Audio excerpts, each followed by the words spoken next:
It's right at 4 o'clock. We're here. It's time. And just like Clavier says, at last, back to the real trial. Well, no, he would say it more like, see if I can every week I have to remember, how did his voice go? How was I doing this? At last, back to the real trial. Ready, Herr Forehead? Ugh. Hope I didn't just miss my only chance. What happened? What did I miss? Cross-exam. Let me hear. Rolling the tech. The stuff happened and we let Lamora go. Fräulein Detective, how far had we gotten until we were so rudely interrupted? Don't ask me. I dislike saying the same thing twice. And I never repeat a song for an encore. If you would, Miss Sky. I believe I was saying that the only way Mr. Latos' killer could have escaped was through that air vent on the ceiling. Ah, yes. There was only one door to the room. And a witness, you, was standing in front of it. That air vent isn't very big, see? It kind of limits the people who could possibly get through. I certainly would have a difficult time. You sure would. Not that you would have been there in the first place, though. Remember, the whole backstage area was off limits to people not involved with the concert. The only one who meets the conditions for our killer is the defendant. A virtuoso performance. I couldn't have put it better myself. She does state a clear case. Though, reading the report, something caught my eye. Reminder from last week when everyone kept telling us that shooting this gun would be extremely dangerous for you and your arm and your well-being if you weren't, like, super well trained in guns. And we're saying that this 14-year-old fucking blind kid did it. Which is another thing that we keep missing. I just realized we keep missing the fact the kid's blind. How would he have fucking shot anyone? Why would he have shot anyone? Oh, what's that? The circumstances of the defendant's arrest. Yes, thank you. Also this, he was knocked out, the dude was up on top of a scissor lift, there's a guitar there, what the fuck happened with that? The circumstances, again? Hey, that's right, Apollo. Remember we found Machi? That was bizarre. She's right. Why did Mr. Latos' body disappear from the room? And end up on top of that stage tower? Holding a guitar, no less. All good questions. A perceptive observation, Herr Judge. Oh, thank you. It was kind of an accident, really. But you work in this job long enough, and you start getting lucky every now and then. You're a judge. Shouldn't you have these skills? You can say no to these things. Herr Judge sure seems pleased with himself. A very good Fräulein Detective. Perhaps you can tie it all together for us. Why was the body moved? And how does that lead us to the killer? You're smuggling turtles and boxing children. Like, okay, this is a very important question. Are you, like, stuffing them in boxes, or are you, like, punching them boxing? Ow, hiya, boy. What do you call a bathroom in a volcano? A lavatory. Alright, that one's pretty good. That one's pretty good. I like that one. Thank you. Also, I don't know what cheer you use. Corgi, oh my god, that's fucking cute. Children-shaped boxes? And what can you even put in a child-shaped box? Corgo. Excuse me, Corgo. Still adorable. What can you fit in a child-shaped box? Besides, I guess, a slightly smaller child. Or is it a really big child-shaped box that you can fit a bunch of kids into? These are the important questions we need to ask people. And how does that lead us to the killer? A folded like origami and used for ow. I think I kind of get it. The missing body. I believe Machi stole the body because of some lyrics. He moved the body to match Lamoir's song. No one in this country had a motive to kill the victim, and Machi practically left his signature at the scene. All this evidence clearly points to the defendant. It can magically fit adults who are child at heart? Clowns? It's a clown car, but a child-shaped box. Again, this, what do you mean first of all, what do you mean a signature? Second of all, he's a blind 14-year-old child. So many questions. Lamora's song? Yes. and the guitar serenade. What line would he be trying to match? But a fleeting melody, it wraps itself around me, and now through the air I fly? I mean, that's the only part that I guess was missing. But also, that one also, but again, that kind of fit with the, her scarf during the show, like the little magic trick she did. She tossed off her scarf, or her, whatever you call it. I don't know words. And then she appeared somewhere else as if she had flew. And then the guitar caught on fire. You noticed it's code too, did you not? It's code? All the events that day followed the lyrics to our song.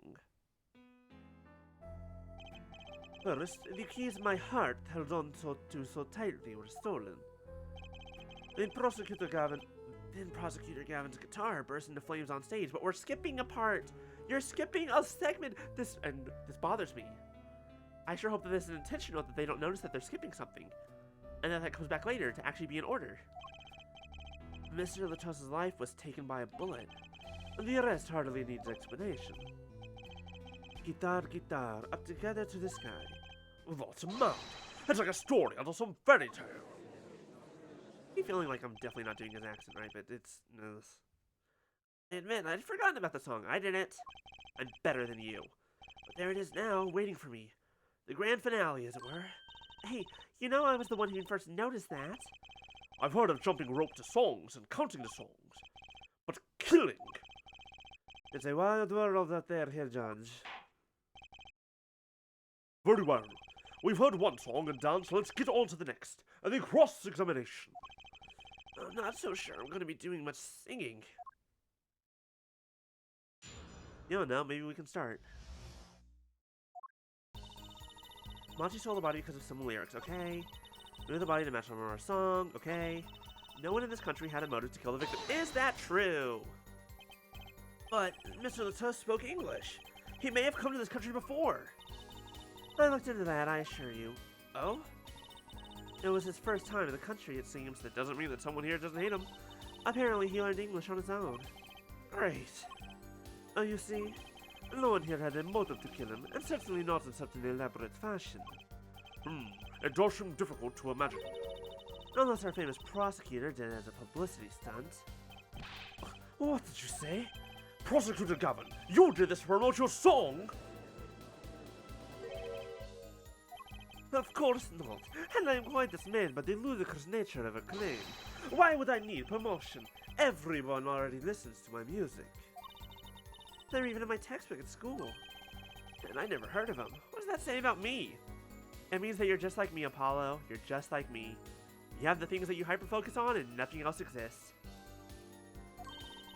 Oh, that's like fucking... last week, I was fucking at work last Wednesday, staying up like there late, and my manager and my coworker were both talking about this song that had like this big controversy online. And I'm like, I have absolutely no idea what the ever-loving fuck either of you are talking about, and I've never heard these names in my life, and I don't give a shit. And they were just fucking... they were just so flabbergasted that I had no idea what they were talking about.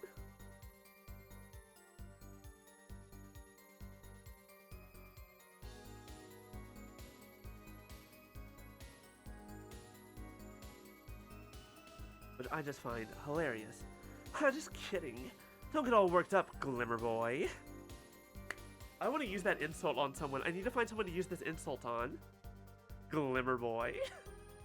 That's good.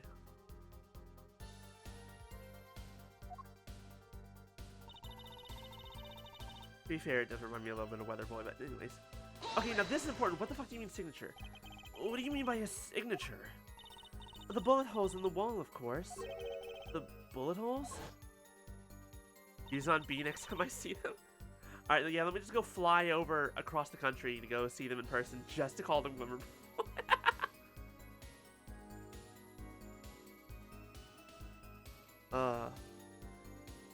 The revolver was fired twice.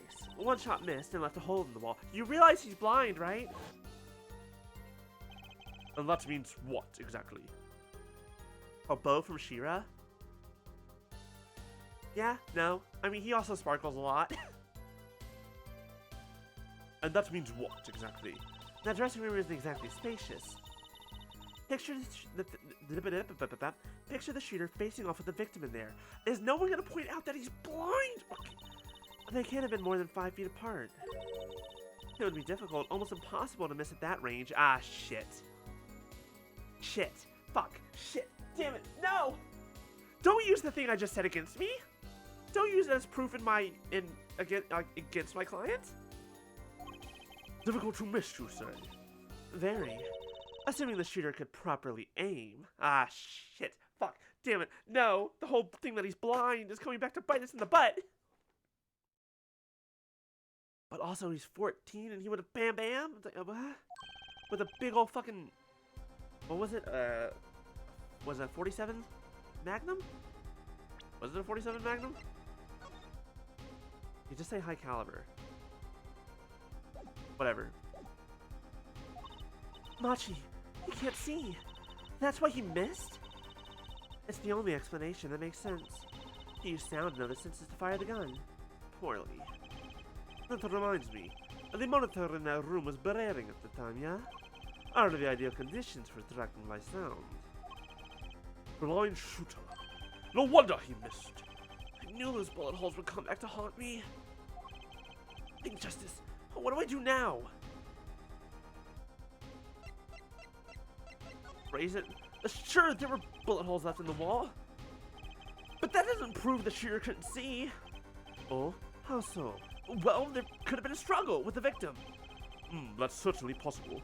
And it might have been the revolver's fault. The revolver? The revolver is a very large caliber, correct? If the shooter wasn't used to firing such a large weapon, why, it could dislocate their shoulder.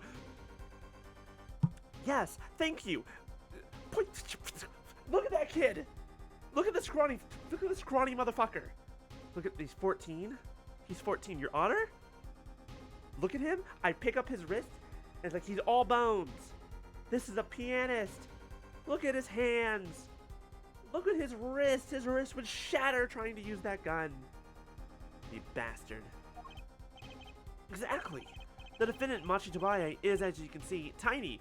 Oh my god, they're actually bringing it up. Holy shit, they're bringing it up. It's not so hard to picture him firing the gun and missing entirely. Kickback alone would throw off his aim. Wait.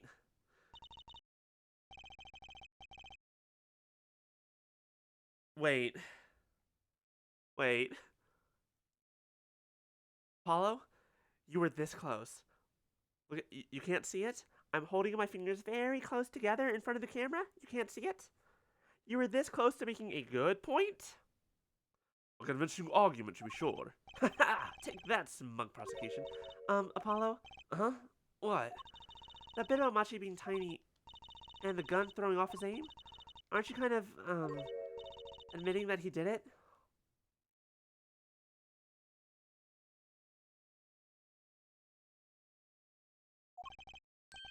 Oh. It could have thrown off anyone's aim, is the point. It doesn't matter why he missed. What matters is that the shooter was, without a doubt, the defendant. Even the defense seems to agree on that point. The cripes! Oh, I really put my foot in it this time. And this is when Apollo learned. He done fucked up. But let's get the facts of the matter on the record. If you would, Fräulein Detective. Very well. The witness will add this to her testimony. Right. See, the shooter was blind. What evidence do we have to help us? No, he wasn't blind. He wasn't blind. He couldn't have been blind.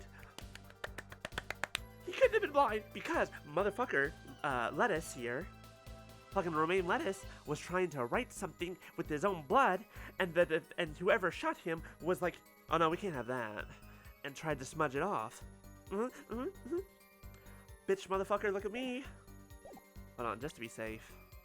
Because I know this game likes to fuck me up, especially in this case in particular. Minor bit of safe scumming, because fuck you. Objection! Music stopped, I win! The prosecution holds that the shooter couldn't see. A scientific conclusion based on a thorough examination of the crime scene, yes. Apparently not thorough enough. I have a certain piece of evidence that completely overturns your claim. What? This is the evidence. The photograph of the crime scene. I don't care much for the smirk on Prosecutor Gavin's face. Well, there's no time to think twice. Time to press on. Yes, Your Honor, the crime scene. There is something in here that decisively contradicts the prosecution's point. And then perhaps you'd best show us this something. Get your finger out of the debris and put it to good use, yeah? Very well. Show us what you're talking about, Mr. Justice. The contradiction at the scene of the crime is... Take that! The contradiction is right here. The smeared bloodstains. I thought it was my blurry vision. But it really was blurry. Sir, do you need glasses? The way the victim's hand is raised above his head, much like a gesture I've seen many times in this court. Actually, he makes a good point. This is not the first time in an Ace Attorney game in this particular courtroom that we have seen someone with their hand like this because they wrote something. I believe once it was in Sam's. It's almost as if he wrote something. Haha! I get it!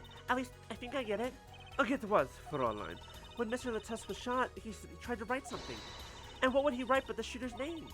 And what would he write in it but his own blood? Pretty good, huh? Thanks for making my point for me. Yes, in fact, that's what I think happened here. That does seem to be a distinct possibility. The victim wrote the killer's name. It's certainly a logical conclusion. Drat! I just wish it wasn't all rubbed out like that. Of course it's rubbed out. Why, if I were the killer... If I were a killer, come on, you can say it. I certainly wouldn't want to leave my own name behind. Come on, next step, next step, next step. You can do that. I believe in you. Show me that big bald head has a brain in there. Neither would I. I think they've all figured it out. Come on. No one has anything else to say?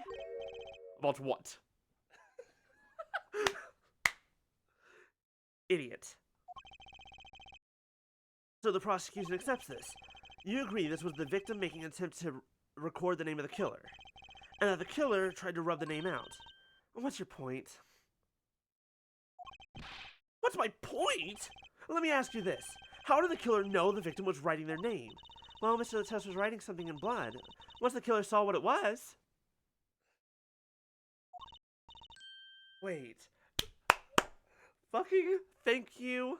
Look, I'm cupping your face in my hands. I'm holding your face in my hands. Emma Sky, I love you. What the fuck? Once he saw what it was... But what did you just testify about the shooter? I said they were blind. Yet the crime scene itself wait, no, wrong voice. Yeah, the crime scene itself contradicts that. There it is. That's the right one.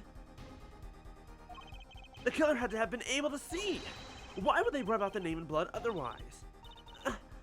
May I remind the court the defendant, Machito Bae, is blind. He couldn't have been the shooter. Impossible! God, fucking hell. And this is where the case should end, right there. Prosecutor Gavin, please explain to me what all this means. Like, obviously, this has to be the end of the trial, right? This is a defense case for a criminal trial. Like, we've just proven that, like, the killer could see. And now, and this kid can't. Like, on that alone, hey, congratulations, you're innocent. Who's the actual killer? That's not my job. Fuck you. I mean, looking at this photo, it seems quite clear that the shooter could see. Yet up until now... It seems I owe the court an apology. Don't you do this to me. Don't you do this to me, you fucking glimmer boy. I'm gonna call you that from now on. And the Governors are a band with law enforcement ties, yet the murder occurred during our concert. Apparently this caused some confusion over jurisdiction. As a result, some reports were not filed in an entirely timely manner. You bastard. You motherfucker. Are you gonna tell me that he's not actually fucking blind? I'm not sure I like the vibe I'm getting here. Hey, Apollo, look at him. Why is Prosecutor Gavin all relaxed and smiling like that? Like he knows something we don't. And he's about to tell us. I've got an idea. Let's rock! With these documents. But before that, I have a question for the Fräulein Detective. If I may. What? Tell me, why do you think that Machito Baye is blind? Because everyone fucking said so. Everyone we've talked to has said so. Huh? What did he say? What are you saying? Of course he's blind. Of course. He's the blind pianist, right? So he's... Doesn't Lamar lead him around by the hand all the time? No way. I'll have a report here on the defendant, Machito Baye. According to this, Machito Baye can see perfectly well. What? His blindness was merely a publicity ploy by those clever Borginians. He can see quite well. But you said... Oh, what did I say, exactly? Beforehand, not once in the course of this trial have I claimed the defendant was blind. No, but you fucking let Emma Sky and everyone else say that he was. You let everyone get away with the idea of, oh, he's blind, so this and that, and you just let it fucking happen. And the only one who did was Fräulein Detective. But that's a significant fact, yes. Consider, Machito Baye sees, and he was the only one who could have fled through the air vent. I see no problems with this.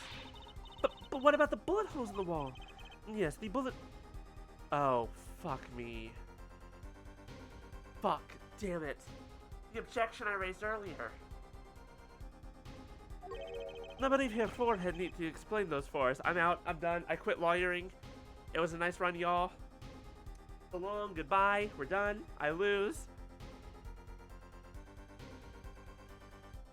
I will retire on this, my third case ever, says Apollo Justice himself.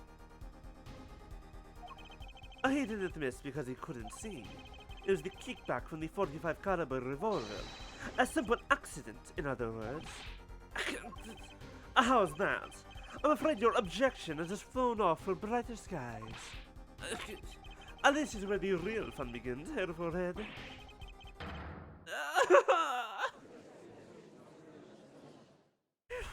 Oh no. Uh-oh. Spaghetti-o. I think we're just a little bit fucked.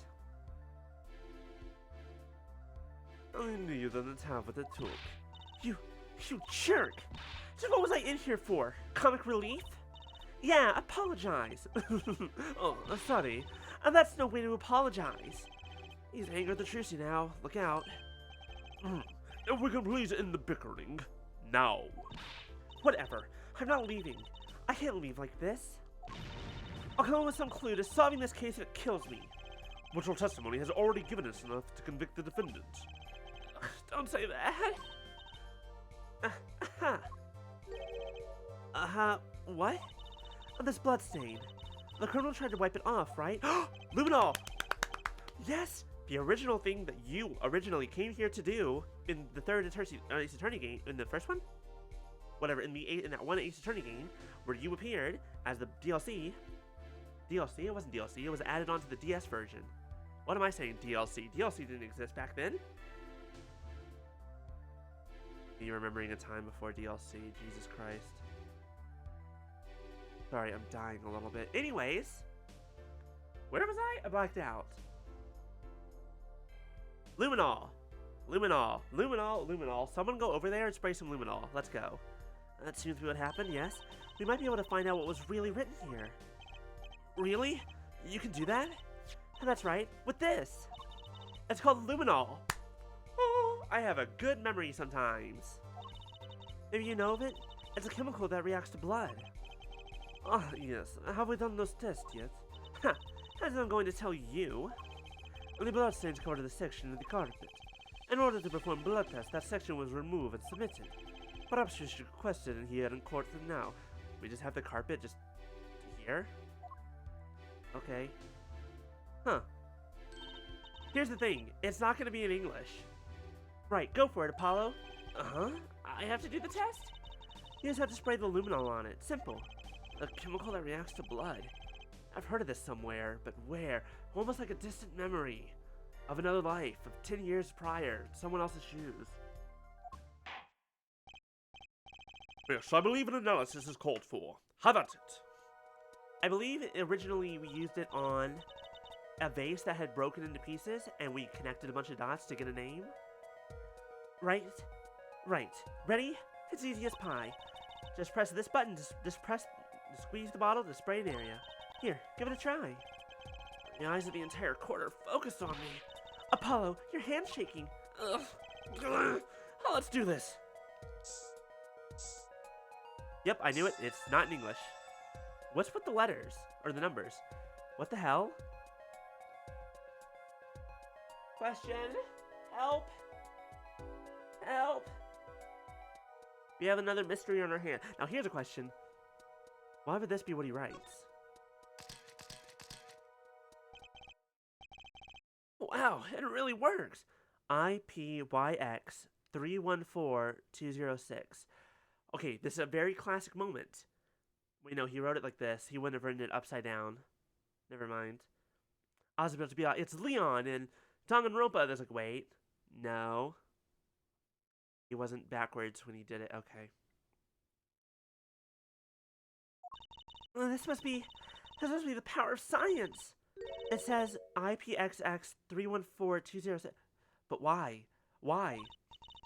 Is that the killer's name? What, is their dad Elon Musk or something? Maybe it is. If the killer was a robot. Uh-oh. Shit, y'all, I think they're on to me. I gotta get the fuck out of here. Y'all didn't see anything? Alright? Y'all don't know anything? You haven't heard anything? I was never here?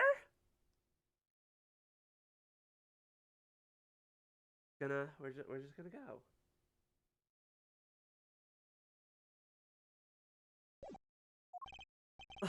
I have it. So, what is it? I thought those letters IPXX looked familiar. This is an Interpol ID number. Please tell me it's an Interpol ID number for this guy. Interpol? You mean the International Police Agency? Yes, most are undercover agents working to solve international crimes. But why would he write that number? That's a very good question. Why would you write that number? Why not just write something else? Why would Mr. Littles even know a number like that? A good show, Fraulein Detective. Rock on! Your Honor, we can verify this number immediately. Darian, are you there? Come up to the witness stand. Knew it. It's Sharkhead. What up, dude? I'm gonna grab your zipper and I'm gonna bring it up and I'm gonna see how sharp that zipper is, just for the fun of it. Not because I actually don't like you, but just to see. Darian, you heard what we need. I'll go check into this Interpol ID number.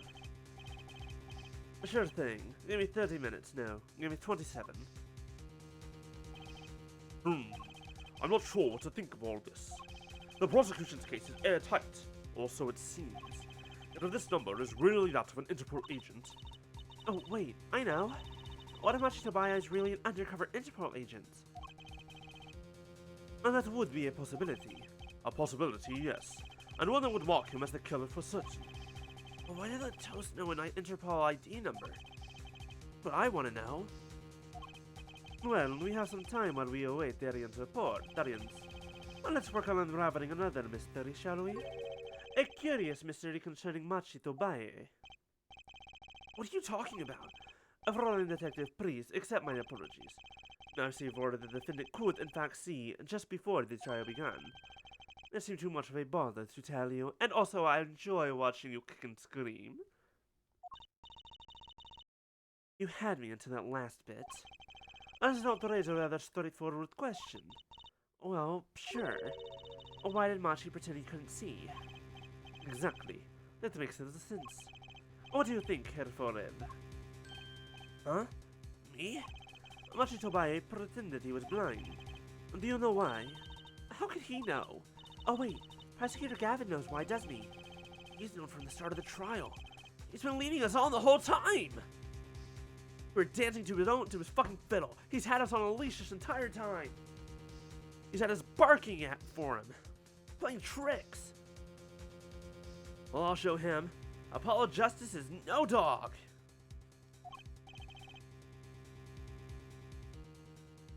Don't take any of that even remotely out of context. Something wrong? Do you think perhaps this is all some kind of game? Well, I mean, know that the moment I heard that report, I knew why. I suppose people who sold over 1 million records really are something else.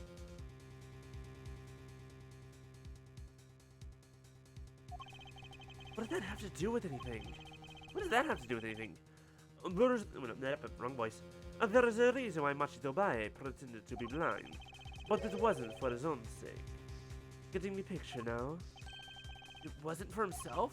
Well, Mr. Justice, can you present evidence that shows us why the defendant had to feign blindness? Probably. Sightseeing, what else?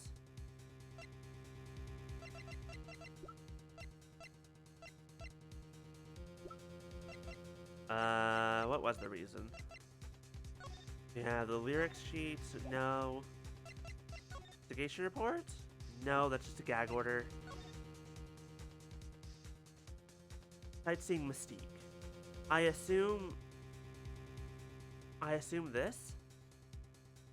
She paints pictures with her voice and with her songs.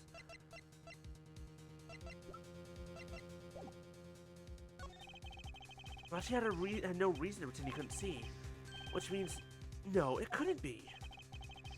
We could show her forehead. It seems you thought of something. Why can't I figure these things out on my own? I hate having to take my cues from this guy. Very well. Look at this. This is why he was pretending he couldn't see. That is Lamora. Lamora and Machito Bae, recall the relationship, in particular the unique arrangement over the years before visiting our country. Lamora and her pianist, they would always walk together, she leading him by the hand. Even when they got on stage, she would lead him to the piano. She would walk all the way over there with him. That's right, because he was blind. She led him at all times, never letting him go. All times. Yet, we have just learned something that makes their arrangement peculiar indeed. Machi could see. Why do they have to keep up this act the whole time? Well, wasn't it part of their performance? I think there's a simpler explanation. Machi did not need to be led by the hand at all. No. No. It can't be. Are you telling me that La Morard is blind? She wasn't leaving him. He was leaving her. That can only mean one thing. Really? Really? It was all the other way around. The one who needed to be led by the hand was La Morard. What's this? So you mean to say that La Morard is... She's... Yes, Your Honor. Her witness testimony. It's a lie. Yes, Your Honor. La Morard is blind. Wait. Goddamn Gavin Clavier. I'm going to kick his fucking ass. This bitch, this motherfucker, had La Morard testify on stage and was very, let it be completely legit, knowing when he said it himself, he knew the whole time that he was not blind, but that she was. What? Order! This is crazy, Prosecutor Gavin. Is it now? Please shed some sanity on this madness. The defense has made an outrageous claim. And the only thing outrageous I see about the defense is his vast forehead. Yet I see it is not vast in vain. This time. He's quite correct. And you let her testify? No, you didn't want her to testify. No. Hold on. You were originally against her testifying. You let her lie on you let her lie and commit perjury.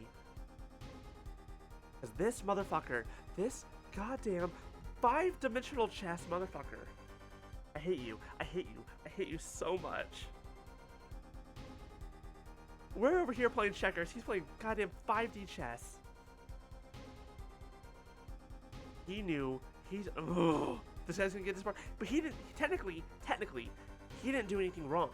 I don't think, if I'm remembering correctly. he let Lamorar testify, but technically it's not. But we were the ones who wanted her up there. I think we called her to the witness stand. He just let it happen. I don't think so. He's not technically liable for anything that happened.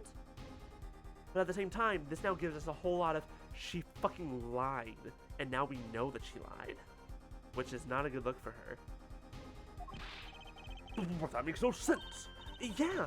What is she supposed to be, the landscape painter in sound or something? Well, since we have her here, why not ask Lamorar herself? He was fucking ready for this from the goddamn beginning! Ah! Oh! Oh, you! I believe she is still in the witness waiting room. Apollo, what does this mean for our case? Don't ask me. I had no idea she couldn't see. I hadn't even imagined it until now. Bailiff, bring in Lamoir.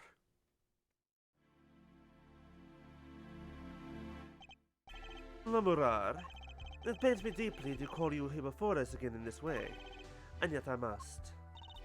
Please, do not be concerned on my behalf. Those eyes, she really can't see? Really? This is true. How funny it is that a tiny lie born in the Borginian countryside would one day grow to entangle the entire world. So you are... Yes, as I mentioned before, I have no memory of the time before I became Lamorar. Know too that my memories begin in darkness. The word light has no meaning for Lamorar. I see. You may recall... You may recall me saying something toward the beginning of this trial for him. What's that? I believe I said it was unfortunate this crime had no direct witness.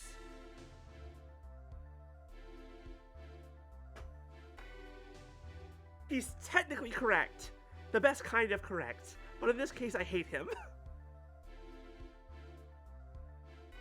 Using one of my favorite Futurama quotes against me, you fucking bitch. No, Lamorar, I must ask you to stand once more. Will you testify to the court about your eyes? Of course. It was never my intention to deceive any of you. May I begin, Your Honor? Oh, yes, of course. Although I admit I'm a little lost here. I think we're all a little bit lost here, Your Honor. He did say that, fucking bastard. I have no memory of the light. I debuted in a world of darkness and sound. My producer came up with my PR line before he knew this. Though silly as it might sound, I had to pretend I could see. Everyone on my staff knew, of course, but no others. But this is a murder trial. I apologize. It was part of my contract, you see. I was to keep my blindness a secret, no matter what. Music is everything for me. I never imagined something like this would... She told us the truth in the beginning, when she said she saw nothing. Technically correct. Fucking loophole. Fucking... Now I'm gonna commit a murder. Very well. Does the defense have anything to add? The defense would like to add that that this guy's a bitch.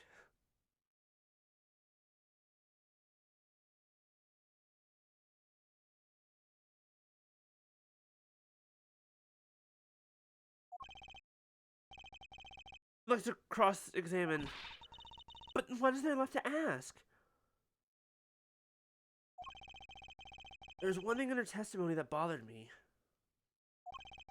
Perhaps it is best we let you get it out of your system. Someday you'll come to understand the importance of thinking for yourself. Very well. The defense may proceed. However, be aware this court won't tolerate any question deemed too stressful to the witness. I don't know if that's fair, but okay. Okay, there's only one part that bothered me. So let me ask about that and I'll be happy. Okay, I need to find out what he was bothered by. I have no memory of the light. I'm slightly bothered by that. I debuted in a world of darkness and sound. My producer came up with my PR line before he knew this. I had to pretend I could see. Everyone on my staff knew, but no others.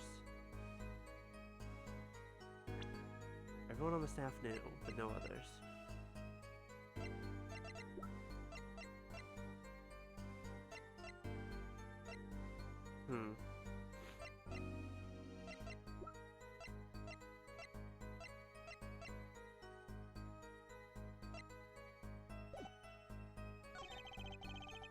I suppose that's her confession of sorts. There's just one part that I'm going to get to the bottom of it. What part, Apollo, if you could just tell me what part? Is it this part? I have no memory of the light. So, you don't know why you went blind? I do not. I may have been born this way, in fact. And it's frivolous to attempt to pry into her past. And I might add, it's a delicate subject. I'm not sure we can reasonably expect Mr. Justice to do anything delicately. Hey! Why, I oughta... Take a deep breath and calm down. What I am now is all that I have. It is enough, I think.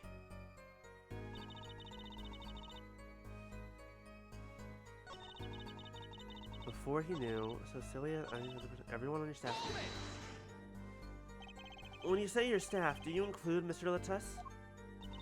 And of course, he was my manager, so he knew. And that's what's been bugging me. Something the matter, Mr. Justice? I believe I know what is bothering our young defense attorney. You're thinking of when you discovered the body, yes? The siren! That's right!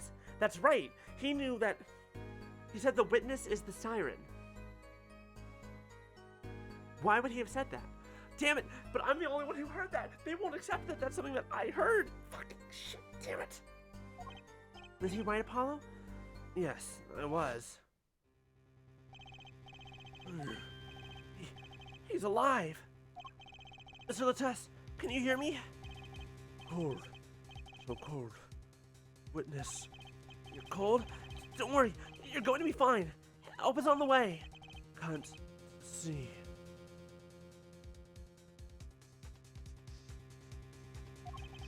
Witness can't see. Hang in there, Mr. Latus. Tell me, who was the witness? The witness is Siren.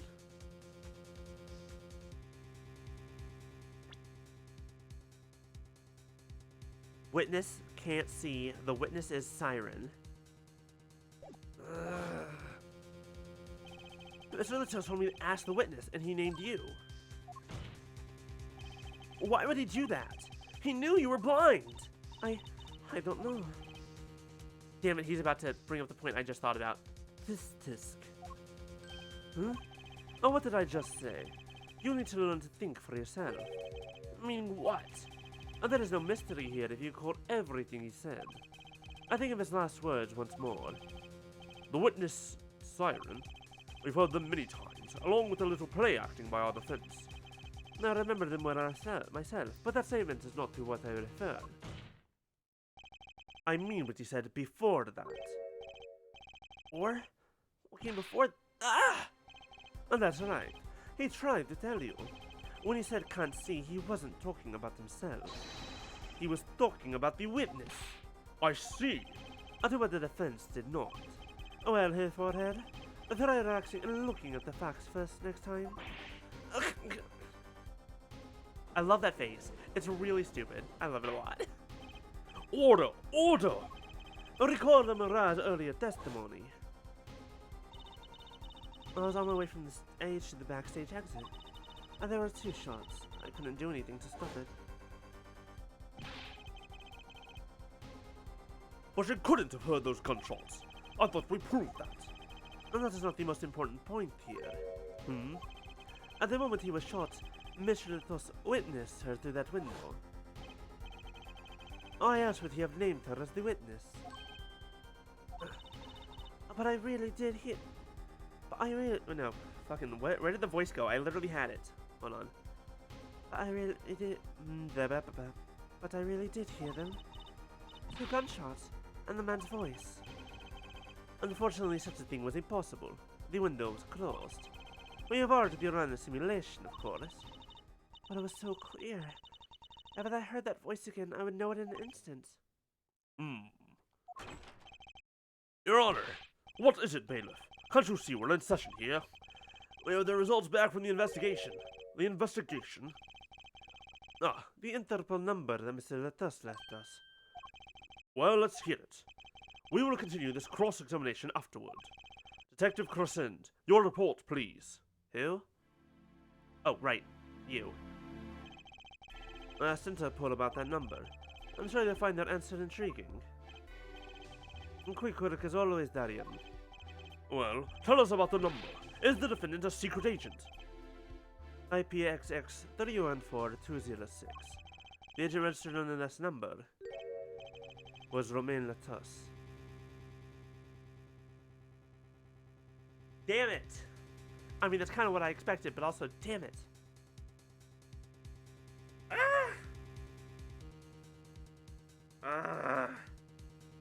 Okay, why would he write his own number? Why would he write his own number? We have to think about this. This is important. Why would he do that?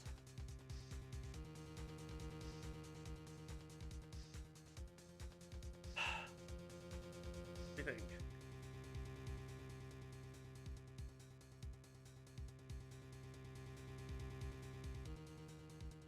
I have no idea. He wanted us to find something. What? That undercover Interpol agent was Mr. Latos himself. He was apparently in the middle of an operation. So, when he wrote those letters, he was trying to tell us his own identity.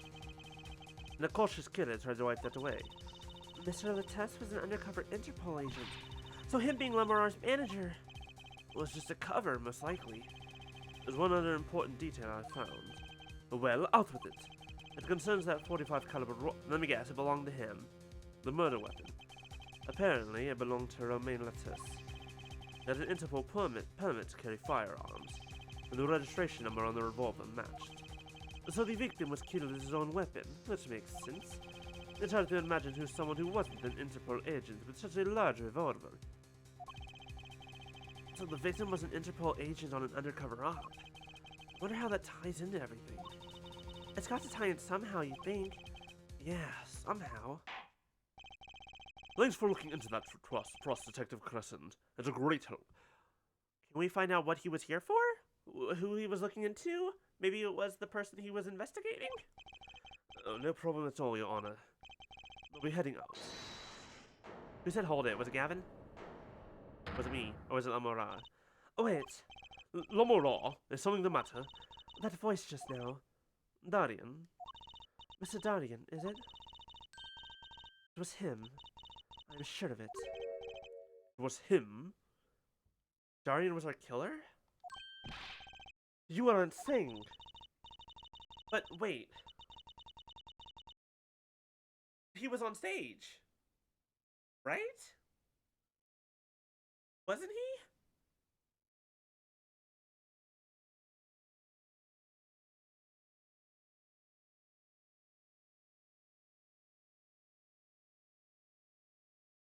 Darian was the one who was off on the mixer at the exact moment where the gunshot went off.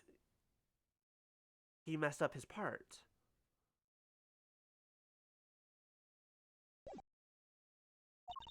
It was him. It was Mr. Darian. Is this some kind of a joke? What?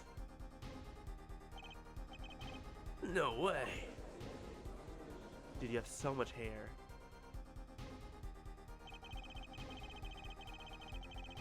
The courtroom fell into such a chaotic state the trial had to be suspended temporarily. I've never seen that happen before. Of course, it's not every day that you get an accusation like that one. Lamorar, finger darning Crescent. Not only is he a guitarist, he's a detective! Well, that doesn't mean shit. Could it really have been his voice Lamorar heard? Well, things were changing fast, and frankly, I wasn't sure I could keep up with it. Hey, no win me out now, Apollo! Hey, stop interfering in my inner monologue! Sorry, but we share this space together. Why? It's more fun that way.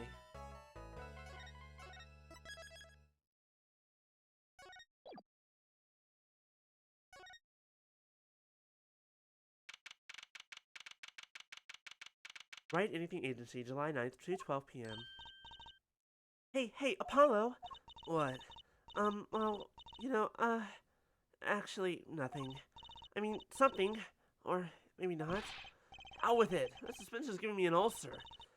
Well, the trial today? I was thinking. If you gave it a score, what score would you give it? Score? Gee. I guess I would, or maybe, well, just as bad as you are. See, it's so vague. Clearly.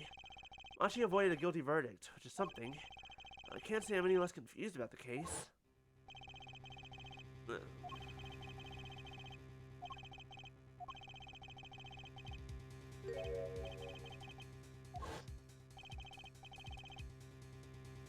The victim, Mr. Letes.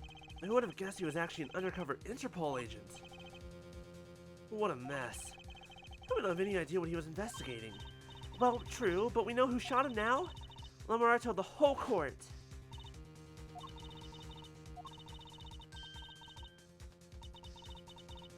Okay, now we have to be the ones to prove that she could hear through through the window. I wonder if the window was open slightly. Like, it can't open much, but it can open. What if he closed it afterward?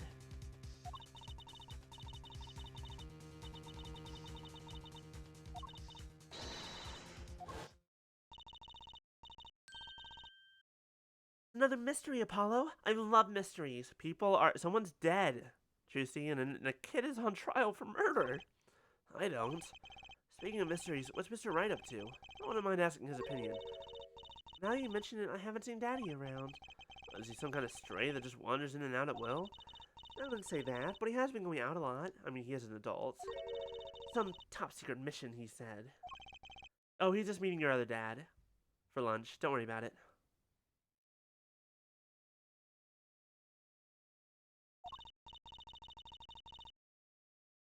Anyway, you can't just rely on him to save the day. This is your third trial. You can do this.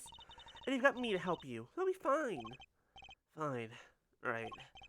Well, time's a wasting, as they say. Let's investigate. That's the spirit. Lamar dropped a bomb in court today. It was Darian. Lamar says she's never forgotten a voice, right? That's so cool. I guess. What's that called again? Elephant ears? I bet that's what they're called. Somehow, I don't think that means what you think it means. And she has to be wrong, this time. Wrong? Why? I mean, look. Those gunshots were right during the concert. That's right! I was burning up the dance floor at the time. Right, did you happen to look up on stage? Maybe at Darian, even? You bet I did! He's one of the governor's guitarists, after all. He's so cool. Oh. Right. All the governors have a rock-solid alibi. He couldn't have shot Mr. Letes backstage. Unless he did. Unless he absolutely did. Which we don't know for certain.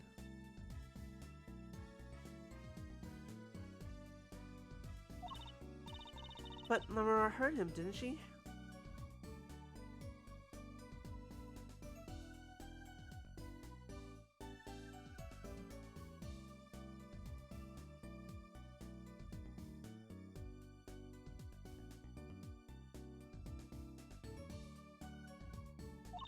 She heard Darian backstage, right? These either wrong, lying very badly here. Not wrong or lying very badly here.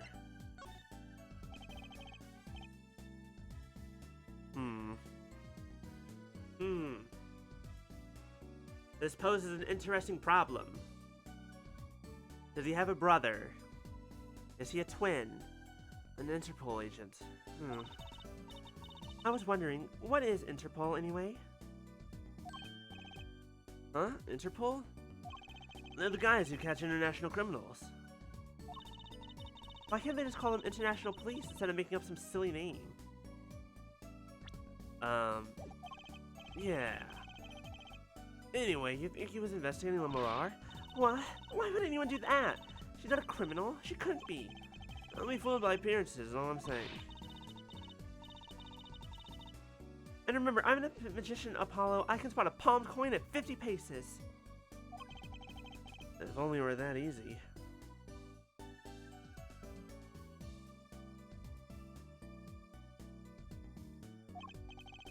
In any case, we know he was working on something. I wonder if it was something that has to do...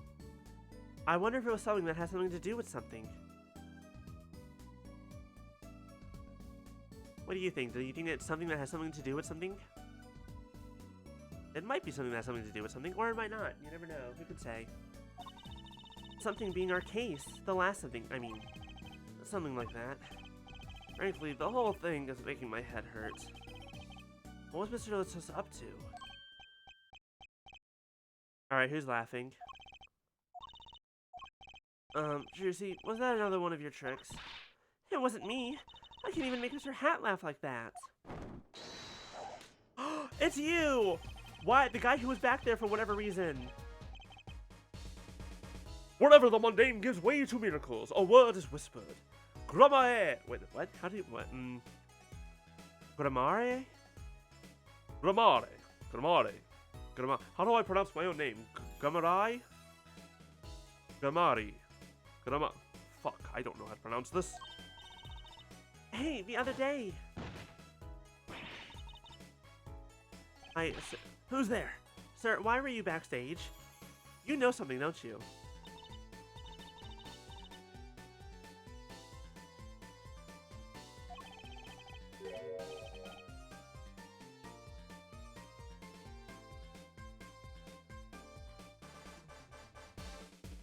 Friend of yours? Hardly. We meet again. Nice to meet you. Who are you? And could you please stop smirking like that? It's you! Uncle Valiant! Uncle Valiant? He's your uncle? No, silly! It's the great Grammari! Valiant Grammari, the Grand Magician! Yes, it's I, the great Valiant Grammari. As seen on television. And could you please stop smirking like that? It's been a while, Miss Trucy. 7 years, to be exact. 7 years? Isn't that when Phoenix had to give up lawyering? My, how you've grown. Good to see you again, Uncle Valiant. You look exactly the same. I hate to intrude, but what is a great magician doing paying us a visit? I believe it was you who wished to see me. So, be quick with your questions. I do not quail, quake, or quiver. I am quite tame. Though my stardom may steer the sight, I'm quite down to earth when need calls. He does have a certain aura to him, it's true. Let's ask him about the case, Apollo. His aura sure isn't lost on our magician in the making. He's practically drooling with enthusiasm. After all, Uncle Valiant's one of Daddy's best friends.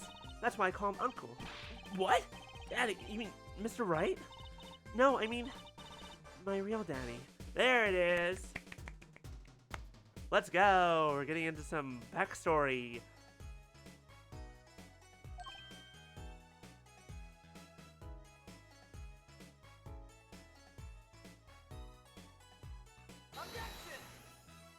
Hi, Maya.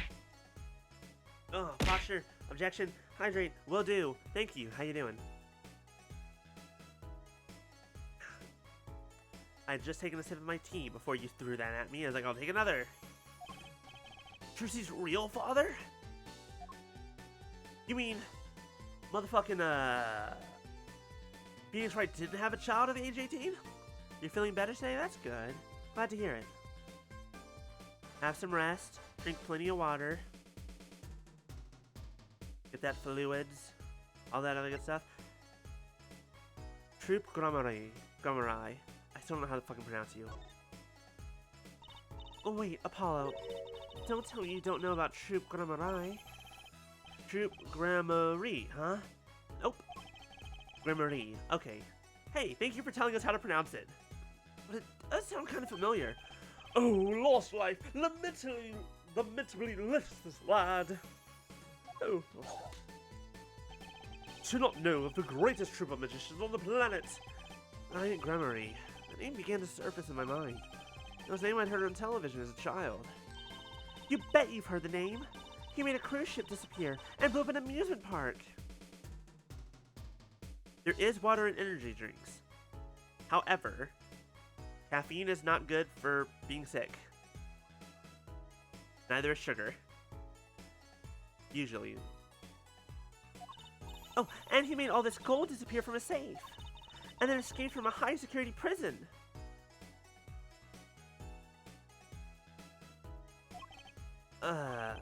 You said he's a magician? I opened the locks to hearts chained by mediocrity. This is the true miracle of Troop Gramarye. Oh, wait. What, Apollo? I do remember seeing you on television a long time ago. Weren't you with someone else, like a duo? A duo? Yeah, you had a partner. Something Gramarye. Yes, Zach Gramarye. Wait a second. The way that Trucy reacted to this, is Zach Gramarye Trucy's dad? A masterful maker of magic, a capable crafter of shining showmanship. Why is everyone so quiet? Eddie? Huh? Oh, no way! Okay, I'm gonna take a wild guess here and say that 7 years ago, this guy was on trial for the murder of Zach Gramarye, and Phoenix was his defense attorney? And that was the case where he forged evidence? Once upon a time, Troop Gramarye included 2 grand magicians. Myself, Valiant Gramarye, and my partner, Zach Gramarye. And this Zach he was my real daddy. Trucy's father, a magician. I guess it makes sense. Had no idea. There wasn't much point in talking about it. Not now that he's gone. Oh, I'm sorry. No, it's okay. I'm not lonely.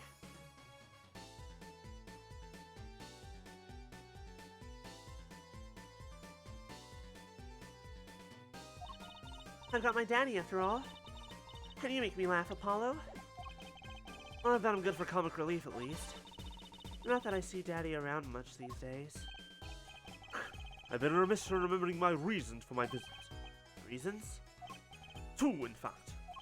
The first being, of course, to see you, Miss Trucy.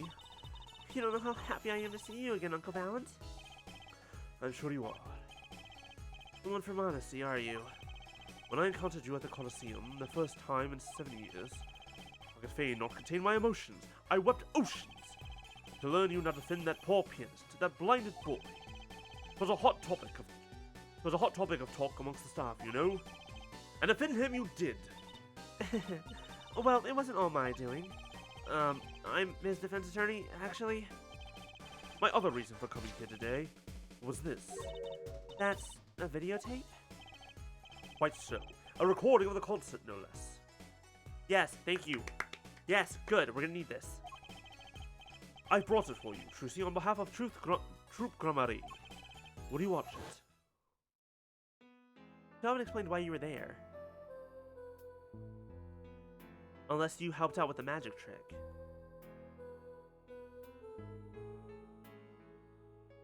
Yes, I remember this happening.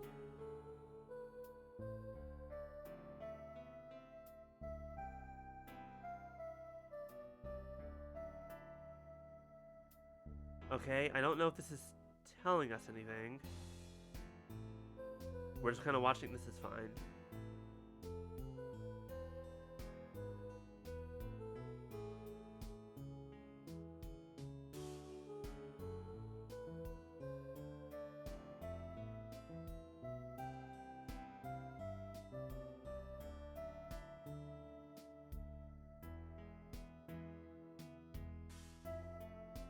Yeah, this magic trick. That's probably why Gramarye was there.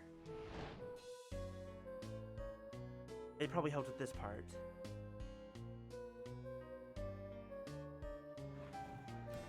And then his guitar catches fire. And the magic trick is complete.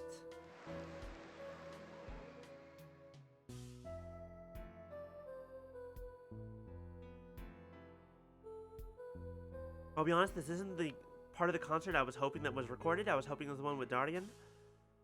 So we can prove that maybe he wasn't on stage or something else. But, this is fine. Wow, it's almost as good as it was live. So, what's the word? Mysterious. There are more mysterious things here than there's song going on. Way more mysterious. As if Alan Gramarye has good reason to be here today. But I wonder what his reasons were to be at that concert.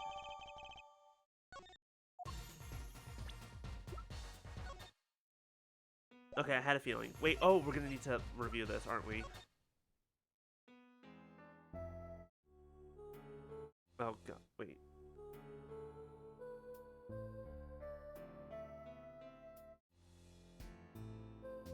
There's gonna be something that's important here. Question is what?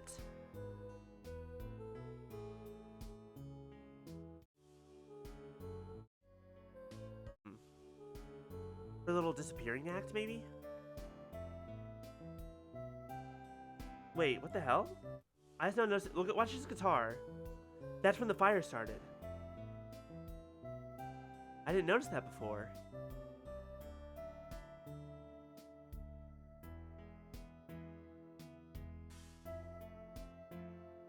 That's a mystery we still haven't solved, is how and why his guitar caught fire.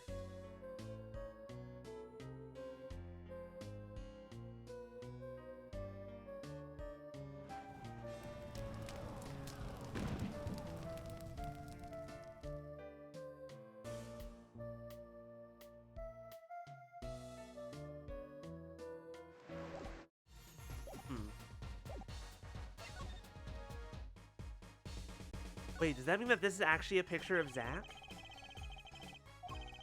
He talks to it daily for good luck, I hear. Almost forgot, I hope I become a famous grand magician. Oh, and I hope Apollo... an ace attorney. There, all done. Okay, that's 100% her dad, right? Like, I had a feeling that it was before, but now we are absolutely certain.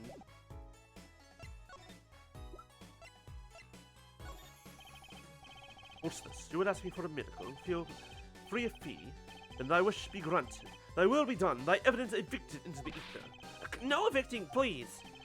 Are all magicians like this, I wonder, or just the ones that are related? You don't seem like you'll know anything. Let's... Have you seen this before? Please no, I need that badge.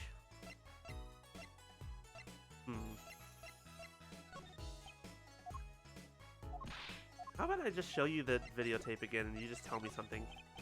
So, I was wondering, that stunt in the middle of the song there, I didn't see a stunt. But what about Lemerard vanishing and reappearing? Oh, that? I guess I'm so used to seeing that happen I didn't even notice. So young to be so jaded. A simple sleight of hand, a petite prestidigitation. I know how to say that word. I play D&D.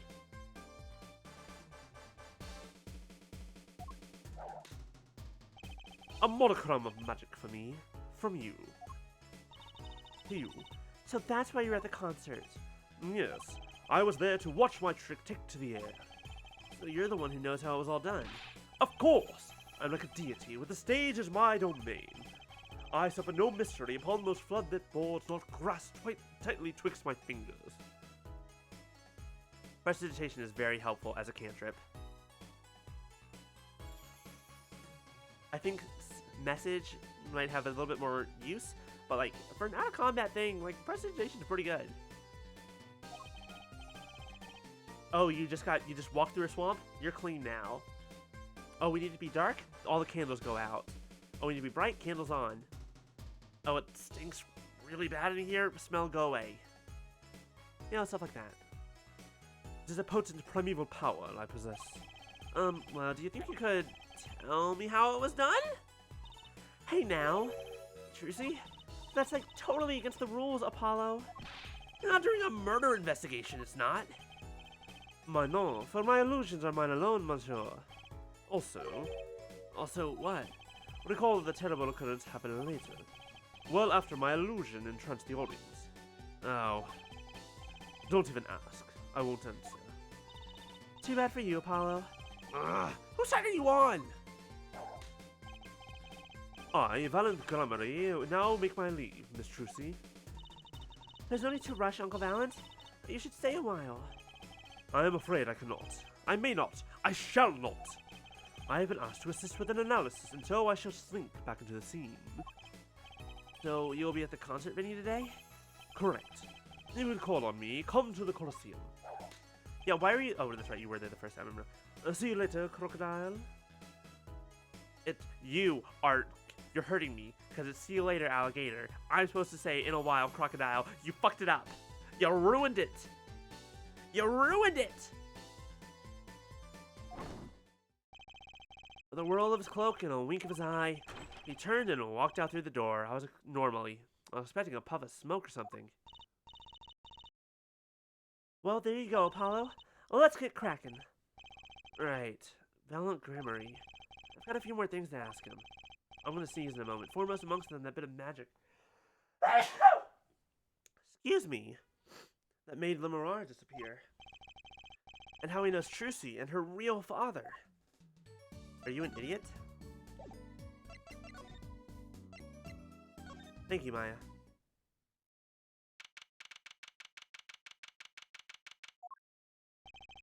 Machi may not be guilty, but he's still a suspect. I don't have any decisive evidence. Yeah, but only someone as small as him could have gotten out of that room. Right. The air vent. And he lied. Lied? Machi Tobaye can... To be fair, we can't talk to him. He doesn't speak English. As far as I'm aware, unless that's a lie too. Machi. Speak of the devil. He looks like he's doing okay. I forget, why did we come here? It's not like we can talk to him or anything. Words are overrated. Feelings are what matter, Apollo. It's kind of hard to build a court case on feelings. But since we're here anyway, might as well get what I want to say off my chest. If you need someone to complain to, I'll listen. I think she's actually worried for me.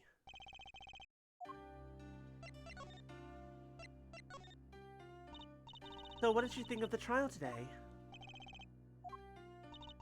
Phew, I'm glad he doesn't understand English after all. If he did, he would have been scared out of his mind by that trial. Hey, all's well that ends well. You have to be more goal-oriented. If he's innocent, we win. No, if he's found not guilty, we win. Machi might not understand English, but I bet he gets that better than you do. That is technically true, but I'm also always a proprietor of the truth. So, you know. Huh?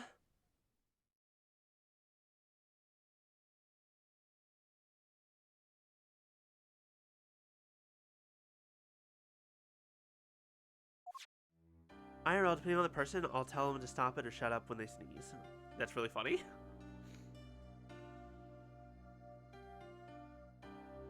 I guess I'm not around people that I'm close enough to anymore. Just do anything like that. Or I'm just still usually just the blessy person. I was like, nah, I'm just gonna be real. I'm glad Lemurrar testified. What a great person. She even got Machi off the hook by naming another suspect. Already into the Gaviners, the detective. I wonder if Machi knows what happened. I mean, if he could follow how the trial went at all. If no one told him there's a new suspect, how would he know? Hey, what is it, Apollo? No, it's nothing. Something is happening that we can see, but he can't, even if he can't say anything. I must be imagining it. Imagining what, Apollo? It's just, I couldn't help but feel that, I don't know. Machi, he doesn't understand what we're saying, right? How could he? He's a young Borginian. He doesn't speak English. Yeah, but my bracelet is reacting to him. Huh? Maybe it's malfunctioning. I don't know if you know this. This is a weird mystical bullshit that even I don't understand. It's not a new piece. It's not like the fucking Apple Watch telling me to get my steps in today. Or it's scared because you keep making those I'm so mad faces. Was I that bad? Machi lied about not being able to see, but what if that's not all he lied about? If you're curious about it, there's only one thing to do. You should ask him. I think it'll take something big to get to him. Some kind of undeniable evidence. I'll be back, Machi.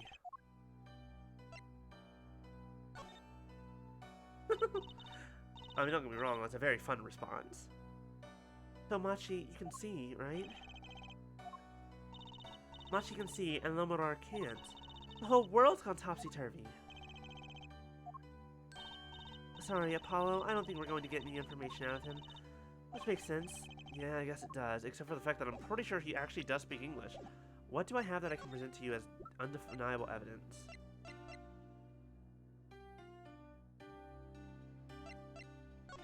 I want to see something.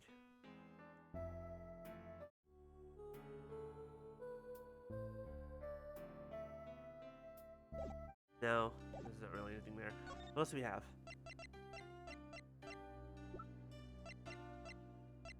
Also, why didn't we dust the gun for prints? I have a question. Did we not do that? Should we have? Where's our fingerprinting kit? Hi, Lady Devar. I just thought about it. We used the luminol today. Why didn't we use... he's a kid and he's not wearing gloves. Should we not have fingerprinted the gun?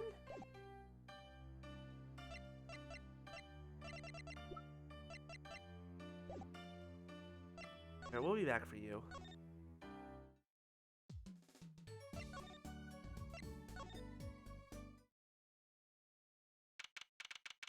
July 9th, Sunshine Coliseum. Whoa, what a... Whew! I had a great day. It's perfect weather for sleuthing. But yes, they have. First of all, this is like 2007. Second of all, if not later. Second of all, we literally used a fingerprinting kit in the previous case. It was the whole thing.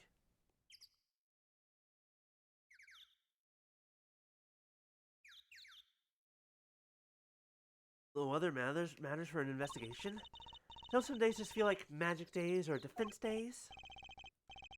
Sure. Let's get started, shall we? Your memory's very bad? That's fair. Because also in the last, not only in the previous case did we use fingerprints, we also got toe prints. Because that was a thing that we did.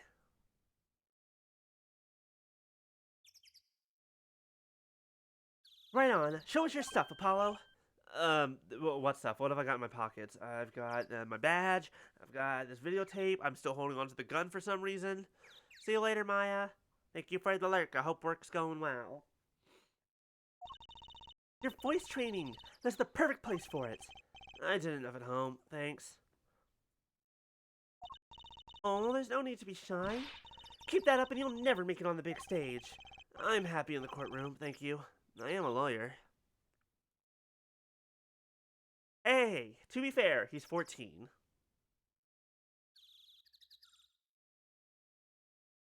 Well, okay, so earlier, they straight up brought up the fact that, look at how small he is. If he fired it, his aim would be wildly off. You know, the recoil would be a lot. And it's like, Didn't take the next step up, he couldn't fire it at all, but whatever. Then you're in luck, because it's lawyer weather today. So you just want to face the blue sky and shout, OBJECTION! Look, the weather has nothing to do with lawyers. Let's get going already. But the weather can have something to do with investigations. Look, a blimp! Those balloons next to it have sponsor ads on them. Let's see. Big sale. All shirts 50% off. Oh, it's an ad for the department store next door. What is this? Sunshine Coliseum sure is living up to its name today. It's huge! And Mr. Gavin got to play on that enormous stage.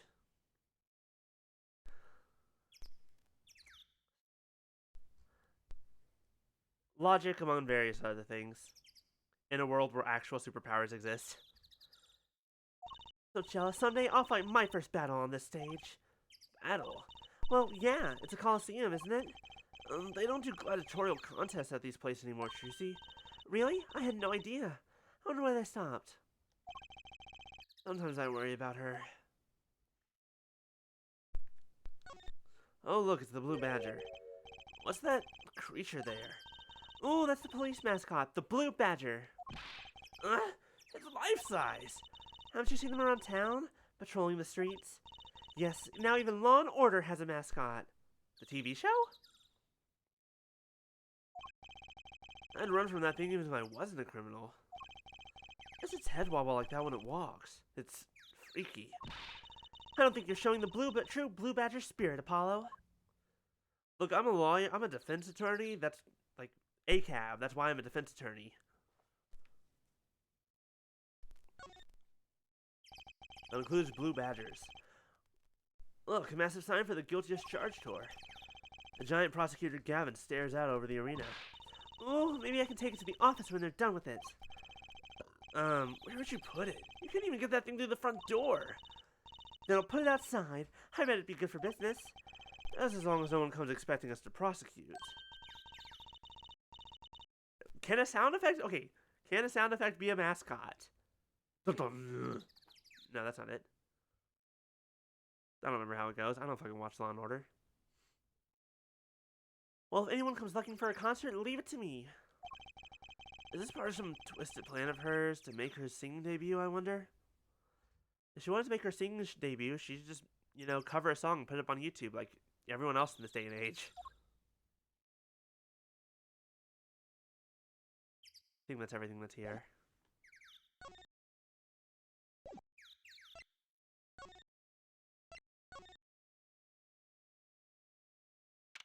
July 9th, backstage hallway. Lamora. Ah, Mr. Attorney. Lamora! I'm sorry about today. Oh, there's nothing you need to apologize for. You're merely defending Machi. Are you okay? Alone, I mean. Humans are blessed with 5 senses. Even robbed of one, we get by. Although it does make being a witness rather difficult. Speaking of seeing, you knew who you were before we spotted you just now. And we weren't even talking. I heard your footsteps several times the day before. Oh! You must have great ears. Ears that heard the crime taking place. Or so she claimed yesterday, but how? It was quite a statement you made today in court. About hearing Darian Kersen's voice at the scene of the crime. I did not know his name, but I never forget a voice. I mean, people keep saying, she couldn't have heard because the window was closed. Like, do we know that the window was closed, like, when it happened? Or was it just closed afterwards? He could have easily, bam, bam, closed, and then it's like, oh shit, someone's there. Oh, thank goodness she's blind. I'm just gonna close this window and no one will ever know. As I said in court, I was on my way backstage from the stage. That's when I heard his voice. I'm guessing Darian and Mr. Latus were talking about something? The next moment, I heard those gunshots. Why didn't she call security? To be honest, though the noise was quite frightening, I never imagined the gunshots might be real. She doesn't. She never said it was a window. All she said was that she heard the gunshots. Everyone else is saying she couldn't have. She doesn't know shit.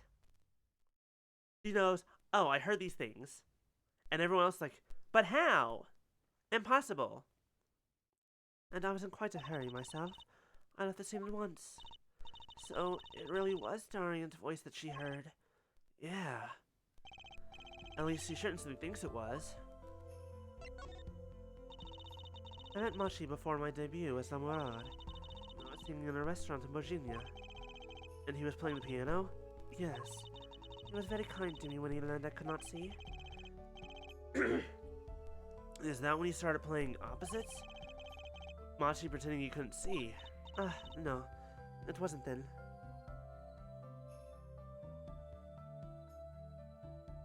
It wasn't then.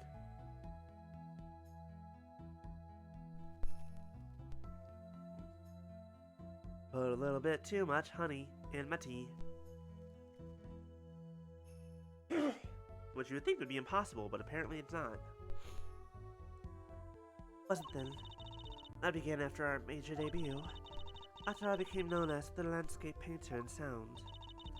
It must have been tough for Machi, pretending he couldn't see, and all the while acting as your eyes. We held hands always. He would write with his finger on my palm to signal to me things I should know. He is a smart, gentle boy. I think I should see what she's getting at. Machi would never harm a soul. About Mr. Latus. Yes. He was an Interpol agent, I hear. So you had no idea? Of course not. No one did. Guess that's what it means to be undercover. But someone was after him. I had to know who he really was. Why did he pose as my manager? I do not understand. You have no idea? I can only assume that he was investigating me. But why? What makes you think that? Perhaps it is not so, but I cannot deny the possibility. Because of my condition. As my present is veiled in darkness, so too is my past clouded from darkness. I can't talk. Hold on. As my present is veiled in darkness, so too is my past clouded from memory. Clouded, right.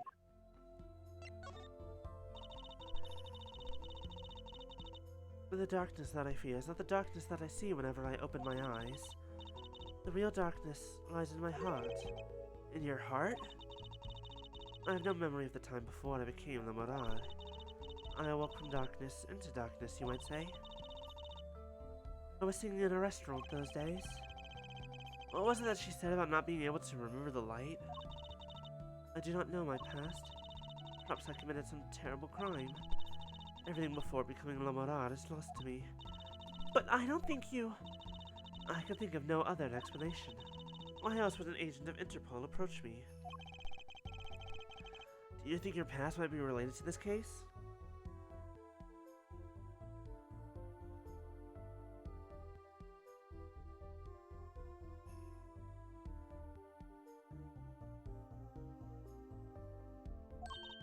No way!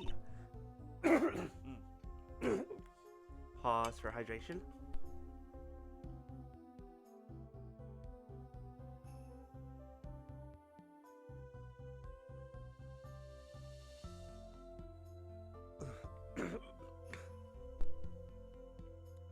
No way!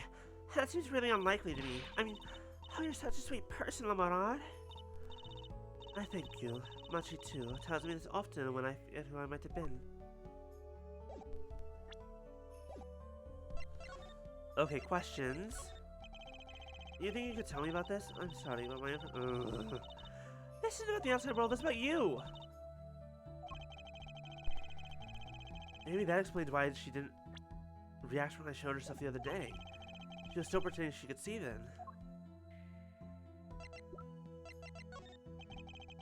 We took a look at your performance again.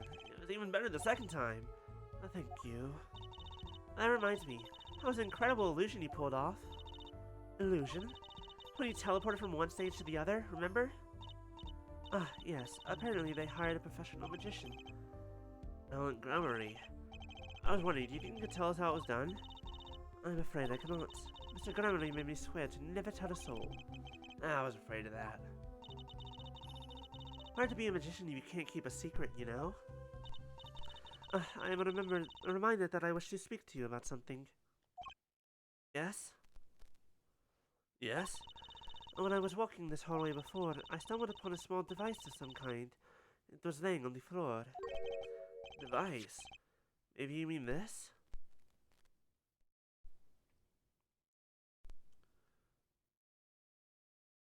Okay, I've been thinking about this for a while. Because this earpiece has been on the floor, but we just never fucked with it. It's been there the whole time. She heard Darian Crescen's voice talking to Mr. Latus. But what if he didn't need to be in the room?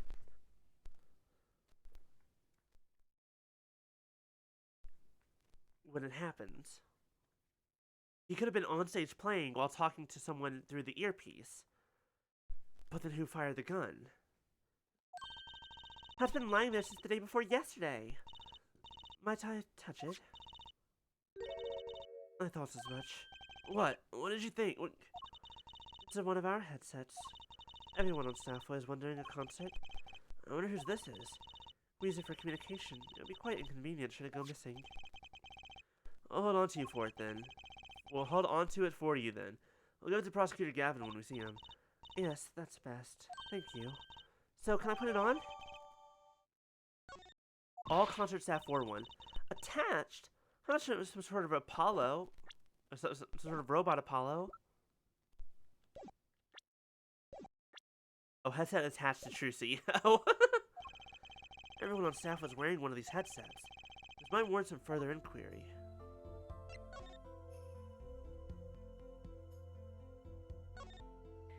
Doesn't seem to be any discerning evidence. 10 4, little buddy. This is Trucy reporting in. Over. Why the sudden silence? No one answered. Don't be silly. What good is a receiver that doesn't receive? That's like Emma not performing forensic investigations. Make her sound like she's some kind of forensic investigation machine.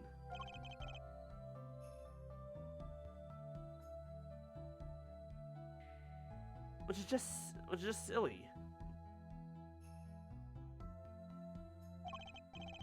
Unless she's a super high-tech android that runs on snackoos.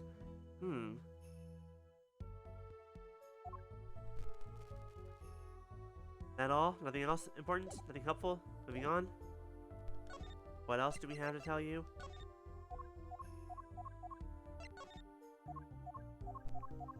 What do you know about everything?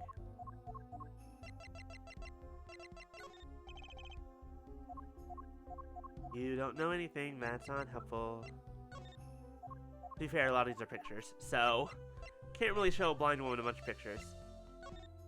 Can I ask you about this headset, Lamorard? You said that all concert staff are wearing one? That's correct. You need them to communicate across such a large stage. Everyone on the staff had one, of course. And all the band members too, I should think.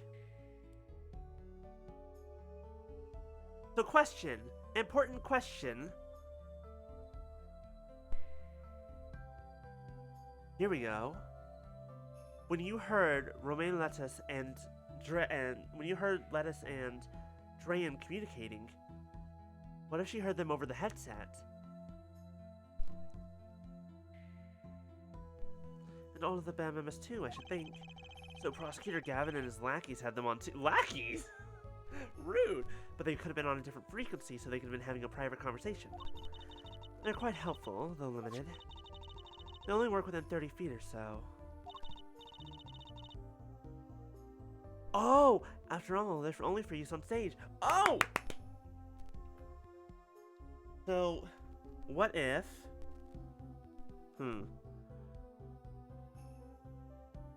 So what if he was standing directly above Lettuce? It was like Gavin, and he heard the gunshots. That's what threw off his timing.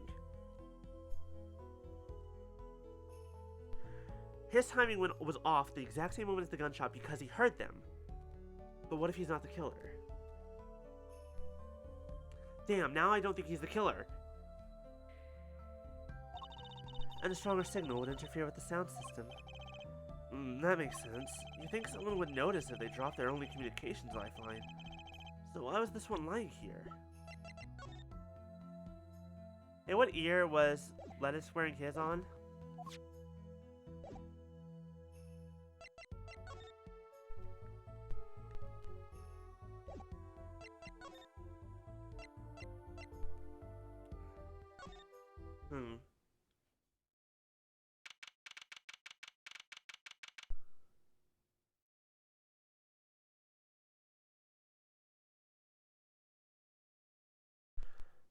July 9th, Lamorard's dressing room.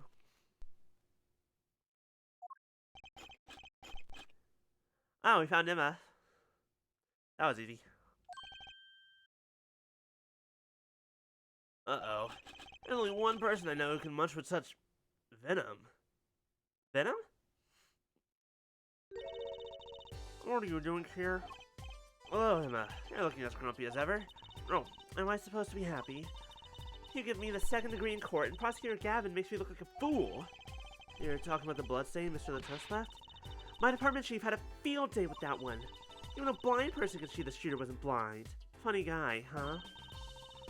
Well, that bloodstain helped uncover the biggest mystery of all. And now we know that Mr. Lettuce was really with Interpol. Wouldn't have found that out without you. I suppose. Yeah, that's why the chief gave me these after he was finished chewing me out. So it was my reward. Are chocolates new snackoos popular down at the precinct or something? I was hoping we could check out the crime scene again. Be my girl. You're not going to find any clues here. Oh, I did find something strange. Something strange? In the neighborhood? Who are we gonna call? My embarrassment quota for the year, that's for sure. Well, that's a good thing, isn't it? How? I mean, think about it. Now you don't have to be embarrassed about anything else all year. If only it worked that way. It just bugs me to think that little kid outsmarted me. It makes me even more suspicious now that we know he can see. He could have seen the air duct and he could have shot that revolver. But that's not how it sounded in Lamarar's testimony. You mean her saying she heard Detective Darian's voice at the scene? That's right. That's right. Why can't we have a normal, straightforward killing once in a while in this country? I'll pretend I didn't hear that. I don't know, she's kind of got a point. Was that true what you said in court today? You know, about the case. About how everything was happening according to those song lyrics? The guitar serenade, you mean? I found the link, you know.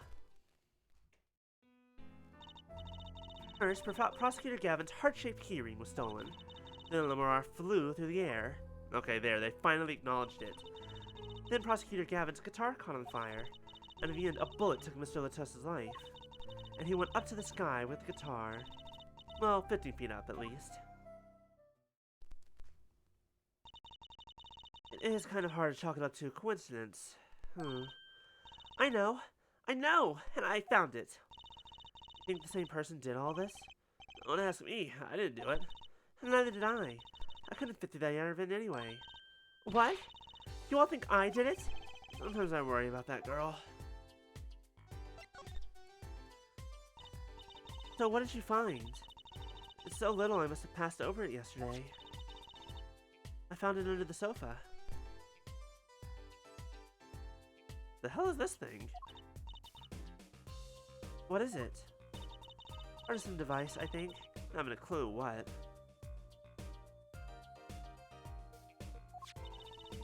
The bit sticking out from the end looked familiar, so I had it examined. Turns out it's an antenna. An antenna? Ooh, like on a beetle? Or like on a cell phone. This device must use an electronic signal of some sort. Electronic signal, you say?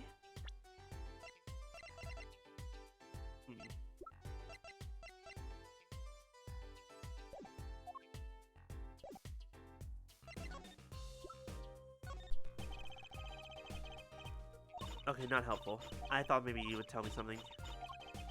The rate of shooting is increasing. Better back off before it's too late.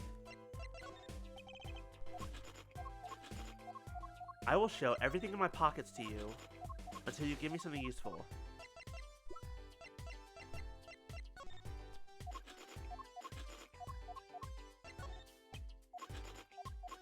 Emma, please. That's an Interpol issue revolver, right? Which means it belongs to Mr. Latus. He must have had it to begin with. Sounds that way. So, if it was Machi... Are we saying Machi stole it from Mr. Latus? Well, that's really hard. Now, that's really hard to imagine him doing.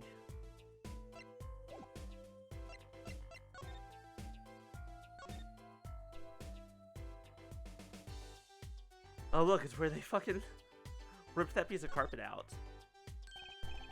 Look, the carpet's been torn up here. That's the part we did the luminol test on Corinth. Oh, I said Lunimall. Lunimall? What's Lunimall? It's luminol. Get it right. That's kind of scary when it comes to science. Let's learn the word and not incite her wrath again.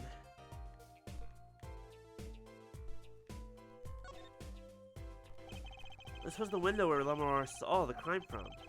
I wish it was that simple. Kind of hard to see a crime when you can't see, but she did hear it. Yeah, but the window was closed. Maybe she heard it some other way?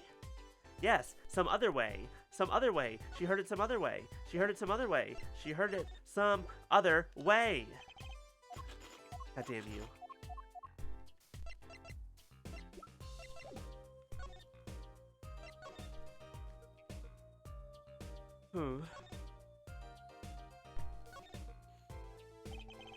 Look at the way those bullets tore through this thick wall. That revolver really was something else. I wonder if someone as little as me could even fire it. Dislocating the shoulder would kind of put a crimp on your stage career. Daddy always has stiff shoulders. Maybe that could loosen him up. Don't even mention it. I'm afraid he may go out and actually try it. Knowing his luck, though, Phoenix would be like, oh, my shoulders are really stiff. Fires this huge old magnum lets his shoulder kind of gets thrown back. Ah, much better. No, he doesn't have the guts to pull the trigger, I bet.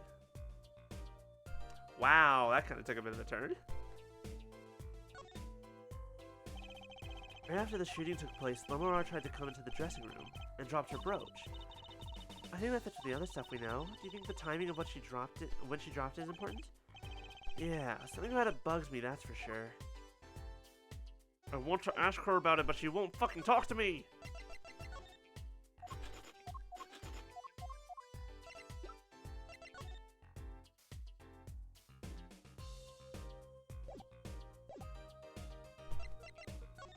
You're killing me here, Emma.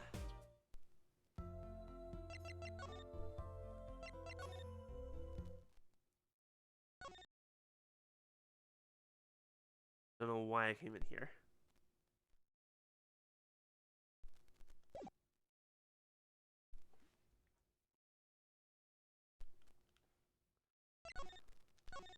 Let's go to the stage. Hello? Mr. Valent? Yep, here. That song. Is that the one Lamara was singing? That's Guitar Serenade, yeah. Yeah, you're right. The Guitar Serenade. Wow, I'd love to do a show on a stage like this. I'd come to see that. The house is full, and as one, the audience sighs with wonderment. There I am, singing my ballad, rose petals swirling through the air. Not bad. Wait, aren't you a magician? Oh! That's right. I was a magician, wasn't I? Some dedication. You're literally wearing the outfit. Oh, if it isn't Miss Trucy, and indeed it is. Uncle Valent! What exactly are you doing here? I take real responsibility in task undertaken. I'm inspecting my equipment of illusion to make sure naught is amiss. The Lamora teleportation illusion. Oh! Should anything go wrong, it would reflect poorly upon me and my troop. As I went about my exacting examination, I happened to notice that piano. And I remember that fair lady's melancholy melody. Hey, Apollo, maybe Uncle Valent can shed some light on this whole thing for us.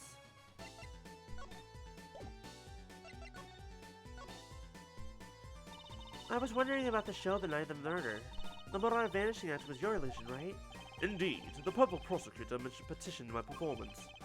At the climax of the song, he said, "Make her disappear, like a dream." Like a dream? Yet, what can I work with on a stage meant for musical endeavors? There are none of the conveniences of a stage built for sorcerous acts.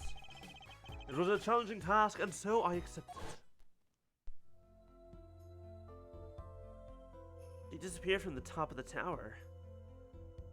But in order to move, you would have had to use some sort of secret tunnel. Secret tunnel! Secret tunnel! Through the mountains. My illusions are custom-made for a time and a place. Now, because of the murder, all the eyes of the nation are on this concert. Not a bad thing, as far as the fortunes of Troop Gramarye are concerned. So, you were here checking up on your trick to make sure it went well? And went well it did. Now, speaking of pianos... That piano over there troubles me. It troubles you? Why? Why? Why do you ask why? I think it's probably quicker if I just go check it out myself. Thanks. I know what you are thinking of that head of yours. Gramarye, yes, you say. I recall seeing him on television. Something of that sort. Actually, yeah, you're right. Wow, he just read your mind, Apollo. Or everyone tells him that, and he made a good guess. It was 20 years ago. A young magician, a genius of his time, came down among us. His name was Magnifique Gramarye. It was he who began the great Troop Gramarye. At his prime, not a day passed that he did not play upon the screens of every TV that was. I do have a vague memory of someone like that on TV. Yet several years ago, that time came to an end. My troop filled a vanishing act, yes. Cries for magic no longer heard, the TV screen a barren waste, stripped of illusion. That's not true. I still went to all of your shows, like that one in the parking lot down at the supermarket.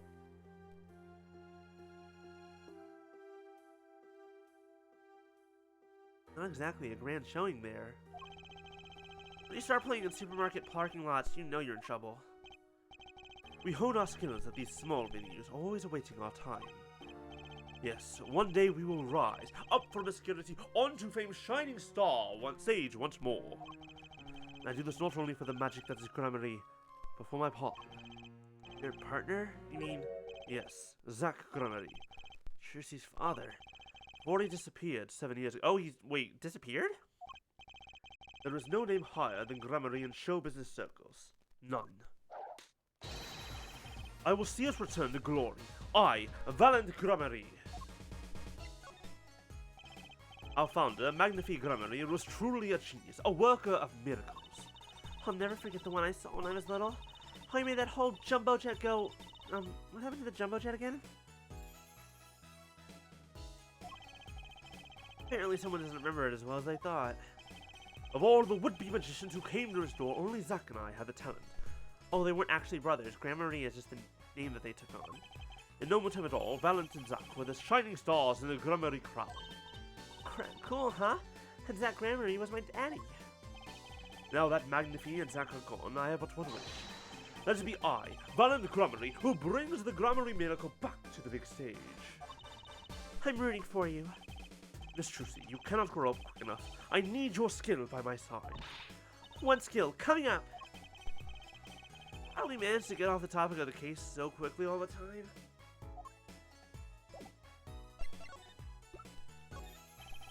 Words cannot express my shock and chagrin. All I can see before me is the stage, and me upon it. Nothing smaller, nothing less radiant catches my eye. True, you're getting on in years. Not much time left to make your mark, huh? That is not how I was seeing it. Wow! He's only 44! He's not that old, Trucy! That was so rude! So he doesn't care about what I have to show him. I get the point. I was wondering about the sum in this video, right in the middle of the song. Oh, right. No, I guess I'm so used to seeing that. Blah, blah, blah. We already had this conversation.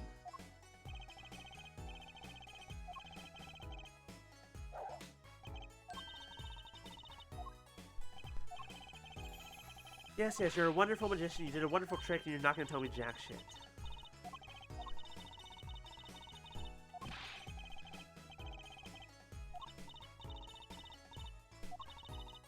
Will you tell us, Uncle Valent? It is against all that is sacred to inquire as to how a trick is performed. Okay, so you tell me how I did it, Trucy. But I don't know. Come on, you're a magician. Aren't you part of the same secret club? Oops, excuse me. Hiccups. Oh, you're not helpful. Oh, right, the piano. I almost forgot. Hold, please. That's one big piano. I've never actually played one. You should get Mr. Wright to teach you sometime. Get Mr. Wright to treat you sometime. There you go. No good. He can't play either. I kind of feel bad for the guy now. Maybe now's my big chance. Stand back. This could be the debut of a prodigy.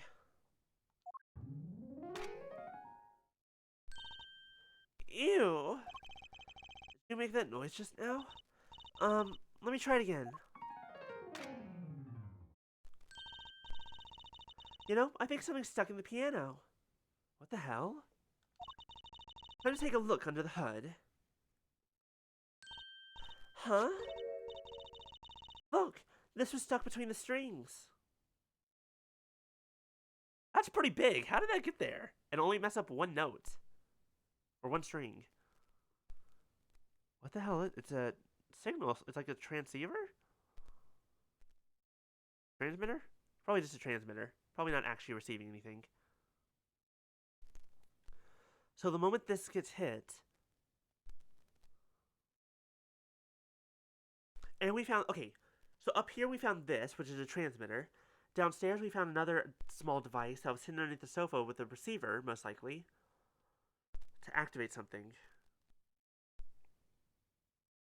What if the gun was triggered by remote?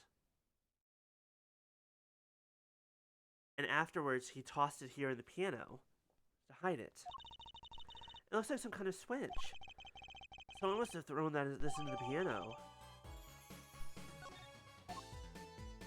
I think I know who to ask about that, and it's not you.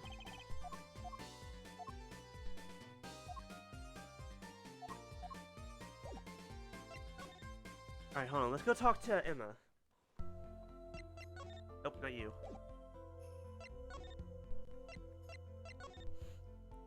Emma, I found something interesting. Please help. Oh, after I thoroughly investigated myself. Hold. Well, there's not much to look at, though.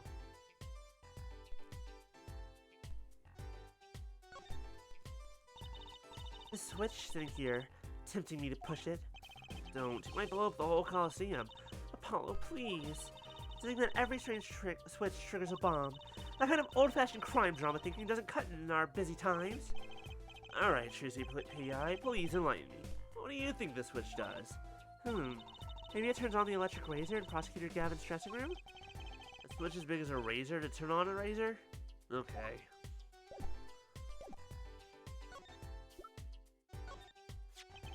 Do you think you could take a look at this? A small device. Looks like a transmitter. A transmitter? You press the switch here and it sends out a signal. No idea what it's for, though. A signal? You mean an electronic signal? What is it, Apollo? Say, Emma, you know that strange object you said you found? Oh, this? Let me try pressing the switch. Ow! Did it just shock me? Oh, it's on fire! Oh! Emma's device is on fire! This must have been what was in... Oh, okay. I get it. I understand now. This was inside Gavin's guitar. So that, and it was put in the piano so that when a certain note was hit, it sparked. What's the big idea? Well, now we know what this is. An igniter. This part here must work like a lighter. It nearly lit me up, that's for sure. Hey, don't look at me like that. I didn't do it on purpose. I suppose. At least we're getting somewhere with this case. Hey, Apollo, let's ask Emma more about the switch. Now that she has some first-hand experience. What are you trying to do? Burn me alive? Come on, it was just a few sparks. Hi, Delphi. How you doing? Let's turn that back on. Ah, hell. You're here to cause me pain. Ow. Thank you for the DDoS. How you doing? What's up? Says you? You weren't the one holding it. There's enough sparks flying around here just with you two talking. Piercy, please, not right now. I don't... Well, poor Apollo. I feel like everyone that we say that he's flirting with, it's more like just constant arguments.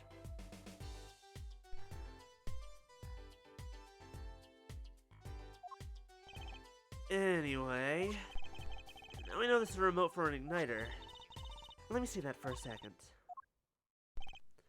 Well, wow, this is definitely a little transmitter. The signal's weak, probably only reaches 30 feet. A transmitter, huh? Triggers an igniter within 30 feet. Just like the headsets only work within about 30 feet. Incidentally, if you look at a cross-section diagram of the stage area... Yes, we need this, thank you. Let's see, 30 feet from Lamora's dressing room. That covers the backstage completely. Then how come it didn't light up when we were playing the piano? Oh, that's fine. It also looks like it would cover the stage.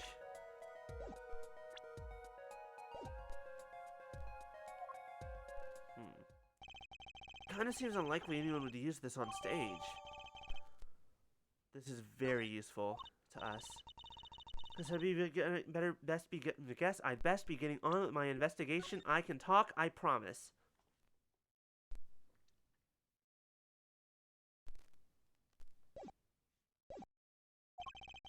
I'll have to look for more clues elsewhere then. I feel better just knowing what this thing is now. I'll have to look into igniters a bit more later. Good luck! I'd like to know a bit more about igniters myself.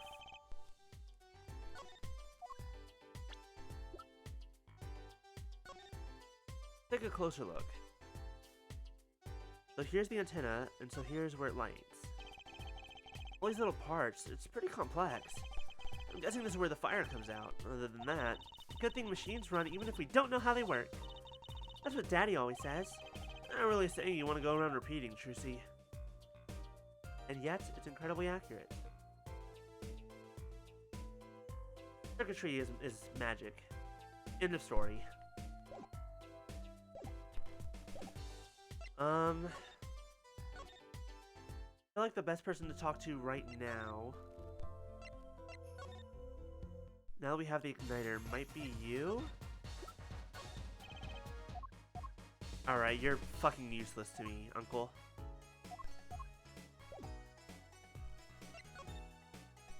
I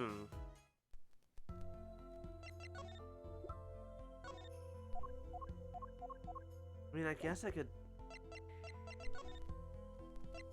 show it to Emma again, just because I haven't.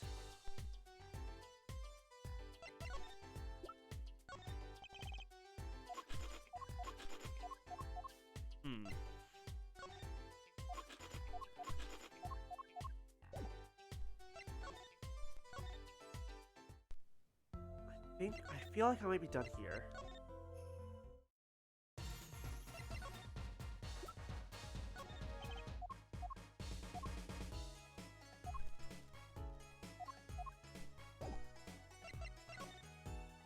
Alright, let's go and leave here and see what happens when we go back to back home. Or we just leave, that also works. What? Come to laugh at the murderer? Darian! That old bag opens her pie hole, and wham bam, my life goes down the chute. Thanks! Don't let me work while I'm a suspect. Darian isn't in the best of moods, is he? If you're a suspect, shouldn't you be in prison? Or in the jail alongside fucking Machi? Not many people are these days, it seems. It is a crime scene, not exactly the happiest place to hang out. And Gavin had to go rub salt in the wound. My alibi's rock solid! Rock solid!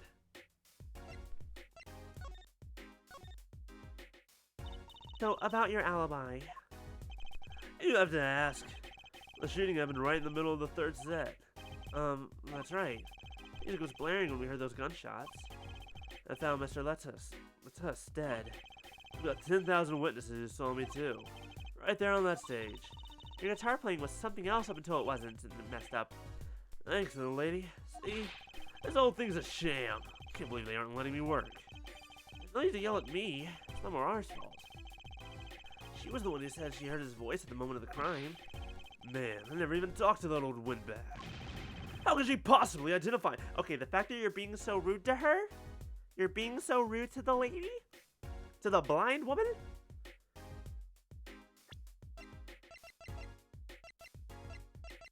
Rude. I don't like you anymore. And they won't let you work? Well, he won't let me work. Gavin says I gotta lie low till the suspicion is cleared. What suspicion? You can be such a stick in the mud. Mr. Gavin? A stick in the mud? He may look all flashy and showy, but he's straight as an arrow, man. Oh, damn it, says Apollo. Paul's like, damn it. Wait, do you mean like in all aspects or just in terms of the law? Why are you asking me this question? No reason. No reason. Don't worry about it. Except when he's depressed. You hear him whining the other day? Oh, you mean the thing with the mixing board? And then there was that performance just now. What was that all about? This part is off. This is the second guitar. It was you, Darian. Just a perfectionist is all. Not a bad guy, really. Well, I think the Gaviners are the best. I have all your albums despite the fact that I only learned about you, like, a week ago. The band's fine, too. Gavin can write a good tune, I'll give him that. Come to think of it, I haven't seen Prosecutor Gavin around much. Oh, him? He's down at the prosecutor's office, most likely. The prosecutor's office? I've never been there, have I? The data on the victim should have come in from Interpol. Normally, I'd be down there dealing with it. Normally. Apollo, let's go check it out. I've always wanted to see the prosecutor's office. Maybe that's not such a bad idea. Maybe we'll run into Miles Edgeworth. right on. Say hi for me, okay? Oh, and screw you.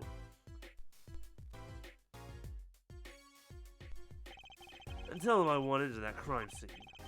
We'll be going now. Hey, wait. Yeah? What do you really think happened? Really? You don't think I did it, right? Well... Great. Way to instill a guy with some confidence. Just remember, I was ripping it up on stage when it happened, okay? Ripping! Don't get led astray by some siren song, eh? You say? There's one wrong, and you'll be eating humble pie for a year. I'll bake it myself.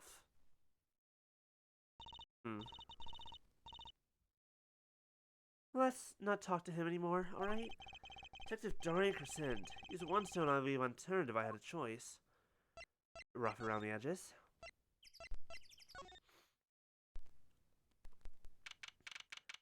July 9th, Prosecutor Gavin's office. So, this is it. The Governor's head office. It's not the band's office, it's the prosecutor's office, although I guess you could have fooled me. Yeah, so that's why I'm asking, what is this creepy thing, object, whatever? Looks like Gavin is on the phone. Oh well, guess we'll have to come back. Or we can hide behind that bookshelf real quiet like. That's eavesdropping. Why? We'd just be waiting. Quietly, so he won't notice. What if we heard something scandalous about the band? She'd make a good reporter for a gossip mag. What? A replica? So why was he after it in the first place? Yeah, let us. Let us? Look, don't talk to me about those Borginians, okay? Just get me that report. Chop chop. Stop leaving mysterious objects in my office, okay? It's times like these when I start to miss Darian. Huh? Hiya! I just thought we'd drop in. Hope you're not mad. How could I be? There's not enough tiki in the world in any case. Have a seat. Prosecutor Gavin, the philanthropist. Watch and learn, Apollo. So, who have you come to see? Huh? Clavier, lead vocalist for the Governors? Or Prosecutor Gavin, scourge of the courtroom? What do you think he means, Apollo? I think he's giving us a choice. We can either ask him about the concert or the case. Way to go.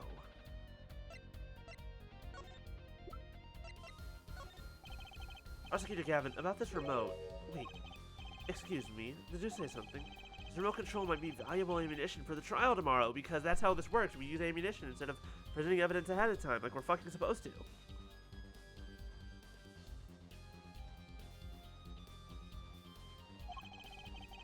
Too early to show my hand now. You would think someone with such a loud voice would speak more clearly, huh?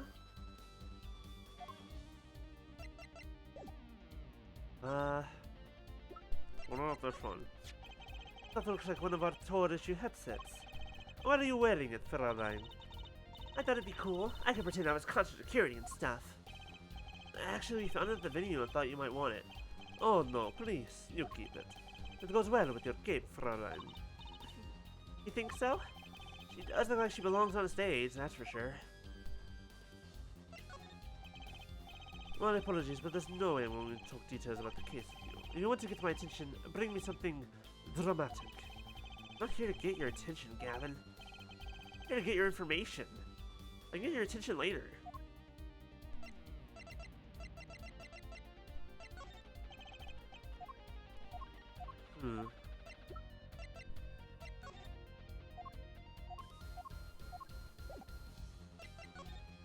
We still don't have what we need to go to Machi to realize that, you know, he absolutely understands what we're saying, but I think I have an idea. Maybe we do. I really love that song. It was such a great atmosphere to it. You co-wrote it with Lamorar, if I remember correctly. Well, that's right. It was last year. I'd got the tour Borginians legal system, as a matter of fact. And that's when you heard Lamarar's voice? It was at a small jazz club. I wept that night. I knew I had to meet her, to talk with her. So I used my influence, which is not inconsiderable, to arrange a meeting. Wow, prosecutors really have a lot of clout. I think he's sort of a special case, Trucy. And thankfully she liked the work I did, and we wrote the song right there, backstage. Machi on piano, that dulcet voice, and myself on a guitar that I borrowed from La Morar. Hello? Excuse me? Apologies? Hello? You? The guitar you borrowed from La Morar? The guitar that lit on fire? That had this in it? That's not your guitar? And music history was made. Oh no, at the time. Guitar from La Morar. Not now. Okay, never mind. Probably not an experience your average lawyer would ever have. Like Apollo, say. It is a memory I hold dear, and the song we wrote that night was this. And that very guitar is right over there. You mean this charred lump? Don't call it a lump. That's a piece of history. Okay, so that's the same one. And it's not brown. And it's only brown. It's not really charred. No matter. I shall never sing that song again. I wouldn't have used the guitar again either, even if I could have. What happened during that song anyway? This thing. It was in there. Why was it in there? Why was it in the guitar? How long has it been in the guitar? And then why was the remote in the piano? But then how did the device get down there into La Morar's room? And why does the guitar suddenly catch on fire? I have ideas. Do you think you could show it to us? Your charred, slightly burnt guitar? I'm sure he doesn't mind. What more could happen to it? Let's take a look at it first. I feel like we might find something. That's a bit of pyrotechnics that did this. That's a guitar from the concert, isn't it? I thought it was one of the staff playing a gag on me. Never guessed that wasn't the end of it. A specialist analyzed the guitar, incidentally. Oh, did you find anything out? We didn't have a lot of time, so it's still unclear. But the results he came up with were intriguing. Intriguing? How does a guitar get tied to anything that went well on? Sounds like something we should ask about. Dude, your filing cabinet is fucking huge. What the fuck is with all the fucking monitors? This display shows all the evidence for the case. Look, Apollo, he's got 3 televisions. Hey, don't look at those too closely. I'm still sorting out the details. Each monitor shows evidence for a different case. He does them all at once? How wish I had 3 TVs. Me looking at my laptop, looking at my computer monitor, looking at the TV that I'm using for the game right now, looking at the other TV I use for other games, and looking at my tablet that currently has my VTuber up on it. It's not quite the same. What would you possibly do with 3 television sets? I may look laid back and relaxed, but in reality, I'm quite busy, you know? I'm living life at turbo speed, doing magic, going to school, investigating cases. But if I had 3 big TVs, I can watch a magic video, do my homework, and catch a crime drama all at once. The first 2 seem useful, I suppose.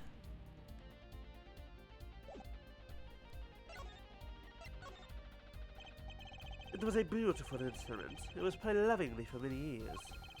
A guitar befitting a woman like La Morar. How did it end up here? She gave it to me. I mentioned how much I enjoyed playing it that night, and she made a present of it. So this guitar is from Borginia? And that it is. We couldn't carry it on the phone. On the plane, changes in air pressure and humidity ruined the wood. We vacuum packed it in La Morar's studio. I used a special shipping service available to me for transporting evidence. They brought it right up to my office for me. Pristine and untouched.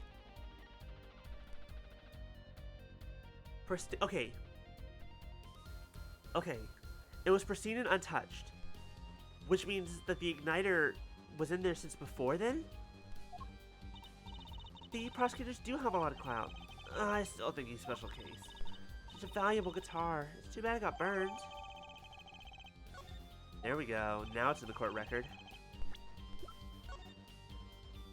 Can I look closer? Can I see?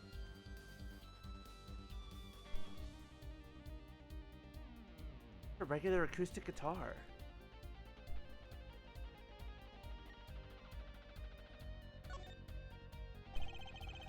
There's lightly scorched, and then there's this. It's burned clean through. Yep, it's pretty much a useless piece of junk. It's kind of like you after a trial, Apollo. Which part? It burned clean through or the useless piece of junk? Either way, it was a little bit rude. I mean, actually getting burned through sounds alright. That's fine. I'm not too upset about that one, actually.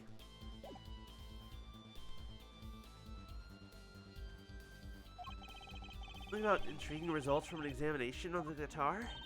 That's right! What was that all about? Well, you know how guitars have a round hole in the front? It is called the sound hole. Ah, so that's what it's called. Well, they found something attached to the wood just inside the hole. A broken device of some sort. A broken device?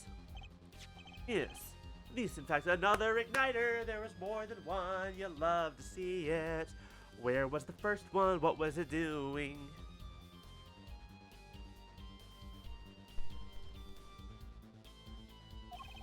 The examiner is busy with evidence for the case now, however, so he'll be checking this out once he's finished with everything else. Odd. That device looks strangely familiar.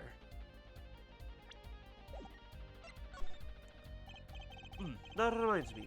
Did you see the paper today? Yes! I always read the TV section. Good girl. How about you, Forehead? I read the funnies. Then you will not have seen this. Concert of Tragedy. Prosecutor's Deadly Song. Ooh, is that a new show? I haven't heard about that one. Not a show, it's an article. News, you know. This looks more like from a magazine, not a newspaper. It's in color. Oh, is this, well, it's in very pristine color, I should say. Oh, does this have anything to do with the case? Since getting back from the trial, my phone has been ringing off the hook. How does it feel to take a man's life for the song? Have you ever hummed a man all the way to death row? Do you think you could sing for me over the phone? It is illness, illness. Thanks to the kiss you made today, of course. Oh, that was all Apollo's idea. Hey! Is that a newspaper over there too? Ah, yes, the Borginian Daily Bugle. Go ahead, take a look. I can't read this.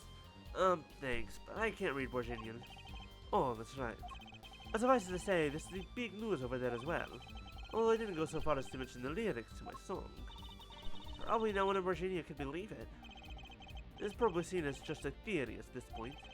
The journalists didn't see the need to mention it. That makes sense.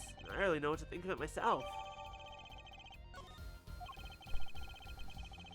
Lamara's testimony will probably be in the evening edition, I'd imagine.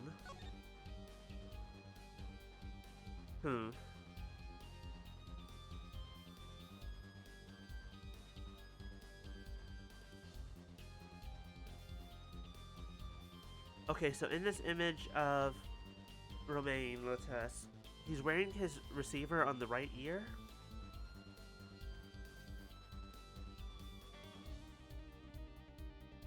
Unless, yeah, so I'm gonna go to that. I feel like that's the one we probably picked up, is his.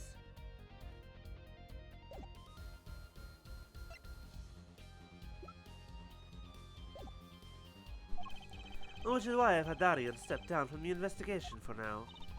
Yeah, we ran into him moping in front of the Coliseum. Lamara was my invited guest, so it's a rather delicate situation. You understand how much I want to solve this case, quickly if possible. What do you make of this? It has to be one of these. What is it, Apollo? That device that was found in your guitar. Take a look at this. Why, that looks like the same thing. What is it? It's an igniter. Another one? It was at the crime scene, in Lamara's dressing room. Detective Sky found it, actually. At the scene of the crime. What could that mean, I wonder? God curse you. I want to talk.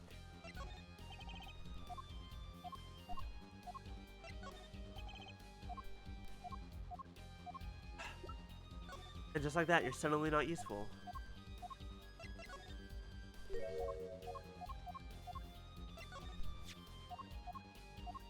We already did this. That's not helpful. What else we got to show? Answer appears to be nothing. We've talked to him. We've investigated. I don't think there's anything else to find except for whatever the hell this is. What's that on the plate there? Is that gum? Gum? Maybe he was chewing it when the phone rang. So he put it on the plate for later consumption. You think a rock star could afford a fresh stick? Don't jump to any conclusions now. That's not chewing gum. Take a closer look. No, I really shouldn't be offering, should I? What is that? Looks like a lump of plastic. Wait, that phone call. Here it is. A replica. This is a replica of something. But of what? Why was he after it in the first place? Latus was after something. Prosecutor Gavin, does this have something to do with Mr. Latus? Wait a second. You were listening to my phone call, weren't you? Who, us? I tried to stop him, really, but he forced me to. Hey, you were the one digging for a scandal, Miss Reporter. To tell the truth, I'm not even sure what it is. But apparently it's a model of something undercover agent Latus was after. This lump? Would you mind telling us what you do know about it?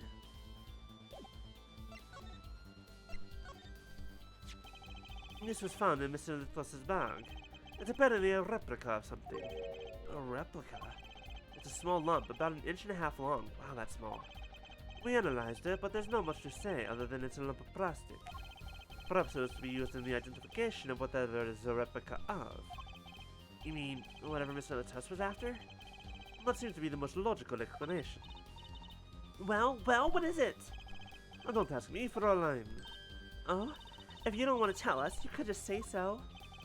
I put in a request to Interpol via my contacts in Virginia. But apparently there's a block on information somewhere along the chain. Oh? There's something either Interpol or Virginia doesn't want to share. Something about this little piece of plastic. So the Tusk went through all that trouble to become Lamarar's manager, just to come to this country to find out more about this lump? And he died for it. I sent someone to the Colosseum to fetch Lamarar. Perhaps she knows something about it, being a Borginian. I believe that covers everything I'm at liberty to talk to you about. Sample. Oh. Sample, huh? You may put a big enough label on it? Maybe it's to keep people from eating it by mistake. Yes, then my thing was an otherwise tasty, multicolored lump of plastic. Maybe it's the manufacturer?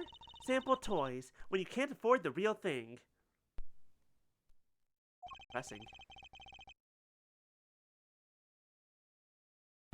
Sounds like a company Mr. Wright would like. What is this thing?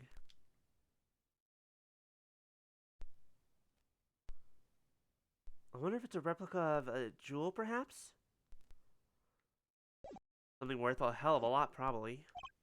Oh, well, thanks for dropping by, Herr Forehead. Thanks? You know, at some point you're gonna have to call me by my name. Aye, you gave me so much information. That igniter, for instance. Oh, that. I've never met an attorney so forthcoming with the prosecution. It's a big help. This isn't gonna help you. Or perhaps you're just a tad naive, huh? I'm just a good person, you motherfucker.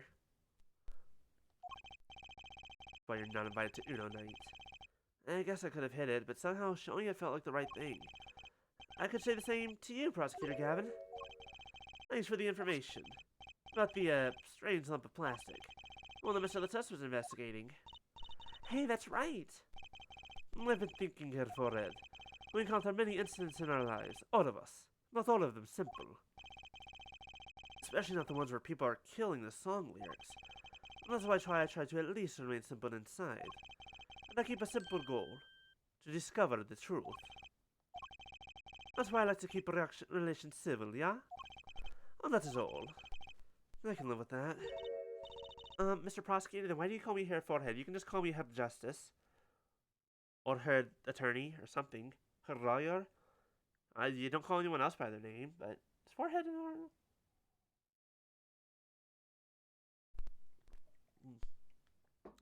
order? Mr. Prosecutor? Fräulein, can I ask you why you sing in a band? Because I want women to turn and look when I walk down the street. That's pretty simple, too. Now, if you'll excuse me, I've got work to do. Another time, perhaps. Okay, I'm actually gonna go here. I'm gonna show this to Machi, because I feel like he knows something. Looks like Machi is a question. Damn it! Bring it back! Fuck you! Get back here. The police must have a Borginian interpreter. That's no fair. I wish we could talk to him. As his attorney, I feel like we are entitled to one. Are we not? I guess we'll just have to come back later if we want to see him. I guess so. Damn it. Bitch.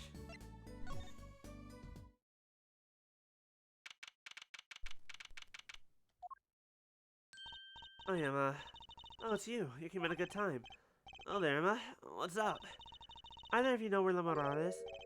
Well, I saw her in the backstage hallway a while ago. Yeah, that's strange. What's strange?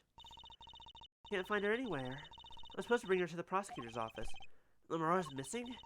It's hard to imagine her wandering off somewhere on her own when she's blind. Being that she's blind and all that. Oh. Yeah, we'll help you look for her. Great, thanks.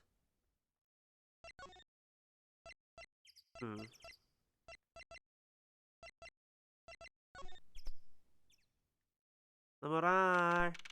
Lamorade, where are you? This place is deserted. I wonder where Lamorade went off to. I'm sure she's okay on her own. She seems resourceful. I guess, but I can't help worry about her a little.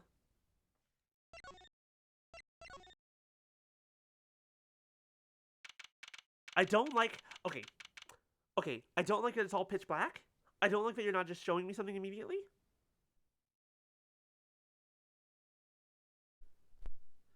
I don't like this. There's something bad? We're gonna see something really bad? Huh? The stage is pitch dark. The hour breaker must be off for this section. Great. I'll go get someone. Don't let her be dead. Don't let her be dead. Don't let her be dead. Don't let her be dead. Yipes, it was really dark out there.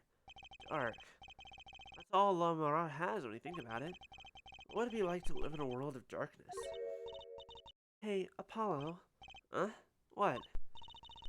Doesn't something about the stage seem different to you? The tower's gone. Where's the tower? Like, something's changed? Changed? I can't put my finger on it, but it's bugging me. Oh, it's bugging me too. What's she talking about?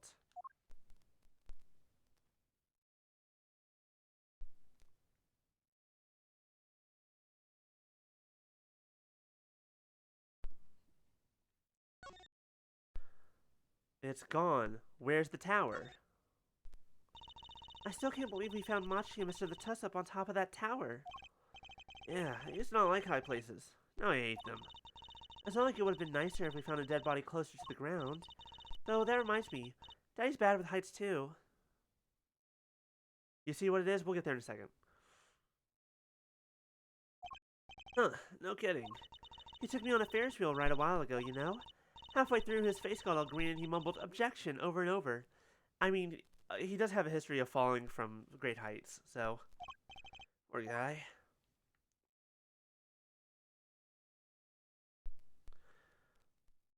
See what it is? Hold on, I can figure it out. Other than the fact that shouldn't it be that the tower's gone? Wasn't the tower right here?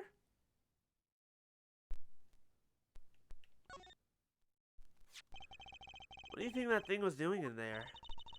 Throwing things at pianos can't be good for them. Not to mention you wouldn't be able to play whatever notes to go with the strings it was on. The piano was fine during the concert. That must mean it was thrown in there after Machi played. Okay, so someone else had it when they set his guitar on fire. Maybe someone threw it in after the second set. Hey, that case. Wasn't that open before? I guess someone closed it? Wait, look, where the case closes. Something's sticking out. That doesn't look like an instrument. You don't think it's... Let's open it, Apollo. Please don't be dead. Please don't be dead. Please don't be dead. Please don't be dead. Lamorade! Lamorade! Emma! We have to get Emma. Lamorade was taken directly to the hospital. Emma ran around, barking orders, making phone calls. Oh, wrong voice. Sure, she just clung to my arm and cried. And me? I was still in shock. 2 bodies in 2 days is too many.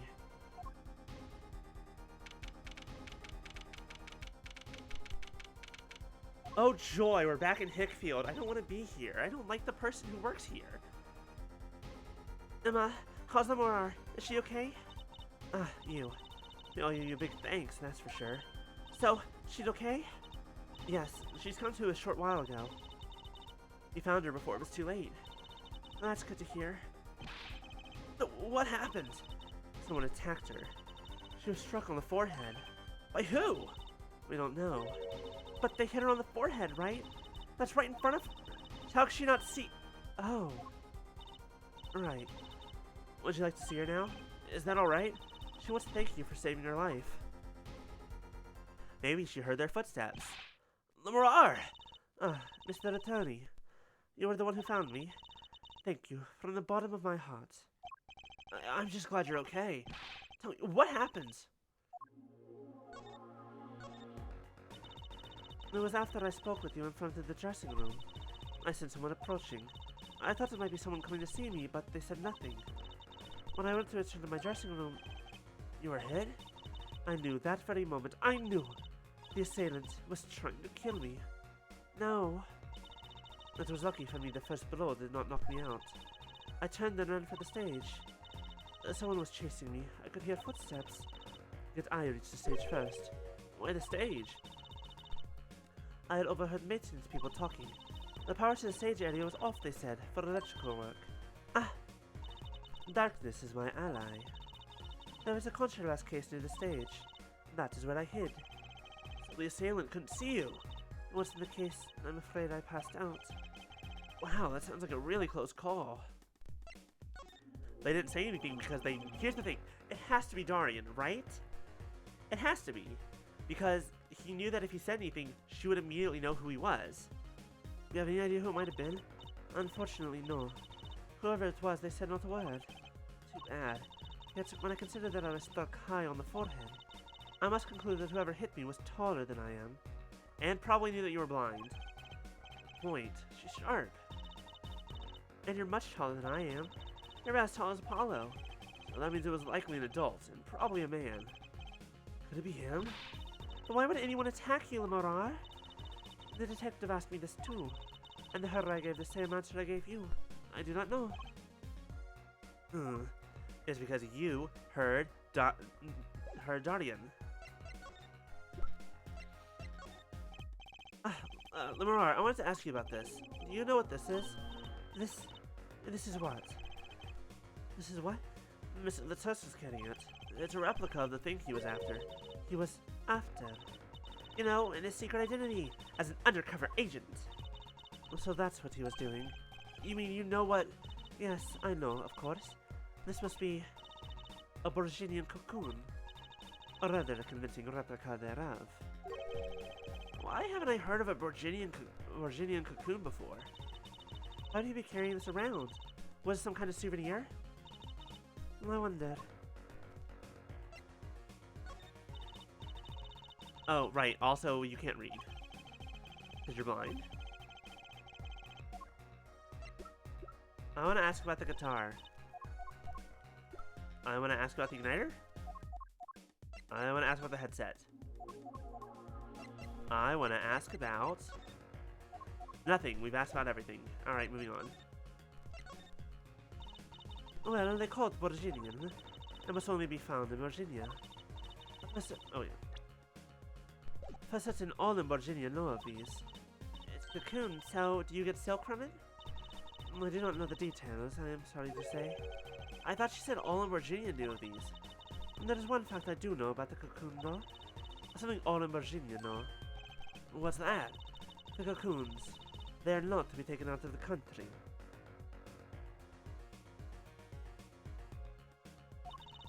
If someone does and is caught, they will be put to death. To death? Why? I don't know. Yet, if an Interpol was involved, I'm sure there is a good reason. This is a piece of plastic. He was carrying a replica, but looking for the real deal. That's my best guess. So that's what he was up to?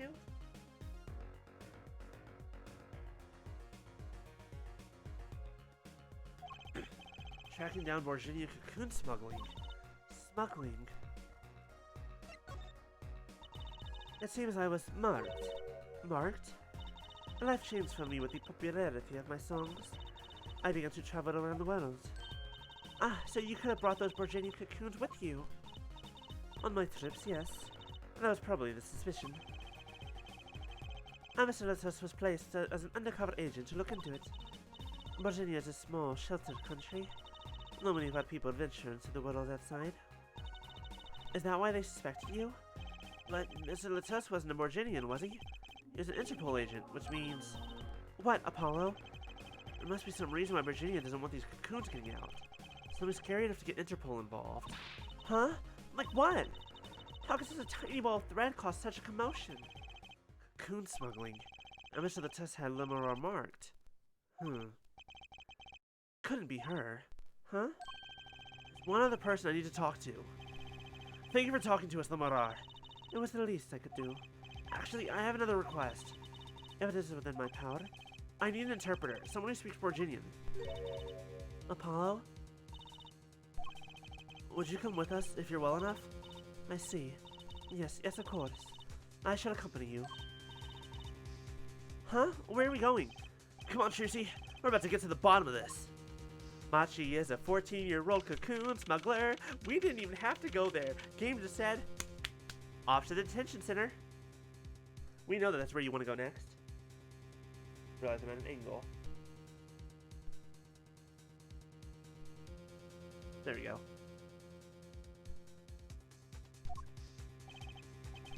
Machi, we came to talk to you about the case. Could you interpret for us, Lemora? Yes. Machi, I'd like to talk to you about when we first met. When we still thought you were blind.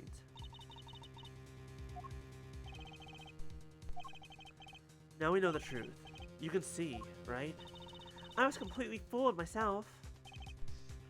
Machi, is there another secret you're hiding from us? Oh wait, Mr. Attorney, what do you mean by secret? What do I mean by secret? Well... If I'm not mistaken, you know something about this, don't you? Hey, you got a reaction! A big one!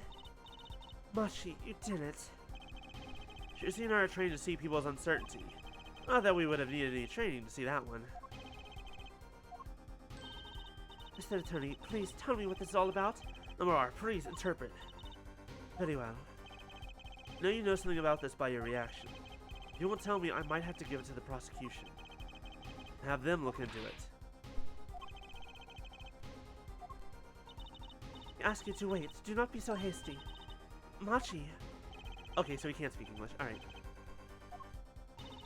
Do you know everything? Yes, everything. Well, sort of. Have him tell us about it. Very well. What is this cocoon, anyways?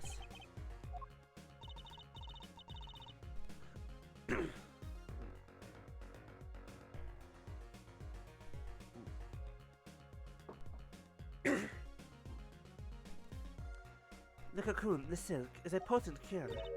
A cure? It must cure some disease. It's a cure for incuritis. I'm sorry. An incurable disease called incuritis? What is this, fucking unobtainium? Okay. A cure for your incuritis. But if it's a cure, why keep it in Borginia like that? Just think of all the lives they could save by sharing the medicine. I don't understand the reasons myself. Okay, well, at least we know what it is. A cure. And Mr. Letus was after cocoon smugglers. Wait, was Machi... Machi, you weren't... He couldn't be a smuggler. He's so little. Oh, you're only 15 and you're sort of a magician, aren't you? Well, that's true. I am sort of a magician. She said sort of. Oh, to have a copy of that security camera tape. Well, Machi, are you a smuggler?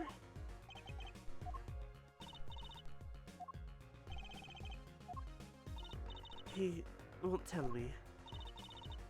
First he plays blind, now he plays dumb. I wonder, do you think he brought a cocoon here to sell it to someone? If Machi really did bring one into the country, was he planning on making a deal for its sale? I can't go home. Can't go home? I can't go home to Virginia. I do not want to go home. The penalty for taking a cocoon from Virginia is death. That's right, it's punishable by death. About the case? What about the case? He wants to tell us about Mr. Latus's death? This meeting's over. Wait, who said that? You can't be here! You're a suspect! Get the fuck out! I'm gonna fucking chop your goddamn pompadour off. What do you mean? Visiting hours aren't over yet? There's a call from Machi from the Borginian embassy.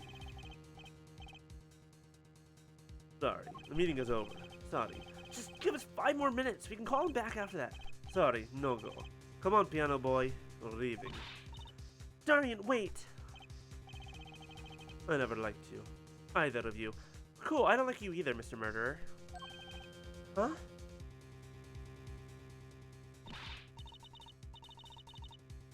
Darn it, we were so close. He was about to tell us. Hey, Apollo. You didn't want us to hear what Machi had to say. Apollo! There can only be one reason why. I know I feel like Darian was both Latus's murderer and the person that Machi was going to make a deal with for the cocoon. Why is everyone ignoring me? Oh, sorry. Now this is it. I know who I'm after now. It all happens tomorrow. In court! To be continued.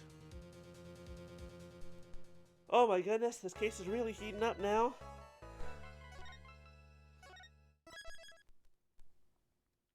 Save complete. Continue on to the next chapter. July 10th, 9:49 a.m. District Court Defendant Lobby number 2.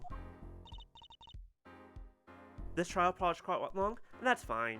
We'll find a stopping point whenever we want to or need to. And we'll finish it next week, but I'll just go as far as I feel like today.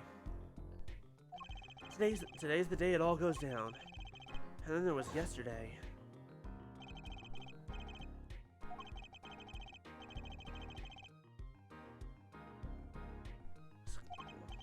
No go. Come on, piano boy. We're leaving. Darian, wait. I never liked you. Either of you. You're so rude. Your hair is so long, your hoodie is so sharp.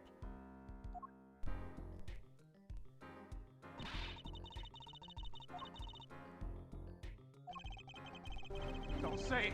What's that? Say left. Come on! Yayo Talk Show. Oh my goodness, I've never heard of such a thing. But hello, thank you for the raid. Hello, y'all. Hi. How was Donkey Kong? How y'all doing? Hope everyone's doing well. I feel like I should give a quick spiel real fast.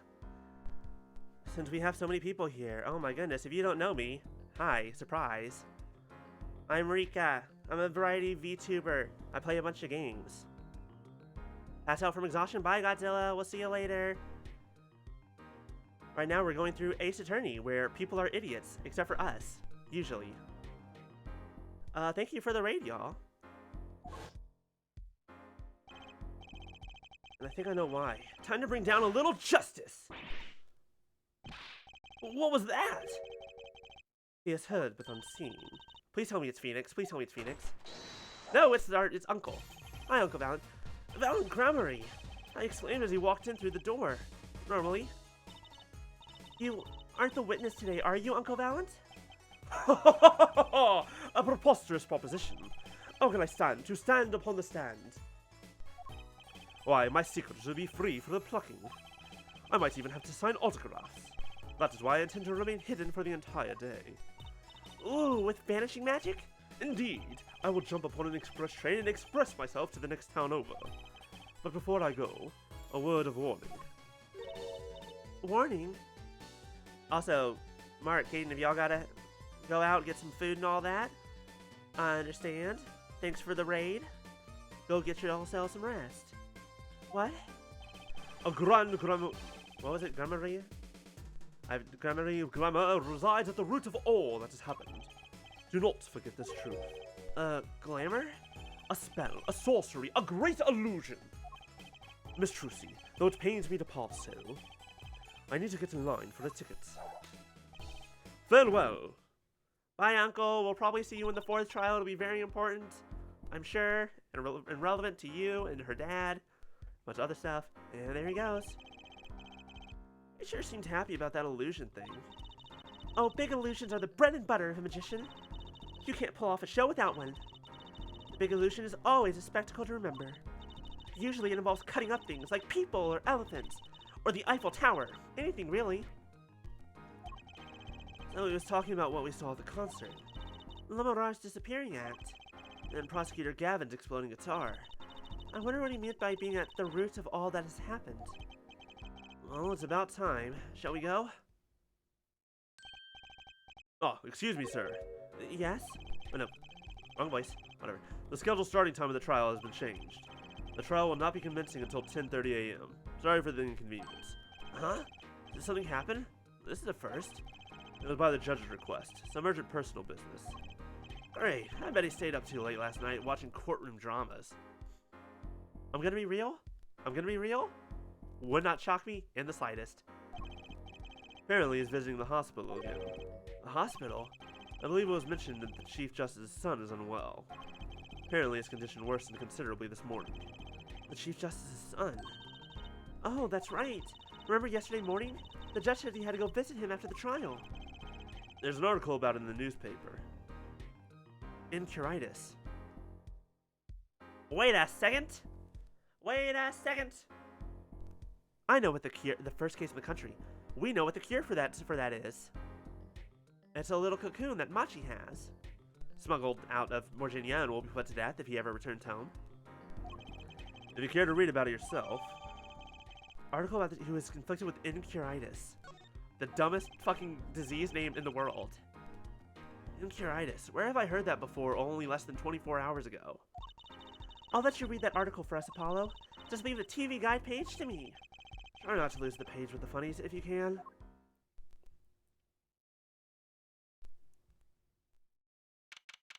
July 10th, 10:30 a.m. District Court, Courtroom Number 3. One moment. Let me read this. Disease strikes closer to home than ever before. Alright, that doesn't tell me anything else new and helpful. That's fine.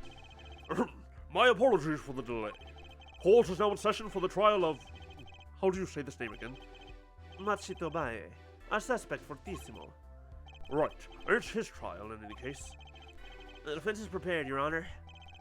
The prosecution is ready to rock. Is something wrong, Your Honor? No, well, yes. It's just, I've been friends with the Chief Justice since we were students. It pains me to see him going through such a difficult time.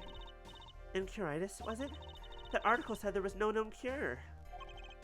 Judge, let me say, with all honesty, I feel your pain. But now is not the time for tears. Now is the time for law. Indeed. We left off at quite the juncture yesterday. Nice interpret about that number. IPXX 314206. The agent registered under this number was Romain Latos. Thanks for looking into that for us, Detective Carson. It's a great help.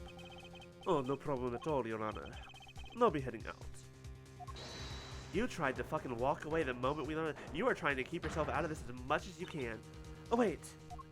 That voice just now. It was him. I am sure of it. It was him? That voice I heard, talking to Mr. Latas. And when I heard the gunshot fired, it was him! It was Mr. Darien! And his shark torpedo hair, and fucking shark-ass hoodie. And quite a sensational ending. Who would have thought Darien would guest star in the season cliffhanger, as a suspect no less? I asked the prosecution to look into this matter. Please tell the court your findings. Darien Crescent is a member of my band, the Governors. He is also a detective, making the current charges serious indeed. Yet, after an investigation, I have found no cause to alter our case or file new charges. And your reason is? Aren't you aware, Herr Forehead? He has an impeccable alibi. An alibi? Let us review the facts again, shall we? The concert held on the night of the shooting was in 3 sets. The governors ripped up the stage during the first set. For the second set, our guest took center stage. The only performers appearing were myself, Lamorar, and Machi, along with a drummer and bassist, for a total of 5. The shooting in the dressing room, however, took place during the third set. Lamorar and the defendant, Machi Dobaye, had left the stage at that point, and the governors were already rocking. This is when 2 shots rang out at the scene of the crime. The shots heard by Detective Emma Sky, mind you. And Apollo, you heard them too, right? I sure did. Furthermore, Lamorar herself witnessed the moment of the crime. Well, perhaps I should say she heard the moment of the crime. And when she claims to have heard Mr. Latos and Detective Crescent talking. But that's impossible. Detective Crescent was... Precisely. Detective Crescent was on stage, getting his groove on, no less. Except for the fact that they were wearing headsets where they could have talked to each other and only each other, and maybe no one else would have heard.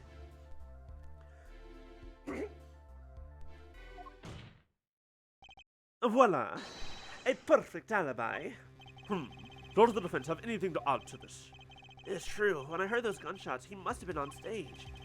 Still, there's something here that doesn't quite add up. It appears the defense has no objections. I believe we can safely say that Dorian Crescent's alibi has been acknowledged. Which means that Lamorar was sadly mistaken. Her testimony cannot be true. Very well. Of course, we disregard her testimony. Then I see no evidence keeping us from declaring a verdict. If indeed there are no objections. Oh, Apollo, if he declares a verdict now, Prosecutor Gavin's case is airtight. Lamorar might have been lying to protect Machi. How can I rely on her testimony? Wait, what about yesterday in the detention center?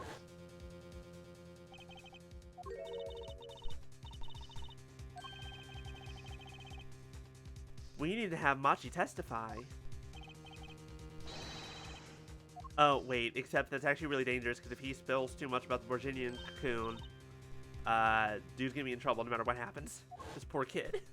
He's 14! Although he is smuggling, so, you know, entrepreneurial. A very entrepreneurial, whatever. Machi was trying to tell us something, I know it! Maybe the best thing to do is ask him, under oath. Very well. The court finds the defendant to... What was his name again? Objection! Your Honor! No, that wasn't it. It was something like Marquis or Mr. Justice. Your Honor, before you declare a verdict, I would like to call another witness. Exactly who else do you need to hear from? A witness who, until now, has not been given a chance to speak in this court. Because he doesn't speak English. You don't mean... I do. The defense calls defendant Machi Tobaye to the stand. What? But he doesn't speak English. We'll use an interpreter.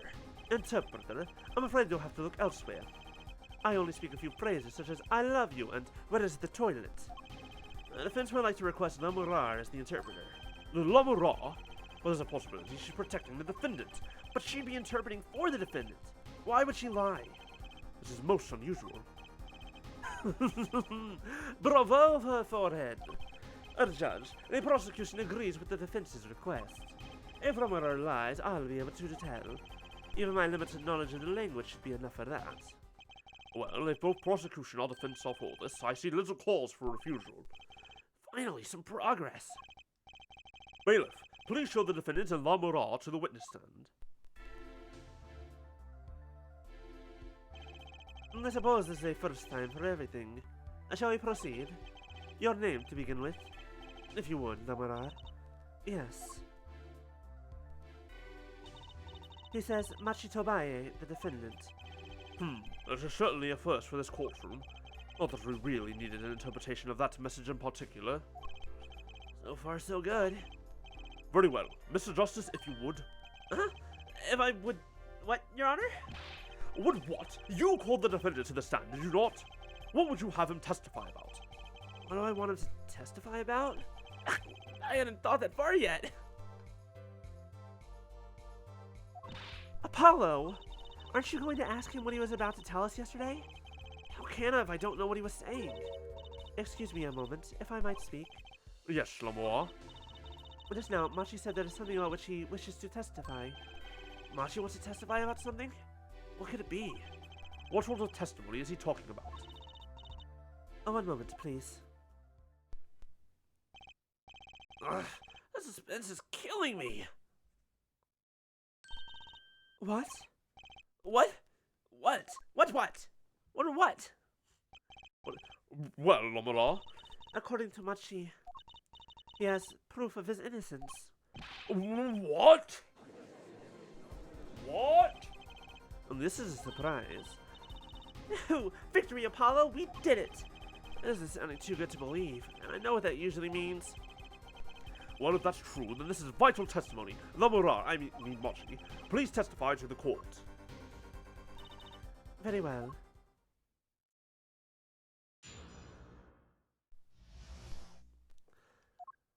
What do you have, kid? It better be good. He says that word of Mr. Latos' death came as a great shock. But if the killing truly followed the lyrics of the song, that is, he could not have done it. He does it because the lyrics are in English, he does not understand them. Hold on a moment. That was the sound of a facepalm. Because, oh, I hadn't thought about that. I, hadn't considered this. That's kind of like, that's some pretty good proof, that's some pretty good evidence right there. Not gonna lie. I see. He wouldn't have understood the English lyrics to the song. That would prevent him from following them so closely. Well, I wondered what he meant by proof. Why, you would only have to ask Lamarar to know the meaning of that song. Lamarar, did you ever explain the lyrics of that song to him?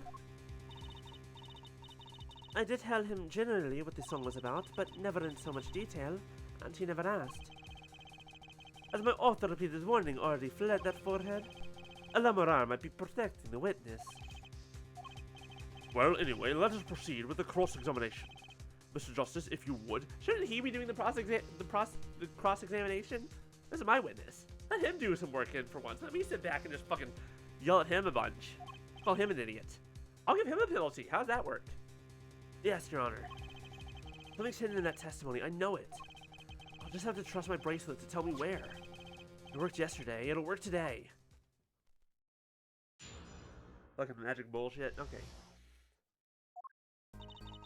Says that word of came as a great shock. My song could not have done it. So that because the lyrics are in English, he does not understand them.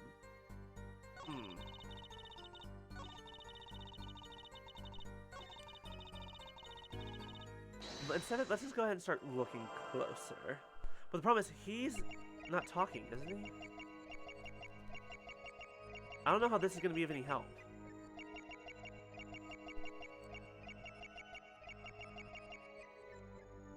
Because he's not the one talking at the time.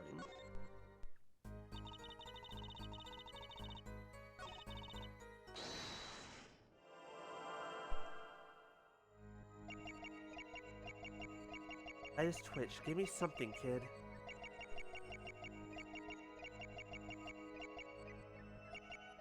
Anything at all. Mouth twitch, nose twitch, eye twitch, blink.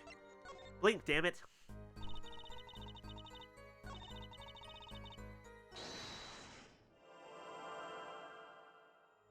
Have to blink eventually, you. There's a staring contest now.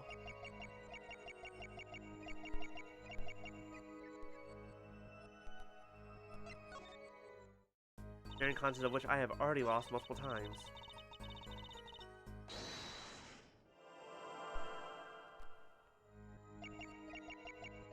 I think he must know some English, though. Even if he can't speak it.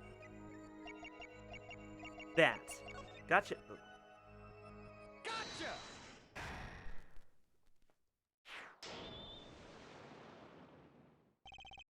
Machi, you can't fool my eyes. Again, why am I doing this? This is my client. Why am I cross-examining him? You glanced toward her the very moment Lamarar said the word English. Why? And don't bother interpreting that. He understood. He understands me. Machi, tell the truth. You can understand English, can't you?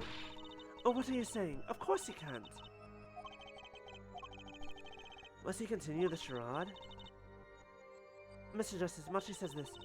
I know the word English. Huh? Before coming to this country, he heard me speaking English. He knows the name for this language, that is all. Well, give me a break! That's such an unusual word to understand. You don't know Espanol, for instance? Well, yeah, but... I am sorry, but he truly does not understand your language. Well, then explain this. There's no other crime followed the lyrics. Have you always been such a suspicious-minded lad? It is simple. So simple that it hardly requires an explanation. You read about it in the newspaper. No, the fuck you didn't! No, the fuck you didn't! No, the fuck you didn't! Borginian newspaper does not mention the lyrics of the ballad! English newspaper. Where's the English one? Whatever. No, regardless. Newspaper? The Borginian Daily Bugle. You can buy it in this country these days, you know. They've already begun to report about this case in our homeland. I was right! What is wrong, Mr. Justice? Your eyes, they are quite fierce all of a sudden. Machi is lying. Again, he's our client. Why are we pointing this out? Maybe it's time to show them proof that he's lying.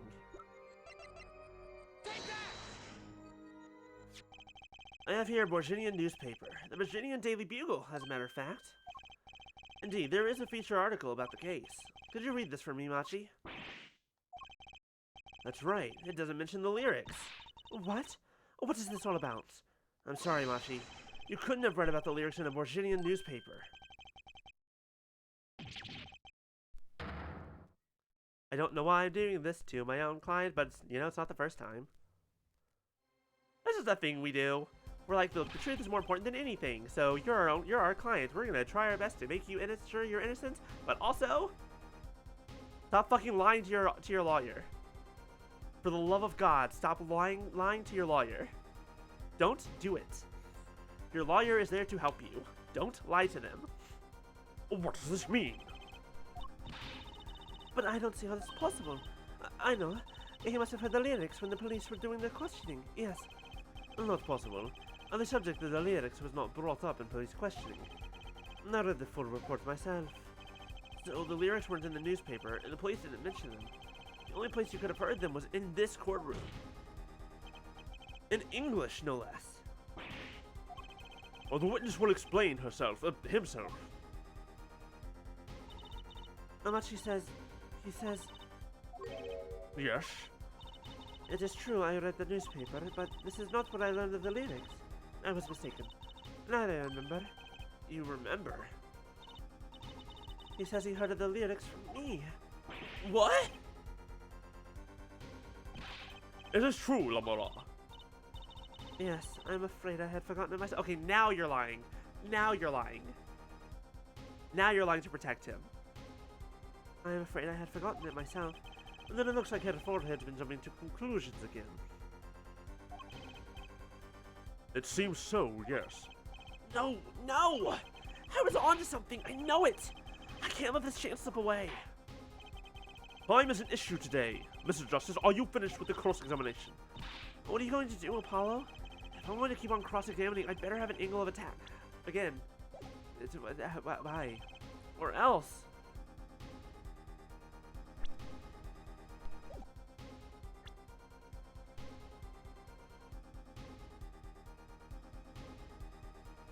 He says he heard of the lyrics, he did not knowing the lyric. My bracelet's still reacting.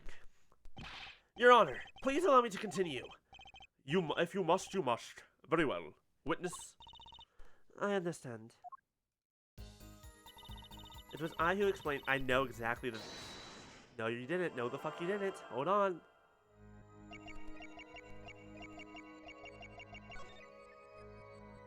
Gotcha! Immediately I know what to do and where to look and what to get and what to go for. Lemurar, I'm currently cross-examining Machi. Why should you be uncertain? Me? Uncertain?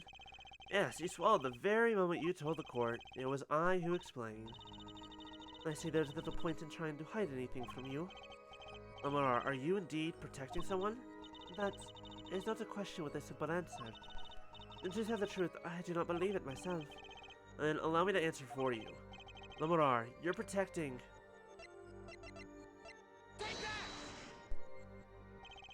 Amara, you are protecting Machi. That's why you lied and told us that you'd explain how the crime followed the song. I don't fault you for trying to help, but this is not the way. Machi, I believe you didn't do it. Really, I trust you. But you've lied to us twice. And now you have Lamar lying on your behalf. If this is going to work, you have to trust me too. Your two lies cover a simple truth. You will understand English. You have to.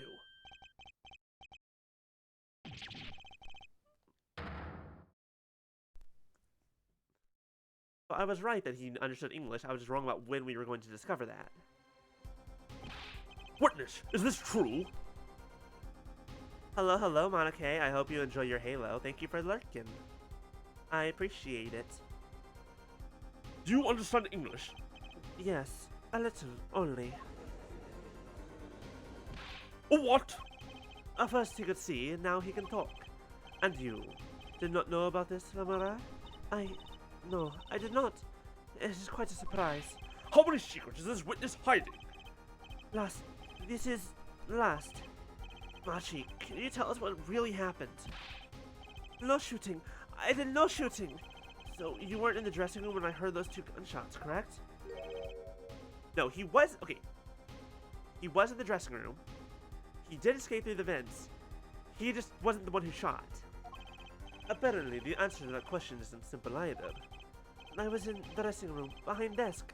Manager, on floor. Which would be after the shooting, right? Then that is voice. Voice? Or voices? Was it you and Emma, Apollo? And when Machi went into the dressing room, Mr. Latus had already been shot. And then we came to the door. Panel high up. I take off! Run away! Run away! It was you who escaped through that air vent. As the prosecution has upheld all along, no less. The defendant has admitted to being at the scene.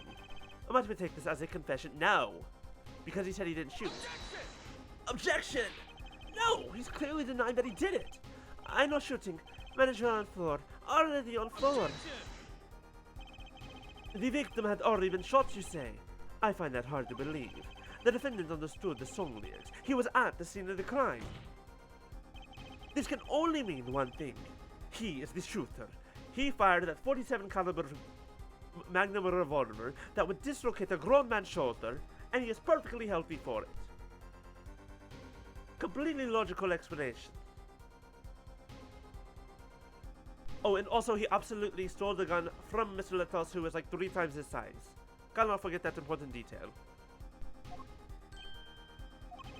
Does the defendant have anything to say to this? He's cleared up, Apollo? Then let's ask Mr. Justice. Will you require any further testimony from the witness? Is that it? Is there nothing else I can get him to testify about? Wait, no, of course there is! We have to get him to tell the truth of his actual crime. What is this cocoon anyway? The cocoon, the silk, is a potent cure. A cure? Well, Machi, are you a smuggler?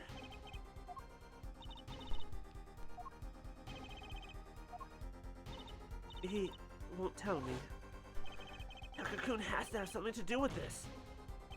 Machi, please, tell us the truth for your own sake. No more speak, not to any of you. So much for your precious trust there, forehead. Hey, you were the one who didn't believe him. Regardless, this brings us to an impasse. It does seem that the defense and the defendant are at odds.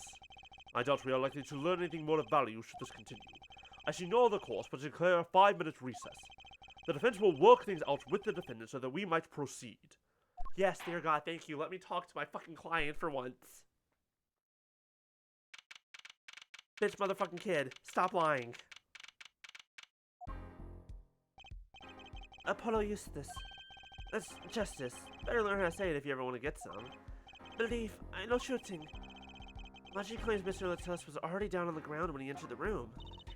Maybe it was a trap, and he walked right into it? Suddenly, I hear a revolver. Close, very close. Then I hear a voice. You heard gunshots? Yes, it's true, I heard a revolver, but only sound. Wait, you're saying you went into the dressing room and found Mr. Latus already dead, and then you heard shots? If that's true, So, you were at the scene of the crime when you heard those shots?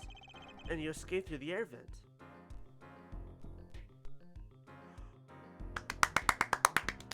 I got it! I figured it out! I understand, I know, I get it!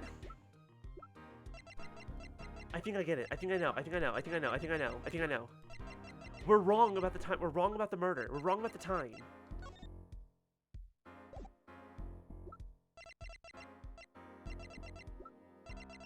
Oh, we were wrong about so many things.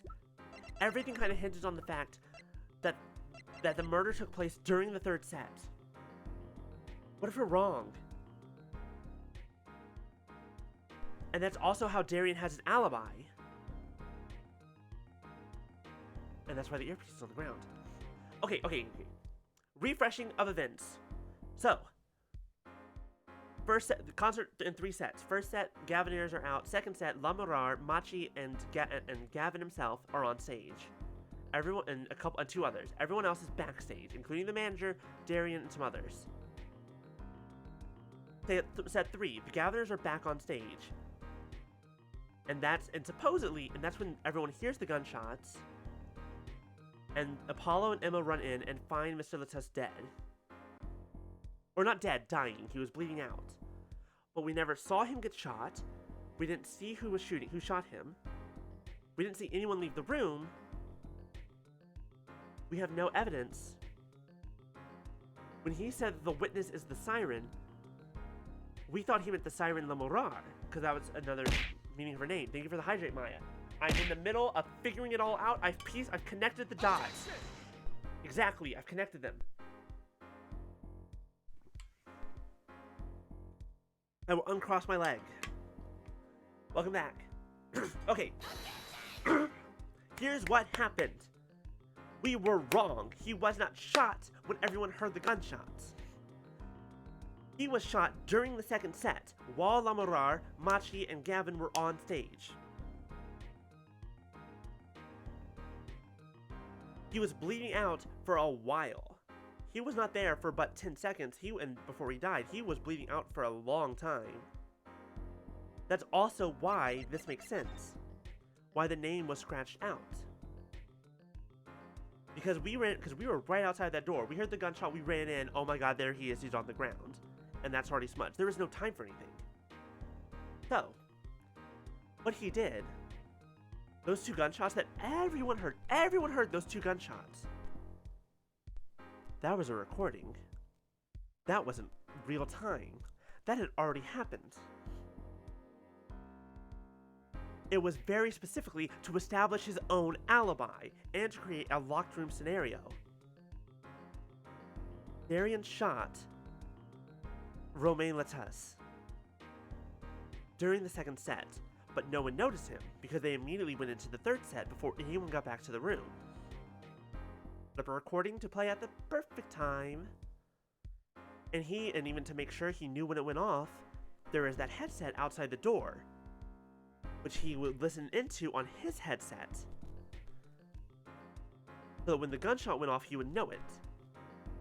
And that's why he messed up his part of the song. His alibi is not rock solid. But but Machi walked in before the gunshot, like before me and Emma got into the hallway. I know. Huh? What do you know? I know if I opening vent, I can leave stage and backstage. So the vents went to both the stage and the backstage area? Is that what he means? He's right. Look, Apollo. Huh, yeah. But how did you know it was connected like that? Wait, I bet his father was the architect that designed the hall or something. I hear this from a magician. Magician? Don't look at me. A magician, huh? Well, at least we're clear on one thing. Machi didn't shoot Mr. Latus. Yeah, but what does that leave us with? We're supposed to say you went into the room to find the body and then he heard the shots? That was gonna go over well in court. Not. Apollo, you're his defense!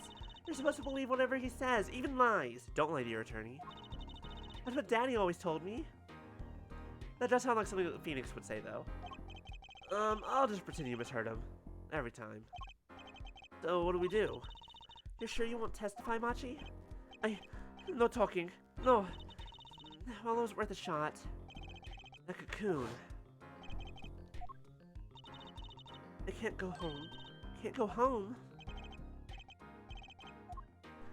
I can't go home to Borginia. I do not want to go home. The penalty for taking a cocoon from Borginia is death. That's right, it's punishable by death. Of course. I'm scared. Oh well, I guess we'll just have to try a different approach. That's the spirit, Apollo.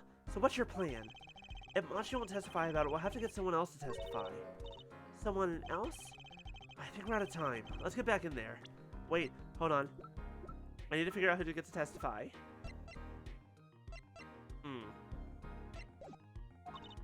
Right. Shoot.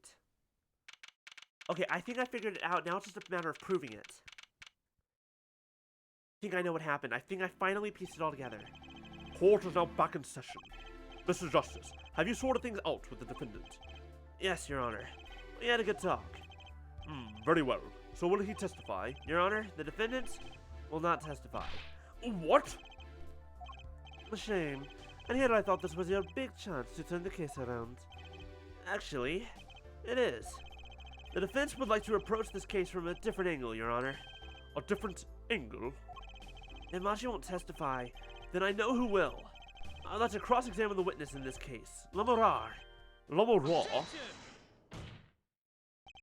Well, what are you up to now? I thought we were determined yesterday that Lamorar's destiny was insubstantial. There's nothing you can... Lamorar was taken to the hospital yesterday with injuries. What happened? She was assaulted, Your Honor. Assaulted? Someone wanted Lamorar dead. Thankfully, she was able to save herself. What? That's right. You never got to meet with her. Isn't it fun not to know things and to have things be kept from you and not to only be brought them up in the middle of trial when they're oh so important? Oh, I love turning the tables on the prosecutors like this. It's so much fun. Look at them squirm.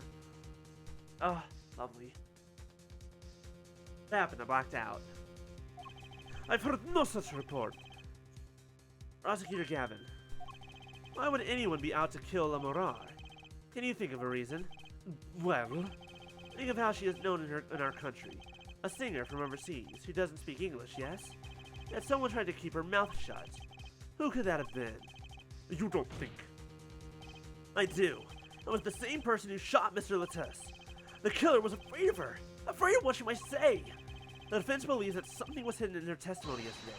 Something that the killer doesn't want getting out. So am I to understand that this is what you're saying? Namely, that there is a nugget of truth in Lamar's testimony. A nugget we have yet to uncover. Nuggets? I want nuggets. I don't want chicken nuggets. I haven't chicken nuggets in... Oh, only a week. I had one of these last week, I think. Spicy chicken nuggets. Sorry, I'm getting distracted. Exactly. If Lamoral was attacked, this has serious implications. Very well. There were some vague points in her testimony during yesterday's trial. Perhaps we did not inquire as deeply as we might have into some. The court will hear Lamoral's testimony once more.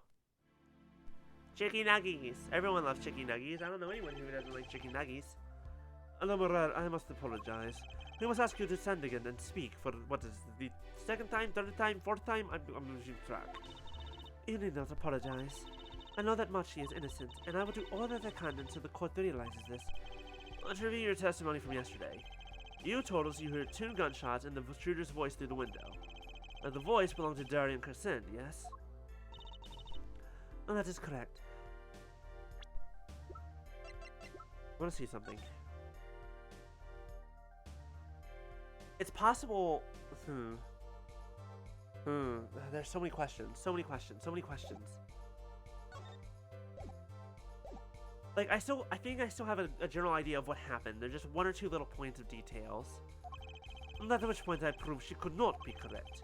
She couldn't have heard any of those things. Only a small window at the scene was closed and was found to be quite soundproof. You have nothing to say to that, Mr. Justice? I don't know exactly what yet, but I do know there's something there. That is, it seems, much you do not know. And it is my duty to hear him out. Perhaps the witness would be so kind as to testify once more to the court. Of course, Your Honor. Did you hear it through the headset? Did you hear it through the headset? I was on my way from the stage to the backstage exit. That's when I heard them, Mr. Latos and the detective. I heard the faint sound of a gunshot and stopped. Then I heard another gunshot. There was the smell of gunpowder. I knew I must tell someone, but I was in a hurry, so I kept moving past the small window. You're blind. How do you know there was a window again? Anyways. Pretty much the same as yesterday's testimony. I am sorry. I am not used to speaking much in this language. Perhaps my descriptions are lacking in some way? Yet everything I have said here is the truth.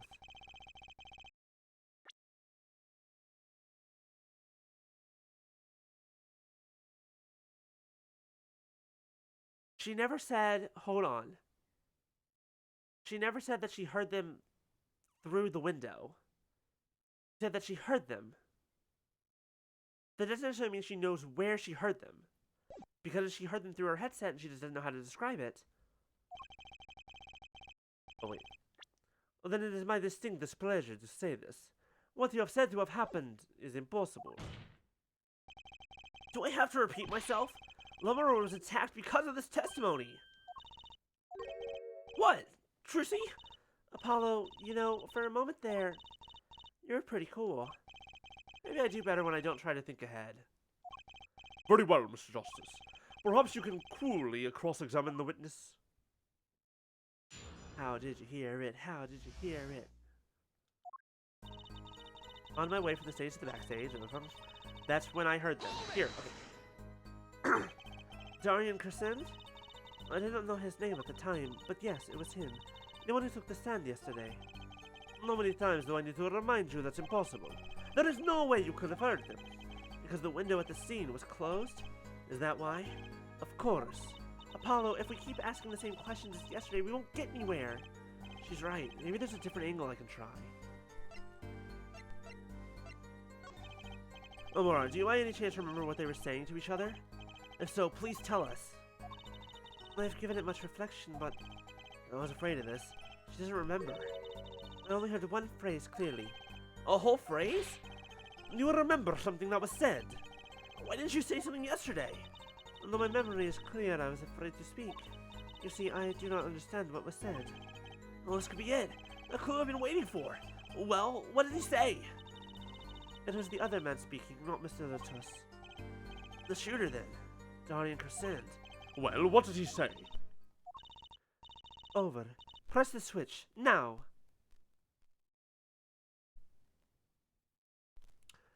It's over. Press the switch now? The one that ignited the guitar? Switch? And the shooter said this to the victim, Mr. Latos. I thought it quite strange myself afterward. It is a mystery. What could it possibly mean? I assume it means this switch?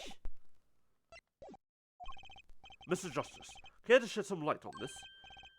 I mean, sure, I'd be delighted. It's a very, very vital. Maybe we could add that to the testimony. Maybe, Apollo? Look, I'm still inexperienced, Jersey. I'm doing my best. From the small window, I heard a voice say, press the switch, now. I know what switch you're talking about, I think. Questions. Do you mean this one? Press the switch. There's only one key that can unlock the mystery of those words. Or, yet there is nothing at the scene that could be called a switch. Save the lights. True, there wasn't a switch at the scene. But it just so happens, I have a switch right here. Well, that certainly does look like a switch, doesn't it? The problem is, this was found not at the scene of the crime, but on the stage. The stage? Where the concert was held, yes. This was found hidden there, on the stage. Are you claiming that the voice someone heard was of someone commanding another to press the switch? It's a possibility. Objection! Oh, Herr Forehead, I'd call that an impossibility. Why is that? It's hardly necessary for me to remind the court of the layout of the concert forum, and the stage is quite far from Lamara's dressing room. Not to mention that the governors were in the middle of a concert on said stage. We aren't known for being a quiet band. You could shout all you wanted to not be heard. The detective's voice was loud, but certainly not a shout. So too have her forehead cries of possibility fallen far short of being heard. Sorry, but he wouldn't have needed to shout. Excuse me, you heard what I said, or do you need me to shout it out for you? It would have been quite simple to be heard on the stage from that dressing room. Oh wait, you like evidence, don't you? How about this? Using this, it would have been easy to get a message to someone on stage from the dressing room.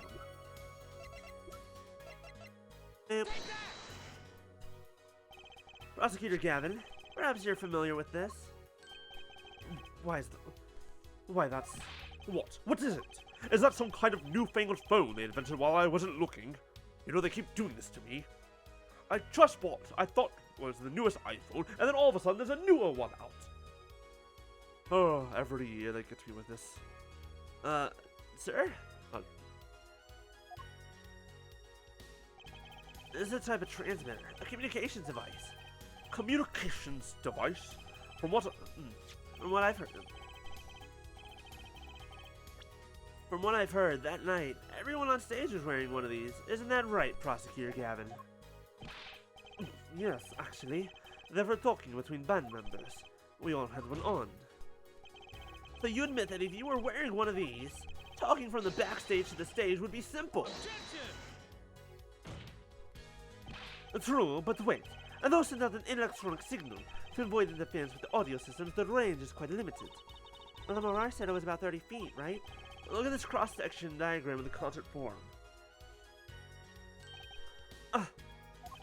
Exactly. The walk from the stage to the backstage seems far, but the direct distance is less than 30 feet. That can't be. So when Lamora heard the shooter's voice, he could have been talking to someone on stage.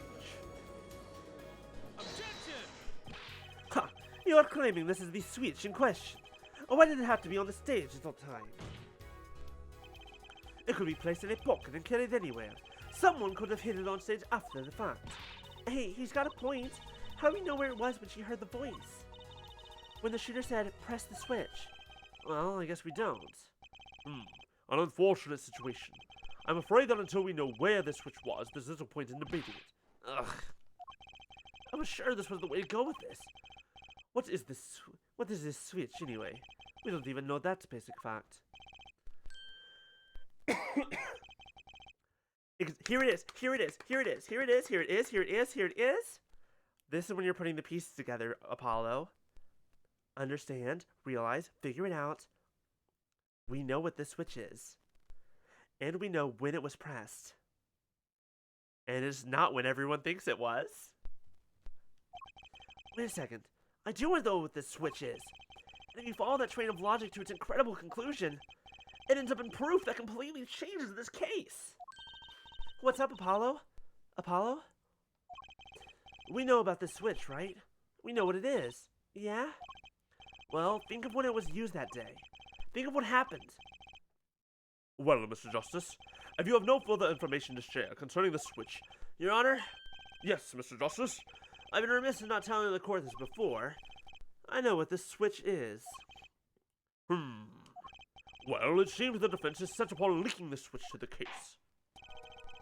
Let's see your evidence of the link. What evidence do you have to explain what this switch is? It's right... There it is. Prosecutor Gavin, you remember this? That's what? Is it another one of those newfangled phones called... I just bought the new one. It just came out like 10 seconds ago and now it's already obsolete. Why do they keep doing this to me? Sir, how did you buy a phone in the middle of this? I was using my old phone to buy a new phone and now I have to buy another new phone. This is an igniter. What phone looks like this? Igniter? You mean it's like a lighter? Yes, actually. You aren't saying this switch is a remote? I am. It's a remote trigger for an igniter. What? That's right, the very same igniter that fucking torched your guitar. May it rest in peace, in guitar heaven. Look, I'll show you. Mr. Justice, you will cease and desist from burning down this courtroom. Sorry, that was a bit more fire than I expected. And my whiskers had caught on fire. Prosecutor Gavin, let me repeat myself. This switch is a remote igniter trigger. Doesn't that suggest something to you? You're talking about what happened to me, aren't you? Ah, exactly. That night of the concert, there was one unusual burst of flame. Thank you, Maya. Off it goes to guitar heaven to rock out with the greats for the rest of eternity. It shall be missed.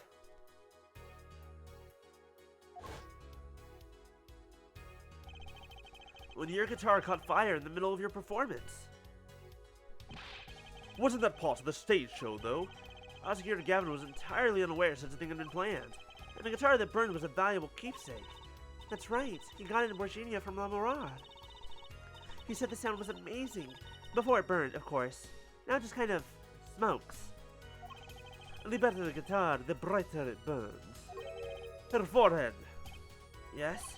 But don't tell me you're trying to tie these two things together. Those being the shooter's voice heard by La Morale, and the guitar suddenly catching on fire. I am. It's really simple when you think about it. Mr. Matos and the shooter were at the crime scene. The shooter was wearing a headset. He ordered someone on stage to press the switch. The switch was pressed, and the guitar caught fire. Well, that does seem to make sense. Though something about it is bugging me. How do I put my finger on it? The timing. The timing, my dude! Really? It seems pretty simple to me. Her forehead, don't destroy what little respect I have for you. I was expecting something a little more sensible. I guess I was wrong. What's this all about, Prosecutor Gavin? A simple story simply makes no sense. Think, on that night, my guitar caught fire, yes. Because, may have been this, indeed. However, the guitar caught fire during the second set. That's right, of course. The guitar caught fire during La Morale's song. Indeed. Yet the shooting happened during the third set, and that is where we are all mistaken. The two are utterly unrelated. Yes, that must have been what was bugging me. The whole premise for this is faulty. See, his story makes no sense. Objection! Are you sure about that? What exactly do you mean, Mr. Justice? Maybe it's not the premise for my explanation of the switch that's at fault. Maybe it's our premise for the entire case so far. What premise is this specifically? I'm glad you asked. I'm saying that maybe the killing didn't take place in the third act. Objection! Or was this? But Detective in the Sky heard shots and found the body. All of this happened in the third act. Objection! Gunshots rang out, and according to his testimony, Machi was in that dressing room at the time. Where are you going with this, Mr. Justice? Stay with me, Your Honor. He also told us this in his testimony, namely that the victim had already been shot. We all heard gunshots, but no one saw the shooting. This is insane.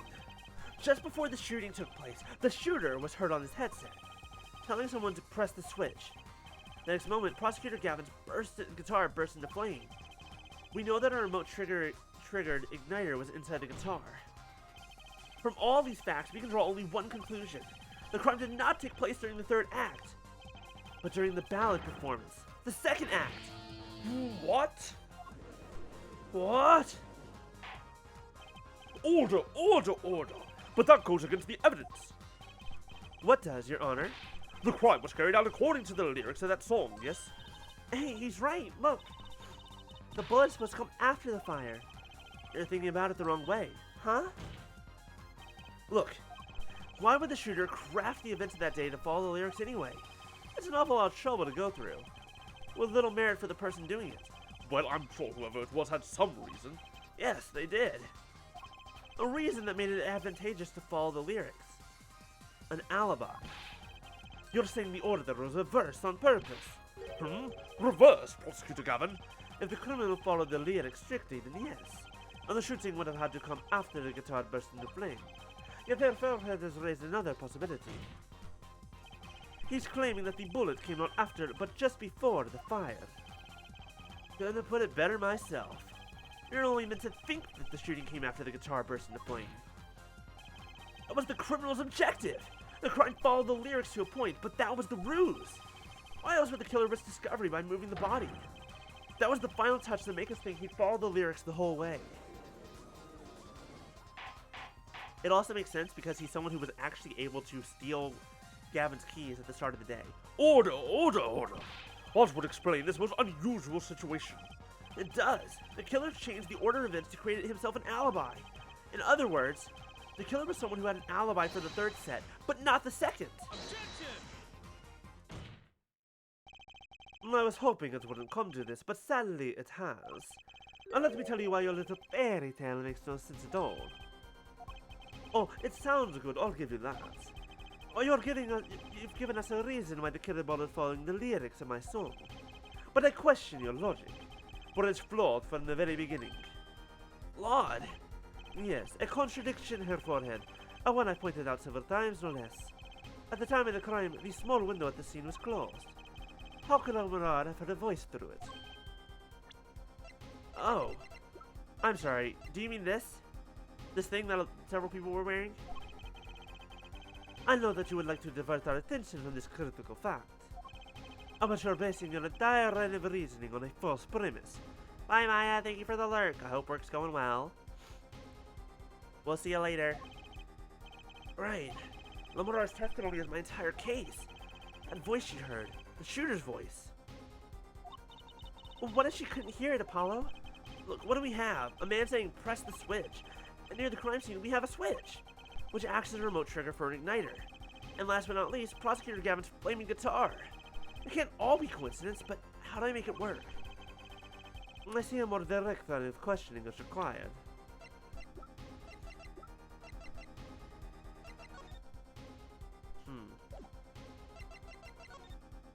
Would she have been able to hear it coming from this headset? I don't know. Oh, when the crime scene was investigated immediately after the crime, that window was closed. Can you tell us how Lamorar had the voice? A key point, to be sure. Mr. Justice, can you explain this to the court? Yes. Okay, Justice, you've got one thing to prove, and one thing only. Lamorar had a voice. And she heard it during the second set. Think, how was Lamorar able to hear the voice?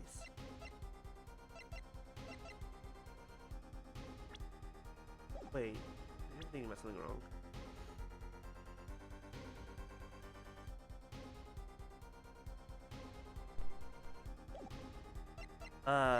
Because she heard it. Let's see here.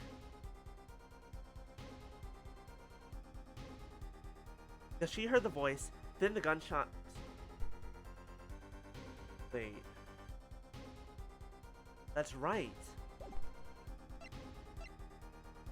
The trick! But no, she said that it was after, on the way back, didn't she? Which means,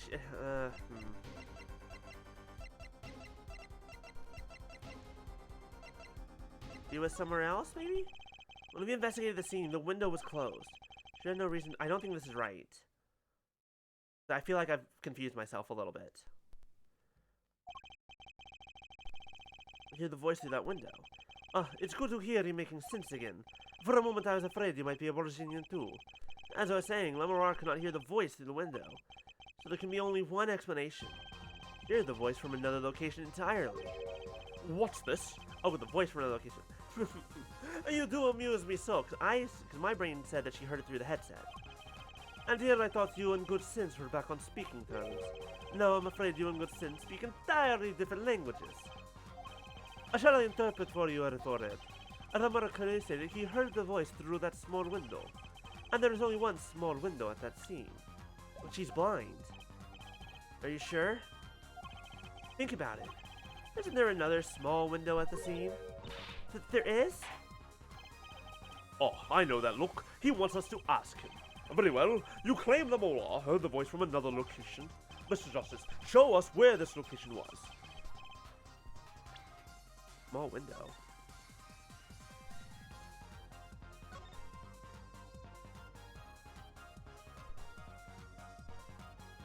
I mean, we got mirror on the wall.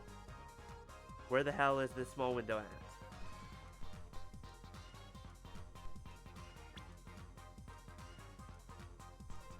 There's another small window.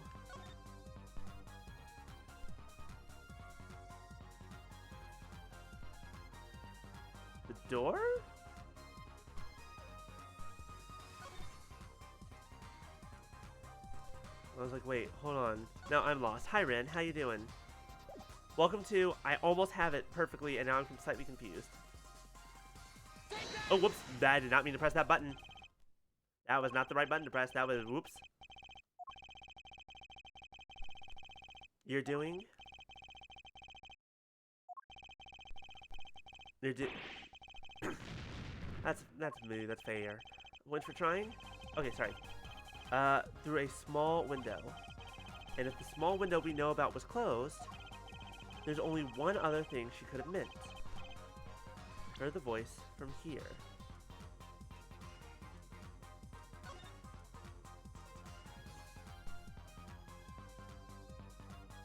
Because the bullet holes aren't big enough to be, like, they didn't go all the way through. I guess the door? But that's not a small window, is it? Speaker, TV. Those are all mirrors. The vent? I mean, that's my guess? It has to be, right? This is where Lemurar heard that voice from. I guess that makes sense because we already know this. That up there above the two dressing rooms is the vent. If the voice carried through it... But that's no small window. That's the air vent. Yeah, and she's blind. But what did she tell us? She said she's a Borginian, unfamiliar with our language. Oh, also that. It's not a stretch to imagine she called this air vent a small window. And now that you've done it, you've gone beyond ridiculous and into ludicrous. So Lemurar was up in the ventilation system listening to this man's voice. That's the only logical explanation, yes. Logical. I do not think this word means what you think it means, Herr Forehead. Okay, what about it isn't logical? Ha! It already meant it's saying. Why would Lemurar be in the ventilation system? Hiding like a rat. No offense intended to her, of course. The explanation for that is simple, Prosecutor Gavin. Isn't it, Lemurar? The trick. The magic trick. You've been listening to our discussion here, yes? Yes. I admit it's had me quite confused since yesterday. Yes, the small window was closed. But why should that mean I could not hear through it? I fear our prosecutor might himself need an interpreter. The problem here is words.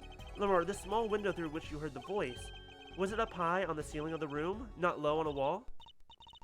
Yes, it was up on the ceiling. What? Oh, gotta love language, don't ya? Order, order! I will have order! Witness, you will clarify the statement to the court. And are you in fact saying that you were up above the ceiling of the room? And that's where you heard the moment of the crime? Yes, in fact, I was. I am sorry, I never imagined it would become such an important point. Yes, well, why the heck were you up there? I believe it's time for another testimony. I am not sure I can't. I am under an, well, what do you call it? An MBA? I think you mean an NDA. May I remind you this is a murder trial? We will hear your testimony. Tell us why you witnessed the crime from above the ceiling of that room. Please. Well, looks like I'm on the right track. He was venting, suspicious. Yes, I was above the ceiling when I heard the voice. I had heard there was a small window there before. I was in the middle of my performance. I had no point...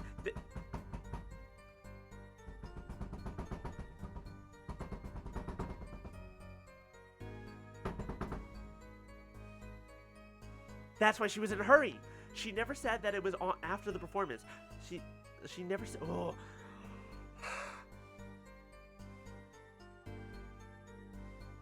There's one line. Oh, bless you, Lemurar. I love you. You're my favorite person in this game so far. They had brought an interpreter. They thought that they didn't need one because they're idiots. And also, she is their interpreter. No one else fucking speaks this language. Gavin speaks a little bit. She speaks the most anyone here. And the interpreter they had is the man who died. That's the problem. They had an interpreter. He's dead.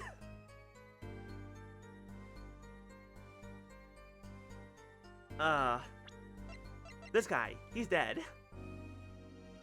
He was the interpreter. what was I saying? This is something that had never come up before. We never knew when she heard it. This is very important. She said that she was going from the backstage back to the back, or whatever. Some stage to the back, whatever.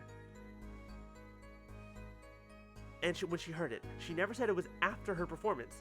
This is the first time she said it was during her performance.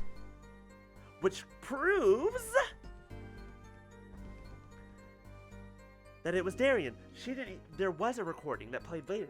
That's what Machi, Emma, and Apollo heard. But that's not what she heard. She heard the actual gunshots at the actual time that he was shot. And she's the only one who did. As to why I was there, I cannot say. I am bound to secrecy on this matter. Bound to secrecy? In my line of work, one has many obligations to uphold. But you say you were in the middle of your performance, so this did happen during the second set. I did not witness the crime, you must understand. I only know what I heard. Oh yes, but you must tell us what you were doing in detail. That's what the cross-examination is for, yeah, her forehead? Our mission in this court is to discern this truth. No obligation, no binding pact may hinder that mission. Very well. Mr. Justice, you may begin the cross-examination. What are you going to do, Apollo? I'm going to find out the truth. She was up above that ceiling for a reason. I just have to get it out of her. I feel like we don't, because I already know why, first of all. Second of all, I feel like it doesn't really matter. And also, it's pretty damn obvious. In the middle of her performance, what the fuck was she doing in the middle of her performance when she wasn't on set? Duh, she was magic. I was above the ceiling when I heard the voice. I heard there was a small window there before. I was in the middle of my performance. I had no time to report what I heard. As to why I was there, I cannot say. I am bound to secrecy on that matter. Where is it? This one. Now here's the question. Which part do I need to present it to specifically? That's fine, you don't have to tell me shit.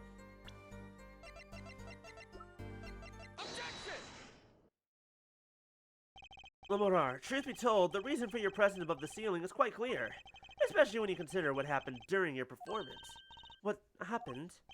Yes, it's all right here on this video.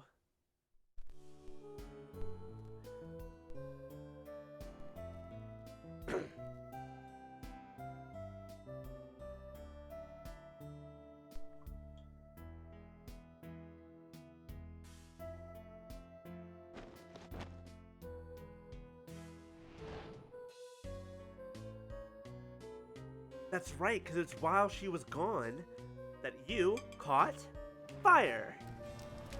Press the switch now.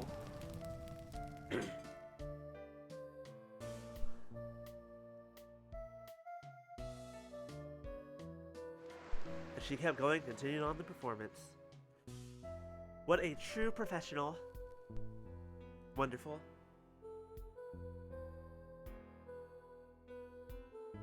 I figured it out, I'm a genius. Ha ha ha ha, I had one or two details wrong, but who cares? I figured it out in the end. As we can see, Lamorar was clearly not on stage for her entire performance. Though it saddens me to be so realistic, Lamorar is incapable of actually vanishing, let alone teleportation. So the only explanation is that she was hidden from view, and during that time, she moved to the back of the forum. Apollo? What, Trucy?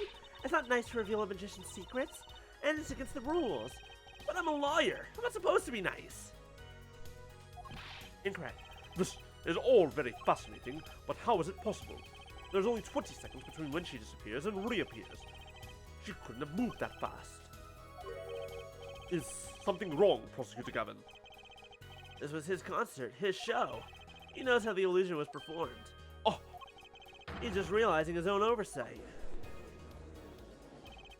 Let's look at the cross-section diagram again. Here we can trace a route through the ceiling that goes from the stage through the backstage to the rear of the forum. Recall Lamarar's testimony from yesterday. I was on my way from the stage to the backstage exit, and there is something like a little window there, and that's how I saw it. She went from the stage to the backstage exit. A perfect description of the route above the ceiling. Lamarar, Lamar knew of this because of her part in the illusion, but she wasn't the only one who knew. What? No, what? What? But I lose a voice so easily. Just now in the lobby, Machi told me something. I know. I know if I opening vent, I can leave stage and backstage. He said that. Oh, were you not informed, Prosecutor Gavin? I knew about the vanishing act, of course. Although I had no idea of the route that would be used. Why didn't that magician tell me? Magicians only reveal details of their acts on a need-to-know basis. They're the bread and butter of magician's life, you know? Which is why he bound Lamar to secrecy. Well, Lamar? I'm impressed, Mr. Natani. How much he was right about you. So, what does this mean? Are you saying you used this route above the ceiling? I did. Well, that's that. But I'm still a little confused. Why is that, Your Honor? As I said before,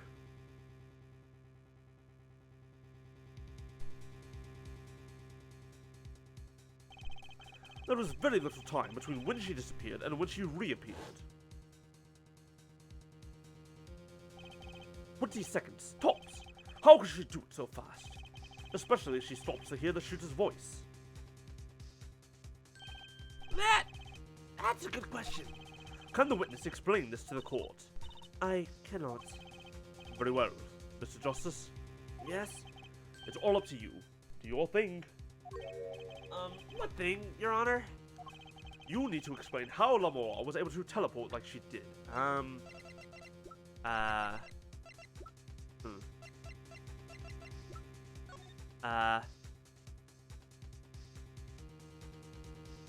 one moment.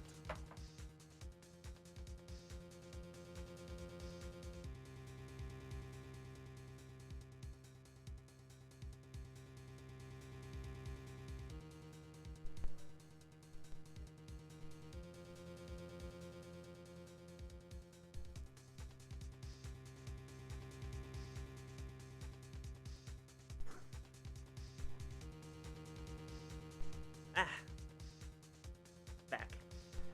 Sorry. Pizza came here early. And also we're going late because I'm too engrossed in this stupid case. The stupid trial. Okay. How did she teleport? We know that there's gotta be some sort of elevator or something, I guess, to make it go quickly? Not sure. Or I'm throwing your case out with the bathwater. Ugh. Why do I get picked on? It's Lamar who isn't going along with the program here. As I have stated before, I am not at liberty to speak of the illusion that night in detail. Then you'll just have to tell us what you can. We'll hear your testimony on this. Mr. Justice, it will be your job to wring the truth out of her. Yes, if you would, please. Right, wring the truth, and okay, at least she's consenting to me wring the truth out. That's... okay. That's fine. Right. I feel like a student before finals.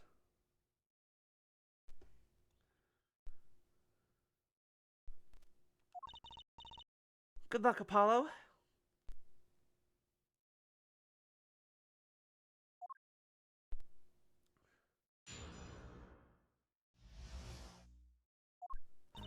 I followed the route exactly as I was instructed. There's an emergency exit in the backstage, or a stagehand waited. From there, one can enter the forum on the opposite side from the stage. The plan was for me to move that in 2 minutes. I was on my way when I heard the voice. 2 minutes? 2 minutes? 2 minutes?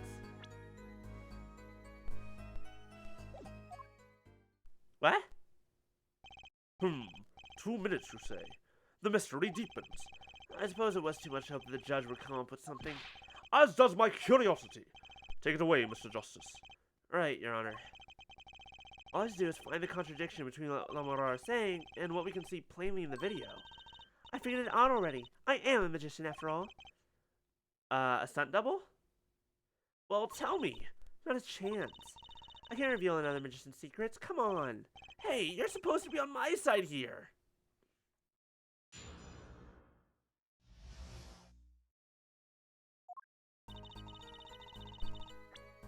2 minutes.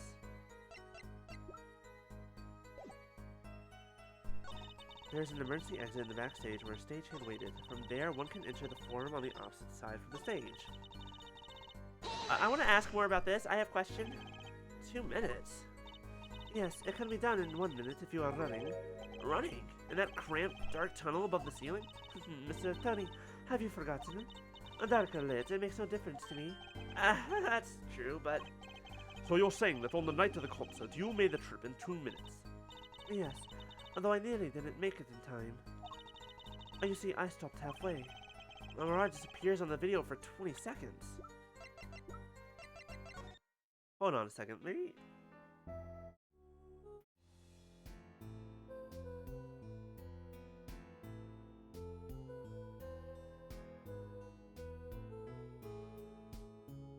Okay, let me think. Also, she's on top of this tower. So how did she get from on top of the tower to under the stage?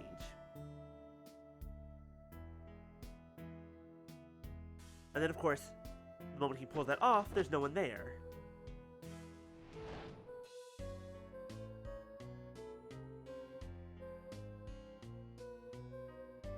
So what happened?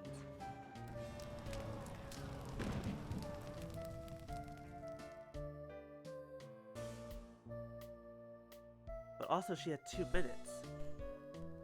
And someone's there, for sure. And that's the end. But she says she made the trip in 2 minutes. How? If you want my professional opinion, I'll bet the answer's right there in that video.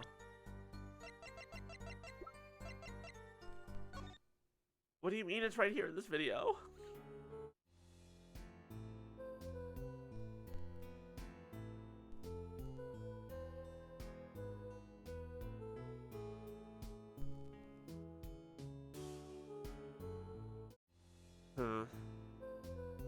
But, because we were also watching it live, so it can't be that the video's edited in any way, right?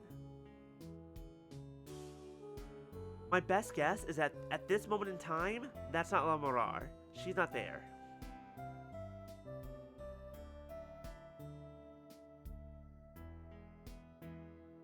She's already underneath the stage at this point. Well, Mr. Justice, perhaps you have some evidence for us. Something that can explain the discrepancy between the video and her testimony.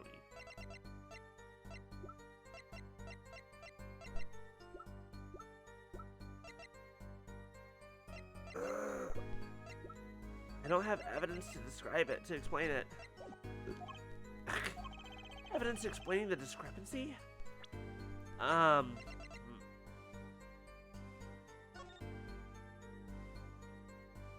Oh, that's how that got in there too. Maybe. But that's not evidence.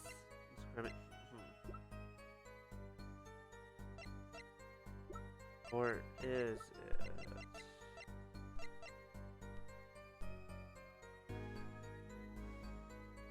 Yeah, no, she wouldn't have been able to go up on top of the scissor lift because look, it doesn't go up that high. So she definitely didn't go up. It's not her. I'm gonna say present evidence, and I'm gonna present that cross section, and we're gonna see what happens. There's one piece of evidence that explains the discrepancy between video and testimony. Is there though? Is there though?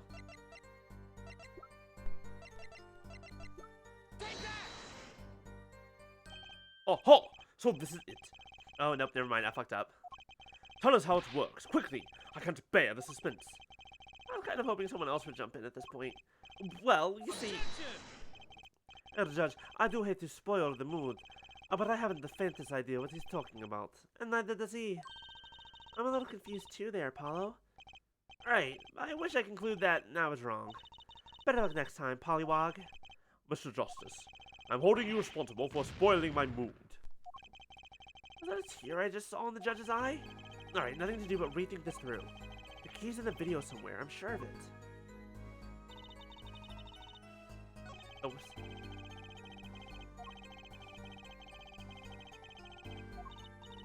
Sorry, Paulo, I'm not telling. Not even if you make those puppy dog faces. Fine, fine. More puppy dogs.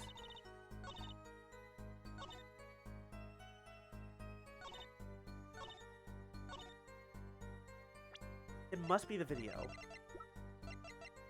But I feel like I'm missing something.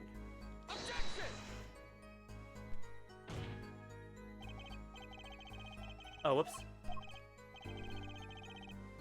Oh. What do you mean objection overruled? Isn't that what I did last time? That didn't go so well.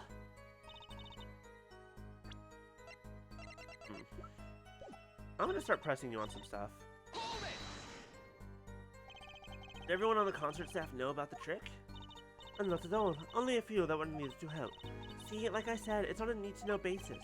So not many people knew about the trick. Oh, well, what were these stagehands required to do? The one needed to open the emergency exit. The door to the stairs is locked, but once through there, one can enter the forum on the opposite side from the stage. But when you came back out, you were behind the audience. Yes, that is how it worked. Not a bad shot, if I do say so myself. That's Uncle Valent for you, the old Grey Marie touch. But on the video, you were only gone for 20 seconds. How was that possible? That's the part I don't get either. I guess it would be hard to go so far in only 20 seconds. They're in 2 minutes.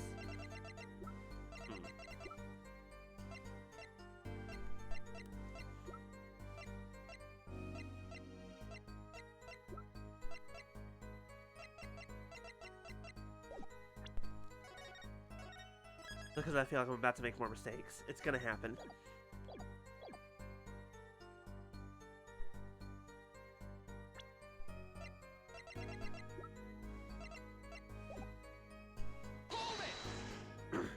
I think this. Oh, this is what I did. I think I pressed her on it.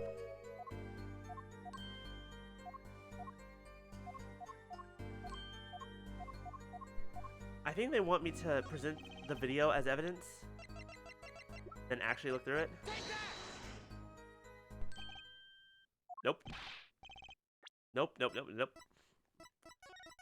Do. Nothing happened. You didn't see anything. It's fine. Don't worry about it.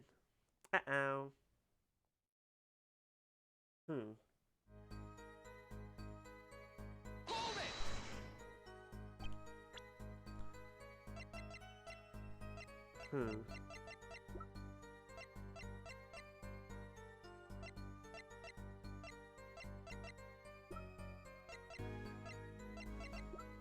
I actually don't know if there is evidence, or at least not yet. I wonder if I have to press her on a couple other things. Something I'm missing. Or put another way, I can watch the video again, maybe I can see what the evidence is.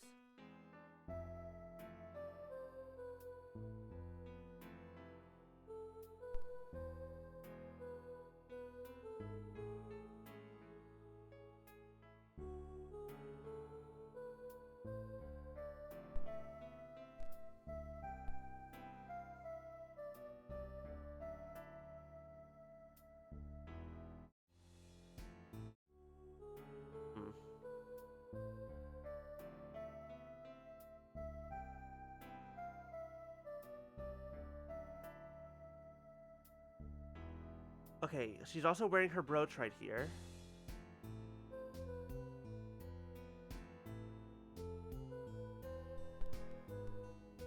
Are you still?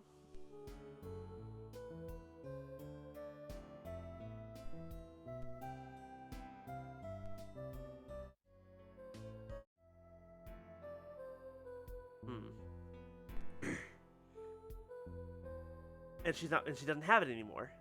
It's gone.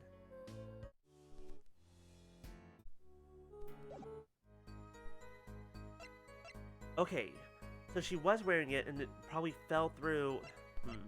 That doesn't explain the discrepancy though.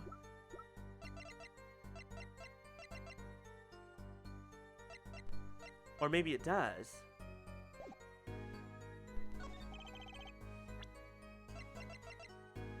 I don't think it does, actually. Oh, no, it did! I was right! Haha, it's the brooch! Lamar, do you happen to remember this brooch? Oh, the brooch! We saw that yesterday, did we not? It was found at the scene, Your Honor. You're bringing this up now, why? I thought we had already determined when that was dropped. So did I, but we hadn't. Take another look at the video. He was wearing it at the start, but not at the end. Thus, potentially a different person? Here, you can see she's wearing the brooch. So she is. Let's look a bit later.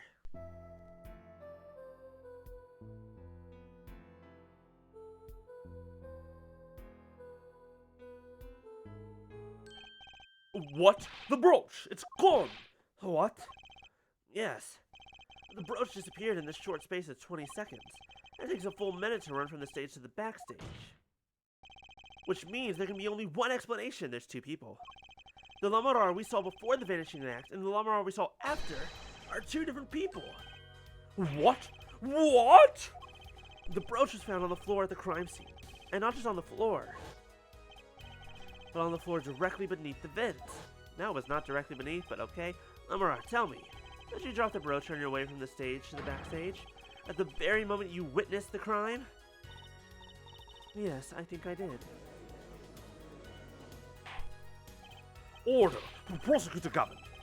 From your expression, I gather you had no idea this was the case, Sir Judge. I, of course, knew about it. What? Don't get me wrong, I wasn't hiding it, it just never occurred to me. The switch and the shooting took place at the same time. So, I was right? There was a switch? There was.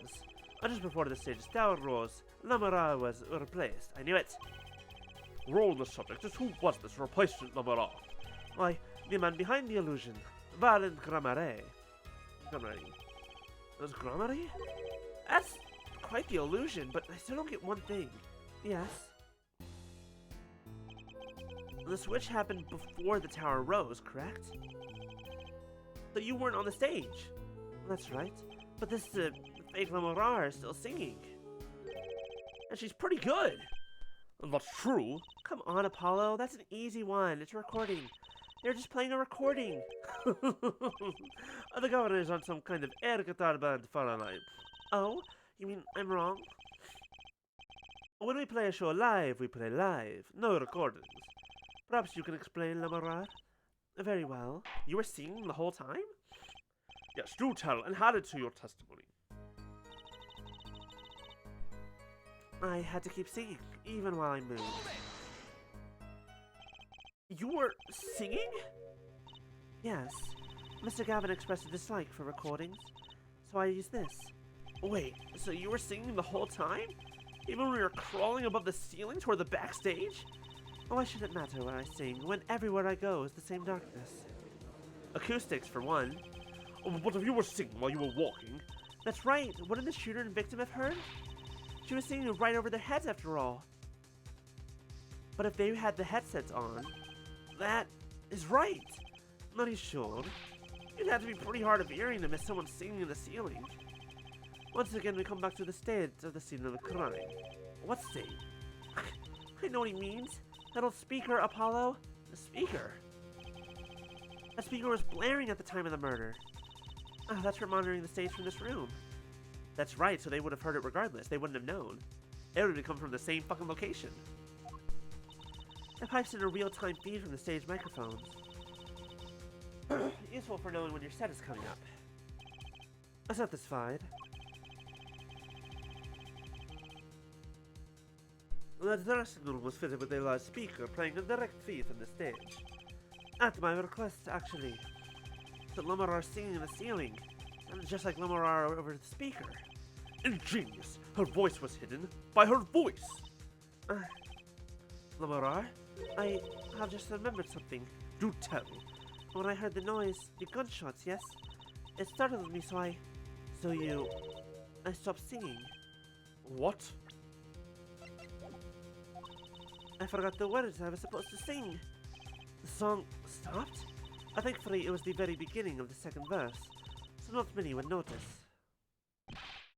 Forehead! That mixing board I lent you, where is it? The mixing... Huh?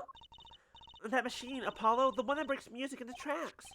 Oh, this! I completely forgot about it. Let's take a listen.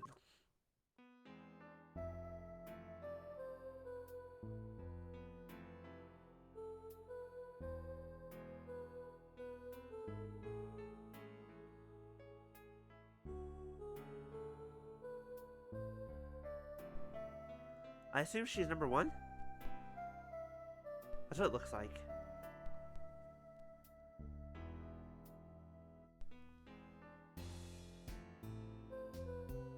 There. There. Oh, you're right. I didn't really notice initially, but...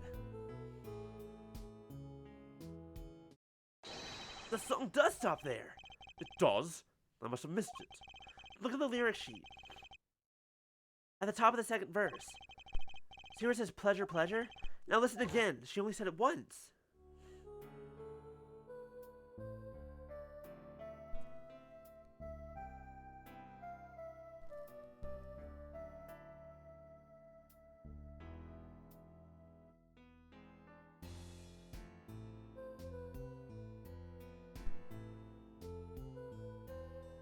Yeah.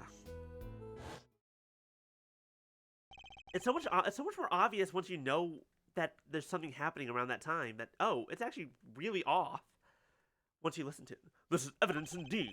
I believe we are guilty of making a terrible mistake. The crime didn't happen during the third set. It happened during the second, during Lamorar's ballad. If that is true, then no one on stage during the second set could have been the shooter. Which means that Darian Crescent could have done it. He wasn't on stage for the second set. Well, Prosecutor Gavin? Fascinating. I don't believe I've ever seen a trial turned around quite so thoroughly. Yet one problem remains. What's that, Prosecutor Gavin? Her forehead theory does have a certain kind of logic to it. Yet it's entirely based upon Lamorar's testimony. Yes, is there a problem with this? Well, it's quite simple, though it pains me to say it. What if she is lying to protect the defendant? But you have no proof! All I'm saying is that the truth is as yet unclear, until we hear directly from the man himself. The man? You don't mean... Yes. Although he is a friend and band member, Darian Crescent must take the stand. I see no other way. As someone with a new perspective on the case, as a suspect, to be frank. I think once we get Darian up on stage, or up on the stand, is where we're gonna call it tonight. Finally, the rat's coming out of his hole, and I'm ready to catch him. Darian Crescent, get ready for justice! This is as good a time as any to pause for a brief brief recess. There we go, I got it in the end.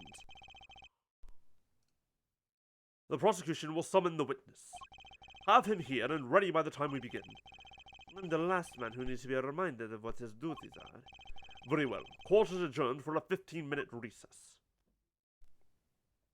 Recess? I'm gonna go outside and play. No, we're gonna call it there, y'all.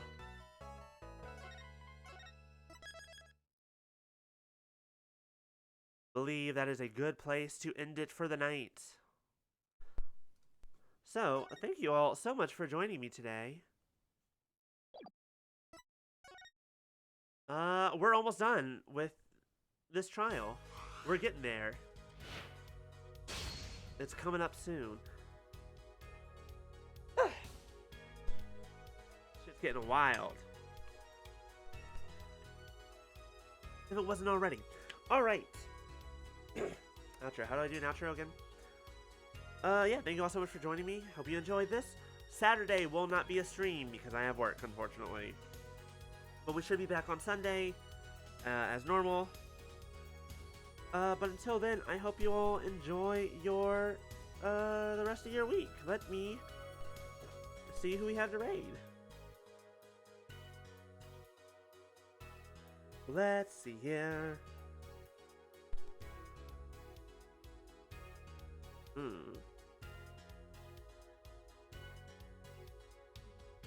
Let's go say hi to Jing. I guess. No, Jing.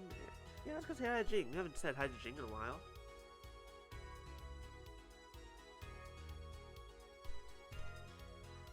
Alright, y'all. You're fantastic. I love y'all. Thank you for the raid. Kane and Mark, if either of you can still hear me.